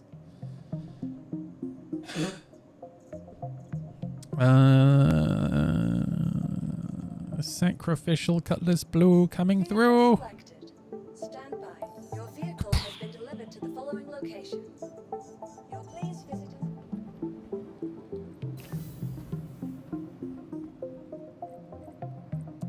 Honestly, I would love it if the Cutlass Black was more of a heavy fighter. Like, once armor is actually in the game, and hopefully it happens this year, I think a lot of ships... The problem is, it's really hard for them to balance ships without having the armor in the game, right? It's very hard for a lot of ships to actually fall into the roles that they're supposed to be. Like, the Corsair is a great example of that. That's why, like, they've been all over the place with trying to balance the Corsair, because the point of the Corsair having those big guns is so it could penetrate the armor of certain ships, right? Let me yoink the Atlas out. But yeah, once armor's in, I think we'll see a lot of ships actually falling into the correct roles and stuff starting to make sense in terms of combat. I hope.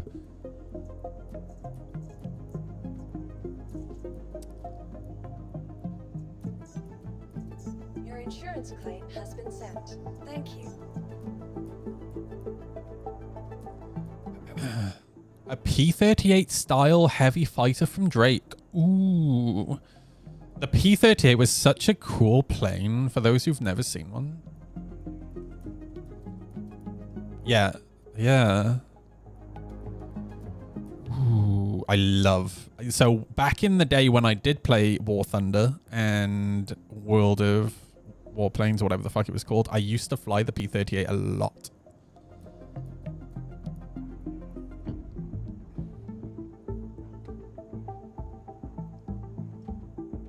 God, you could literally, with it being Drake, it could literally look like a P-38 as well.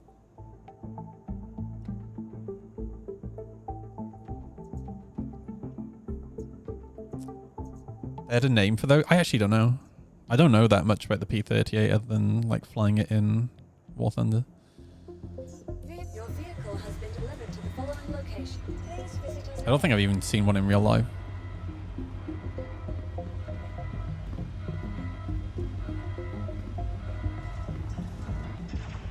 My ex's granddad was a Hurricane pilot during the war, and I remember going to Shoreham Air Show with him and my ex years ago, just the three of us, and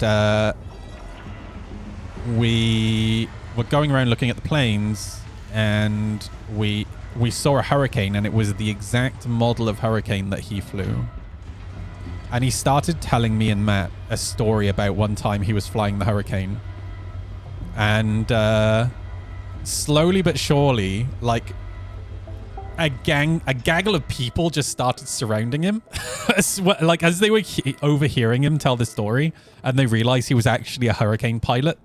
Everyone just kind of like got closer to listen to his stories, and it was fucking awesome. He was such a nice guy.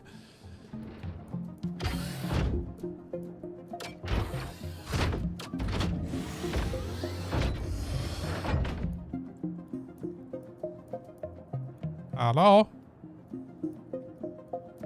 Uh-oh.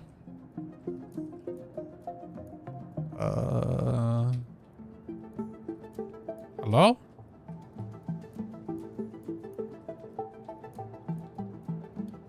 Duxford's amazing. I've been to Duxford quite a few times. Oh, Alexis. I took Zell to Duxford.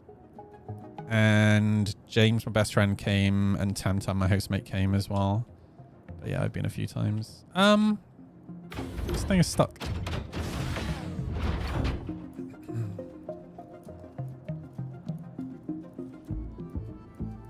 The one main thing I find on the Golem is you can't go below 20. Oh, there we go.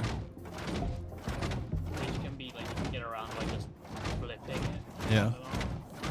You have to be careful in the smaller rock, you will just send it straight to explode. Yeah, they do have a Concorde, but most importantly, they have the SR-71 there. Right.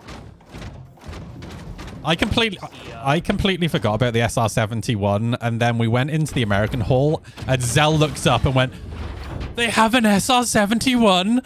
That you never told me that they have an SR-71." And I said, "Oh, sorry, I forgot." She said, "How do you forget that they have an SR-71? It's like, oh, my bad.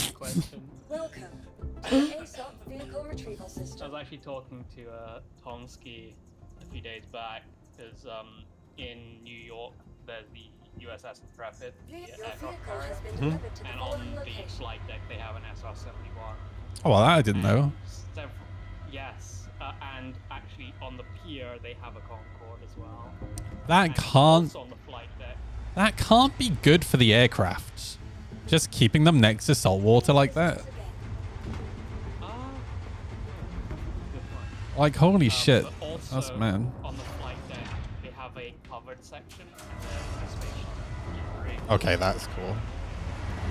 I was like, oh my god. And they also have, I think, a few MiGs, an F-16, an F-14. What else? But it's pretty cool. That museum, if anyone's ever in New York, go there. It's worth it. Because, well, first off, it's an aircraft carrier. That's cool. And then the plane helmet.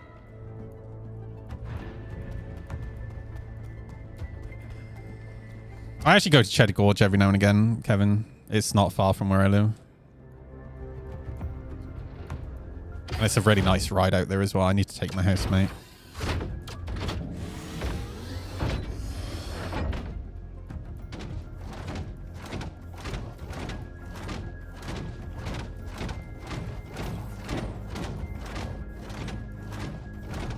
place you have the photo of your bike out, right? Hmm? What, at Cheddar Gorge? Yeah. I got it on my phone. Yeah.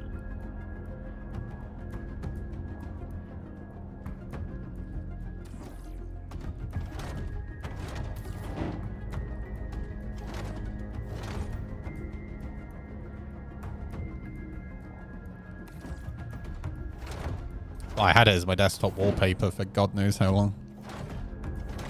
That was a good picture.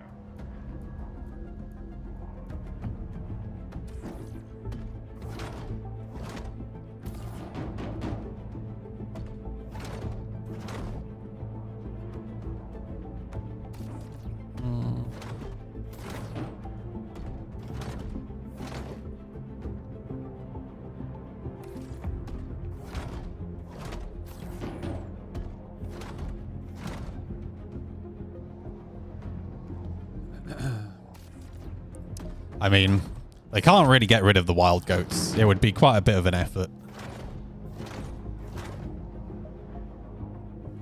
Here in Wales, we've got we have wild goats, wild sheep, wild cattle, wild horses.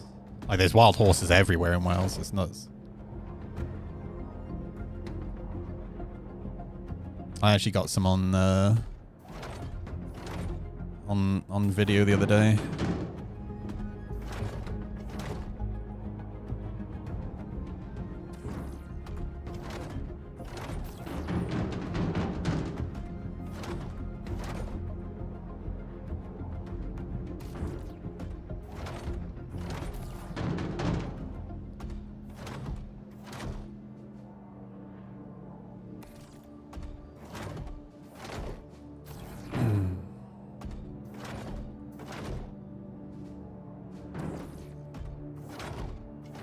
The worst ones are the wild geese.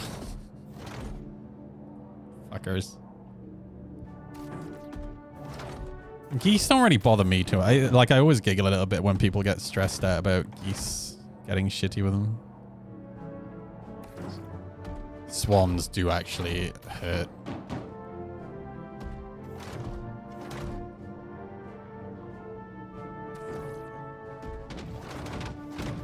Right.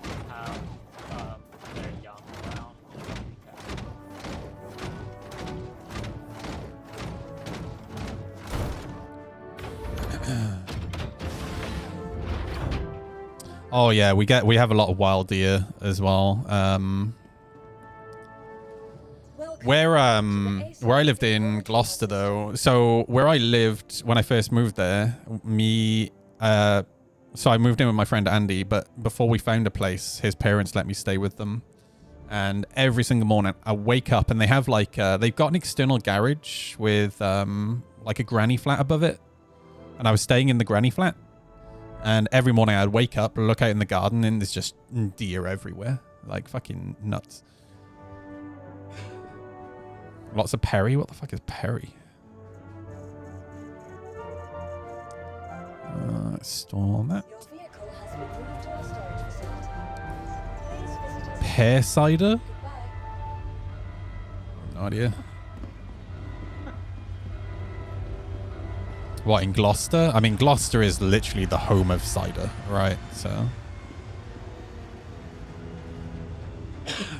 So my uncle worked for a brewery, and one time they made some pear cider, but I think very fun side effect of pear is a laxative.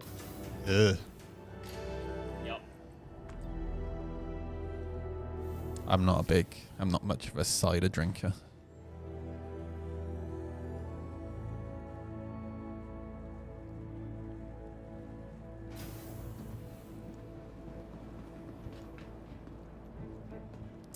All right, I'll get this load going, and then we'll be good for tomorrow. I'll probably do some combat stuff tomorrow. In the golem? Maybe. That would be fun to watch.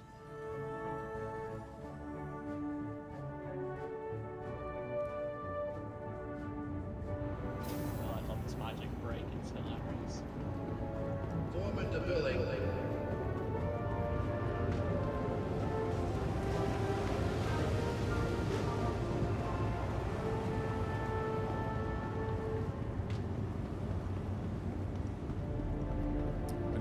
Brain dead. I don't think I'm ever not gonna laugh at the other band that made it blind. Apparently it's the same sound as the Freelancer Max. Is it okay? Which doesn't really make much sense. I'd have to hear it, actually.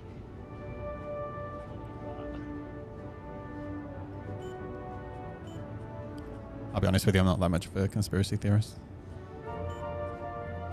Oh, no, not really conspiracy theory.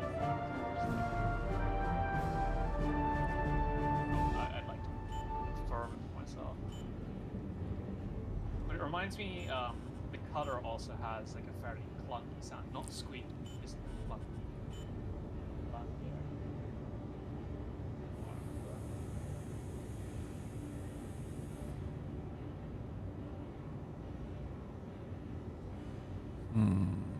I'll do this. All right. All right, I'm out. I'll catch you later, Alexis. Bye. All right, my dudes. Thanks so much for hanging out. That was fun. I might be all mined out for a little while though. I feel like I need to do some combat to make up for my transgressions. I'll be back tomorrow. It's been an absolute pleasure. I hope you all enjoy the rest of your evening. I'm going to go munch some food. All right, good night, everybody.